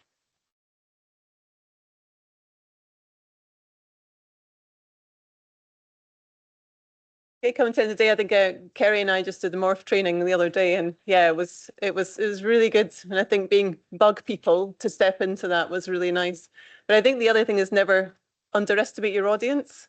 I was doing a training session, and someone said to me, they piped up, but you haven't talked about the birds. I was like, of course I haven't. But she was very knowledgeable, so she spent the next 10 minutes telling everybody about all the breeding birds around. And I think it's making people feel valued, you know, for what they can contribute as well. And yeah, I learned a lot about birds. Okay, so finally come to a close. And I'm particularly excited to hear the presentation coming up. Having been Riverflied, I really want to get down that Lakefly path. So we have Dr. Sophie Cowling from the Freshwater Biological Association, who will be introducing Lakefly, bringing the Riverfly approach to still waters. So Dr. Cowling completed her undergraduate studies at the University of Leicester and her PhD at the University of Nottingham. Following her enthusiasm for plant sciences and community engagement has seen her in roles at NRW, Earthwatch and Plant Life, and most recently joining the FBA as a senior scientist with a focus on citizen science. Her work at the FBA has been instrumental in adapting the principles of riverfly monitoring to lakes and ponds, opening up exciting new avenues for citizen science in Atlantic environments. Stage is yours. I've heard that I'm an imposter, so be kind. Let's make sure this works. Oh, back. There we go. Okay. I would say, don't worry, it's the last one of the day, but I don't know about you guys, like it's been so inspiring that actually I'm not tired. I'm fully jazzed. There's been amazing ideas, both sort of education, community engagement, but almost scientific principles that I'm really excited to start applying in FBA and especially within Lakefly, or as I call it, grown-up pond dipping. So, and that's what people seem to really associate with when you do the training with them actually. So Lakefly, as Becky said, is bringing our Riverfly approach to still waters. Today, because it's a new project, I'll whip you through some of the rationale and the background, and then just talk you through the method, how it slightly differs from extended Riverfly, and then our pilot that is currently going on at the moment, which is very exciting. It's kept us very busy. So just to kind of before we delve in, give you a little bit of background to where Lakefly came to be. Led by the Freshwater Biological Association, we've built Lakefly based on our long-term expertise within the organisation, both through Riverfly, but also the people within the organisation and the fellows themselves have in biotic assessment. We're producing it in partnership with Natural England, which is funded by DEFRA's Natural Capital Ecosystem Assessment Programme. And the feasibility study really began in 2022, applying a very simple question of, well, can we take Riverfly and the success and impact that it's had and the enthusiasm and apply it to lentic systems, lake systems. So we're developing this as this lake-based counterpart to Riverfly. Hopefully it works. It's more than just data. It's more than just filling and monitoring gaps. Citizen science always is. We're really seeking to try and empower individuals. You know, if we're going to try and change our state of nature, it needs to be social change. So this is also a project that is looking at educating and empowering individuals and communities, encouraging them to take real stewardship over their lakes, while also hopefully generating some fairly decent data that will help strategically guide management and restoration. So stepping back a little bit, lakes are more than just water. You may well look at them and think about them, and we imagine these very sort of still bodies, and underneath that serene surface, we have these really complex biological and biogeochemical systems. And we sort of sometimes, I think, forget about that. There is a lot going on, and it's very important. And also the integration of rivers and lakes. Obviously, we talk about catchments, but rivers flow into lakes. The things that rivers pick up as they move along, so nutrients, sediments, rubbish, pollution, that all also flows into our lakes. And then those lakes will influence what then flows out. These are integrated systems, and sometimes it feels like we look at these systems as single separate habitats, and we need to start approaching them with a more holistic approach, and that includes our sort of monitoring strategies across them so that we can compare them to one another. But they give us so much. You know, I really don't like, thinking about Joshua's presentation, I really don't like the term ecosystem services. It feels very, what was the term? Thingifying. Yeah. I was like, oh yeah, that's ecosystem services. Yeah, thingifying. You know, but they do actually, you know, okay, let's say the things that they do. They give us drinking water, you know, they give us places to have fun on, paddleboarding and boating around, flood mitigation, they create habitats and biodiversity. They bring fantastic benefits to the economy coming from the Lake District, you know, tourism, but also fisheries, water supplies, climate change mitigation, which people often don't think about, and also, you know, the really deep cultural and spiritual aspects these places bring to a lot of people. They are kin, you know, it brings them a lot of peace. And they're obviously really essential biodiversity reservoirs, and thinking about sort of the areas that we monitor within Lakefly, especially these shoreline margins, where a lot of your plant and invertebrate communities will thrive, and they really underpin that kind of food web for your wider lake. And one of the things that I think really goes it's underappreciated and underrepresented is actually lakes' role in globe and carbon dynamics.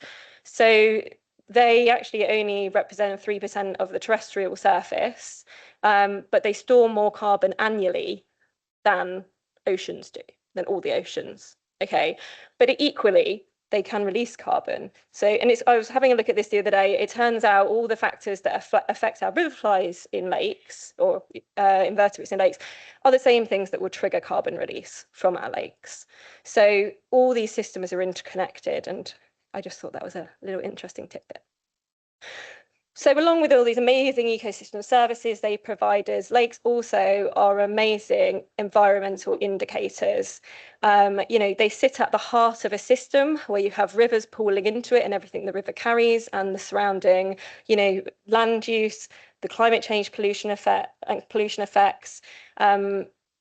These all get pooled into lakes, and obviously No Better Place is a great example for how much lakes will shout at us when they're not happy, as Loch Ness. So Loch Ness, a system that got pressurized to the point where it's now got these severe and extreme algal blooms, and they came as a result of, warming waters, but also unchecked pollution from agricultural runoff, land use runoff, and wastewater systems. So lakes are fantastic indicators. They will visually tell us when there is a problem. And yet, despite this, they are quite widely under-monitored. So under the WFD, so Water Framework Directive, only in the UK, only lakes larger than 50 hectares are monitored. We're thinking about the context of biotic monitoring using invertebrates. And the monitoring of those ones itself is relatively infrequent and becoming more infrequent through financial pressures on the government. And also that monitoring occurs in open water. We're missing the pressures that are occurring within sort of local, we've seen it in the Big Windermere survey, you will get local pressures within a lake, and also the pressures you're experiencing on a shoreline. And the shoreline are actually the zones where you will tend to see those visual cries for help from the lake coming first. And they're also the places that the community see that first. So that's just we obviously have a gap there. And I think there's one place that you can see that really clearly is the Lake District. We have 80 lakes, tarns and reservoirs, bodies of water dotted all across the Lake District, but only 14 of them are larger than 50 hectares. So you have got a huge amount of water bodies, often that are really valuable, very ecologically sensitive, being unobserved, and essentially, again, coming back to, sorry, Josh, point of kinship, being uncared for. We have, and that's in contrary to that, coming back to them actually monitoring, contrary to that, rivers have a much more established biotic framework. I'm not saying that monitoring rivers is perfect, it's definitely not.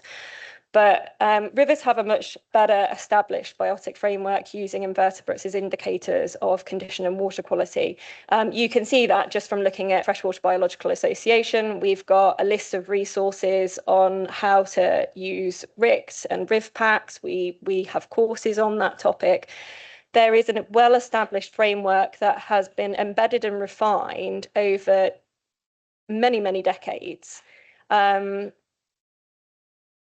It's not so much the case for lakes, and we're not entirely sure why this is. I've asked other people that know far better than me why that is the case. Some people have said it's because it's difficult to do in lakes. They're really heterogeneous, that their shorelines vary quite a lot. You get pooling, you get crinkles, but then that's the same in rivers, surely. The response from John Davy Bowker was, said it's just because they're just less important traditionally. They've just received less focus. There are invertebrate assessment methods within still waters. However, they tend to be quite specialised and they don't have such a well-established framework. So CPET, which I did put what it says on here, but apparently it hasn't popped up. So CPET basically monitors open water chironomid casts, pupal casts in open water. Obviously, you're only dealing with one taxonomic group. It's an incredibly specialist method. You're not taking into account those vulnerable shorelines where we often see effects and degradation. And then the other method that we use is LAM, but LAM is specific generally to upland lakes and to acidification detection, not water quality and ecological degradation. So we've only really got one. So as you can see, there is not as well-established monitoring framework for lakes that is tried and tested and also is adaptable for the public to take part in, as there is in Riverfly. So this is why we have started adapting Lakefly. So we'll move from sort of the why into the how. So the Lakefly sampling method is directly adapted from extended Riverfly. The reason we haven't gone for the sort of standard RMI is it needs generally to pick up those effects with, it was felt that we need a higher resolution. So the first step for people is some little minutiae differences. The main one, and it kind of actually is very similar to what Azra is talking about for wetlands. The main first point is, can you get into the lake safely? So, and that's your first monitoring step. So if you can get into the lake, like we can do in the Lake District, in most of our gravelly shorelines, then you would go ahead and you would complete your kick sample. If you can't get into the lake because you've got very sedimented locations or you've got a very steep banks with lots of fringing vegetation, then you will use usually quite a long pole and use a bank sample substrate. So the first, and then from there, it's very simple. It's very similar, to extended Riverfly. You do a 30-second surface search, finding those invertebrates that like to dwell on the surface in these calm waters, such as surface water bugs and whirligigs.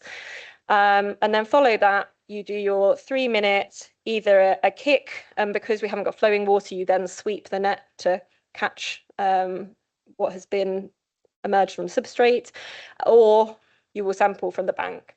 And then the final step, again, a standard Riverfly, is you're going into a 30-second hand search. So it is directly derived from Riverfly. It is built on that well-established method. It's just adapted for our lake ecosystems and how people can try and safely access them. So as you've done, once you've got your catch, you'll go on to your method ID and scoring. As I've mentioned, it's adapted from extended Riverfly. So we've got 24 invertebrate groups. That was initial concern for us, and it was mentioned by other people of how this is going to be a very accessible method, especially to what we'd like it to be as accessible to new volunteers, because some people might not want to sample rivers. They might want to go straight to sampling their lake because they care about their lake the most. And how do we make that accessible to people? Because some people find extended Riverfly quite overwhelming. So we've tried to overcome this barrier through developing an online pre-training module, or I haven't, Emma has, her skills. So this is a screen grab of our online pre-training module going through the taxonomic groups and their diagnostic features. I'm very pleased to say that it's actually been really successful. We didn't know how beneficial it would be, but people are coming to the training familiar with the taxonomic groups and the key diagnostic features, and have fed back incredibly positively that they don't feel overwhelmed and they had a great day. Similarly, the scoring, hopefully you can see that table okay at the back, is based on the scoring that's set out for extended Riverfly. It's just adapted for the invertebrate taxa that you find in lakes and how pollution may affect them. So across most groups, you will sort of have a homologous score regardless of abundance, where 1 is those more sort of generalist resilient taxa, and 3 or 4 is those that are more sensitive. There are a few that change with abundance, are ringed in red. So for example, if we get an absolute shed loads of hoglouse, then that's bad. That score goes down. You know, stoneflies or olives are our more sensitive groups, indicating a more healthy water body. So that's the method. As you can see, it's quite similar. And the online method is lovely. If you want to use it, actually go ahead. It's on our website. But what we've been very busy doing since May is starting to pilot the project out in the wild with people, because we're looking at a really untested method that is based on a river method and also based on a river biotic indices, which obviously has various underlying assumptions that are different to a lake environment. So we really were keen on getting a very thorough pilot in place that to aim to test and refine both the physical method and whether it's accessible to people, but also the scoring, ensuring that it's showing us what we think what it's going to show us, and also that it's applicable across wide lake typologies, because the geology of UK lakes is very variable. We want to make sure that it's also accessible to people, and there's no point making a citizen science method if people are not going to engage with it and they're not going to get all the other benefits that come aside from us getting some lovely data. So Emma and I started building this in May, and it's been a very busy time, but I'm very proud of what we've achieved. But since then, you know, we've managed to make training resources, online training, we've managed to do recruitment, and since between late October and late August and mid-October, we've completed 4 training days, resulting in 43 trained volunteers. As a result of those individuals, we've now had through 20 registered sites. Most of them are in Cumbria because of the nature of doing a pilot. Most of our people trained are in Cumbria. But we do have sites now across sort of Cheshire, down in Kent, some other areas in southern England, and then hopefully soon Bala, which if Gareth here, he can tell me the Llyn Tegid, is it? Don't know if he's here. Llyn Tegid is the Welsh for it, which hopefully will also be sampled, which would be lovely to get a Welsh lake with some slightly different geology. And the data has now really started rolling in, which is incredible to see. There are also more sites being registered. It's just that landowner, RRSI permissions, it all takes time, including for my site that I'm trying to get registered. So we've had this week 30 surveys submitted. They're coming in all the time, and there's some really good indications already from the data that it's doing what we hope it's going to do, and it's showing the right kind of patterns. Some people have purposely picked 2 lakes, one in good condition, one in poor condition, to see what difference they're getting, and I'm really looking forward to doing the data analysis on that later in the year. So this slide is just basically recognising the people that are out there in the wild doing the work. There's only so much we can do, and then we just have to hope that the enthusiasm of people takes it forward. We've been very, very lucky, Emma and I, about the level of interest that we've had, both from individuals, but also agencies. It's been a bit overwhelming, actually. I'm not going to lie, the imposter syndrome was like up here. But so, for example, the Angling Trust were incredibly enthused about the project. They sent up 4 officers to ourselves who've been trained as trainers. So after they've done the pilot year, they might actually then, once the project goes live, they will engage and train people themselves.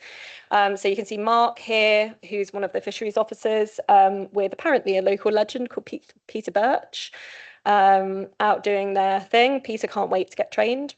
Back in Cumbria, we've got a community group who are all sampling various sites around Ullswater, and they're part of a wider citizen science freshwater ecology project that's happening there.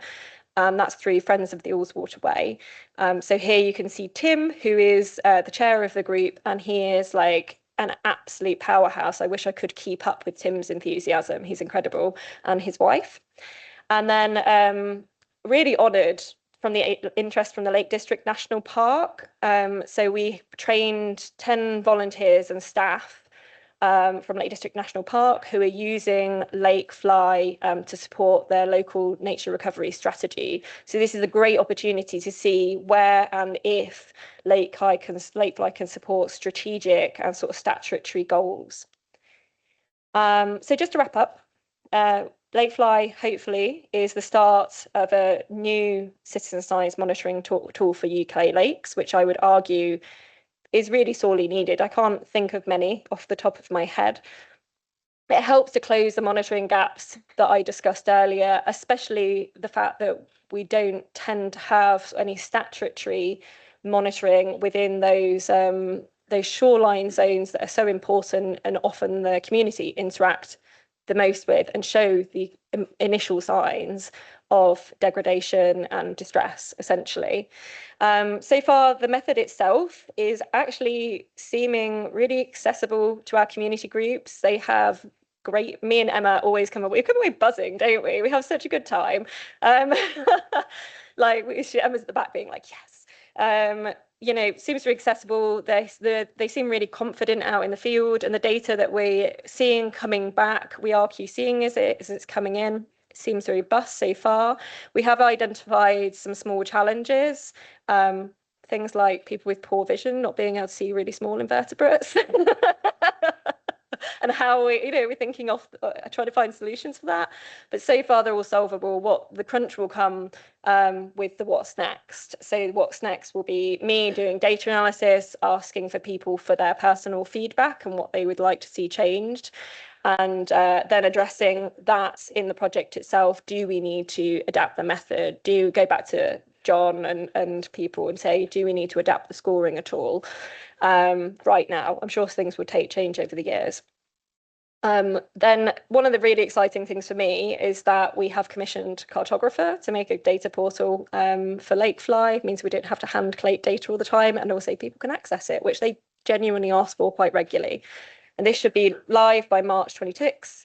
And then it's discussions on how and when to launch, and of course with all long-term citizen science projects, trying to find sustainable funding. So if you know of any pots of money or happen to have any, please come and find me. I'm sure you don't need them.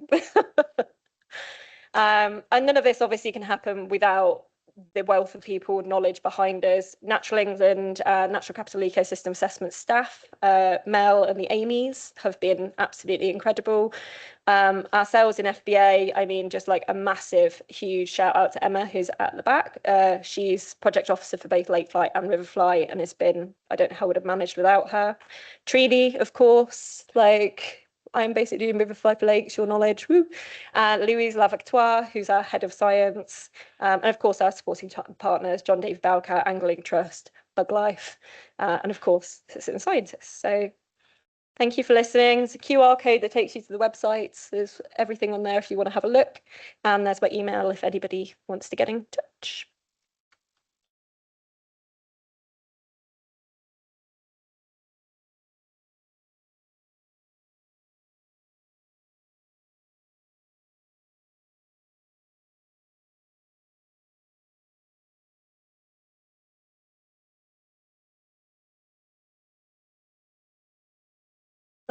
I love this. This is really good initiative. What kind of support or how much outreach have you done with, is it United Utilities Water Company up in the lakes, or the Cumbrian Tourist Board or something like that? Simon might be able to answer that. I mean, if you're saying that, have you done any public engagement yet? No, we've just been focusing on the pilot and trying to make sure that it's fit for purpose, essentially. And yeah, it is, when we're discussing our funding strategies, we are discussing into, like, at some point in the future, talking to water companies and how we can, yeah, we need to work with them on sustainability solutions, but we're not at that stage yet. Thank you very much. Really interesting stuff. I wonder whether, and apologies if I missed it, will you also be developing protocols for sampling strategies, like number of sites by size, by type of lake? You know, that's so the people that have so overlapping sort of typologies with the data sets themselves and seeing effects.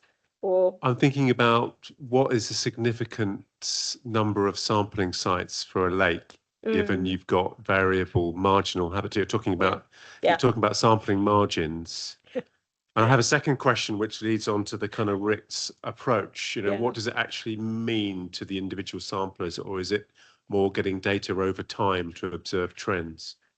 Yeah, with all of those things, they're all things that have absolutely gone through my head, our heads. We're just not at that point yet. So I think we wanted to just check first stage whether the method's accessible. John adapted the extended Riverfly scoring and went back to WHPT and sort of did some tinkering. These are all questions that have come up. I think for the purposes of the pilot, we've just said, go out, get out there, boots on the ground, monitor whatever you feel you can do. And then definitely it's kind of in my, I think we'd love, the things that you're saying are exactly the things that we would love to address in future and try and do some dedicated to projects on. Almost like power experiments. Yeah.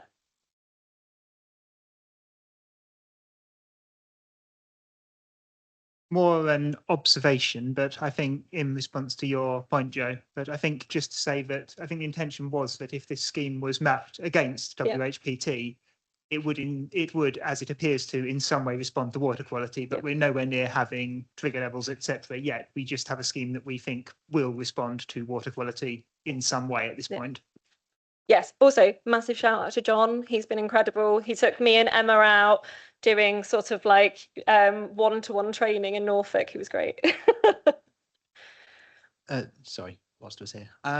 Just a quick question. So within the Water Framework Directive, do the environmental agency, etc., do they use Whippet for lakes as well, or is there an alternative metric for lakes? And I was just wondering, could there be any knowledge that you could apply there in terms of how that could be adapted going from Riverfly to Lakefly? And a second slightly follow-up question, are there any aspirations to do this for ponds as well?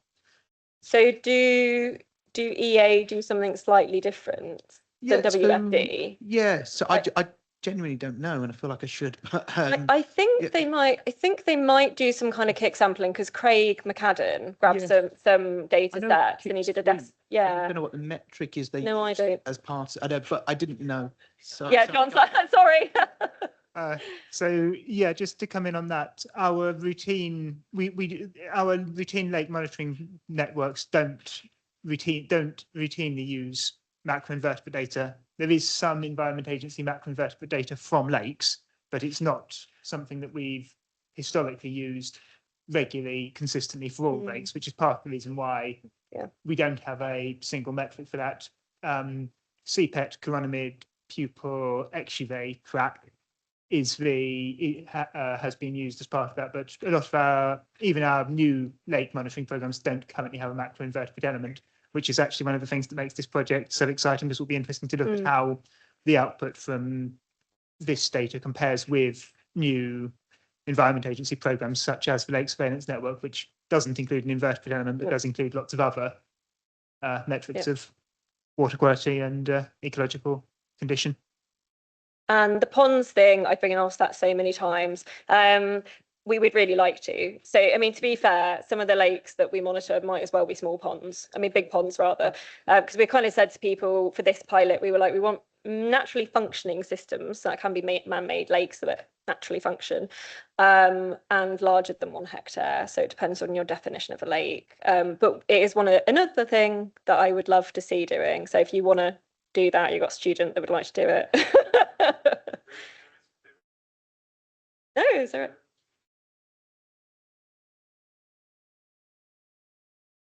Because it's a bit, yeah.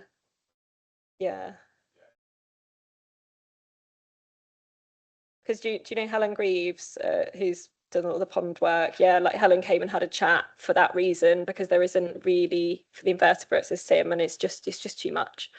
So, but yeah, we would like to see whether it works in ponds. Yeah. Okay. I think is that good. Yeah. Wait, not done. I don't understand how or why the urban riverfly is different to the standard riverfly kick sampling. But is that necessary for lakes as well? Because there are some lakes in towns and cities. I don't know actually, Trine, what's the difference with urban?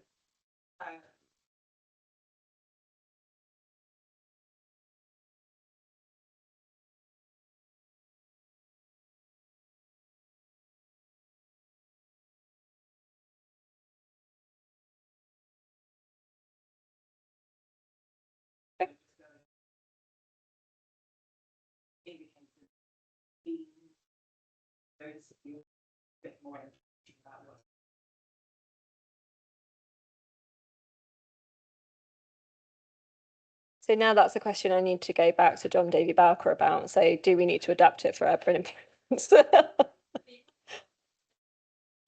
Yeah, but it's whether extended has captured those, like Trine says, those groups that are present. I don't know, James can probably answer that. Yeah, or John. Yeah. I feel like you should just So the Lakefly method already includes and most, if not all, of the less demanding taxa, because they're things like fly larvae, worms, beetles, etc. Those methods are already inherent to the Lakefly method, because those groups are already among the groups that you would expect to find in still waters. So there probably wouldn't be much, if any, adaptation needed. It's just that, but effectively, the Lakefly method would already produce a poor score if you got thousands of leeches and fly larvae. So, which would be terrifying, but yeah. Thank you, John, by the way. Thank you so much, Sophie. And just a final, we're going to hand over to Steve for final reflections, but just a final round of applause for all our speakers this afternoon. Thank you very much.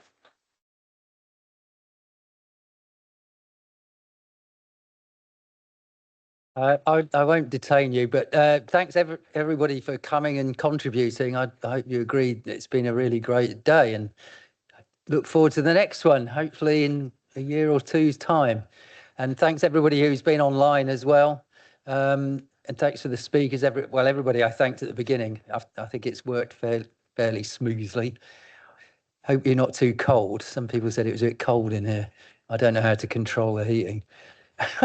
Anyway, safe journeys home. Hope you get home in the storm that's up north. Thank you very much.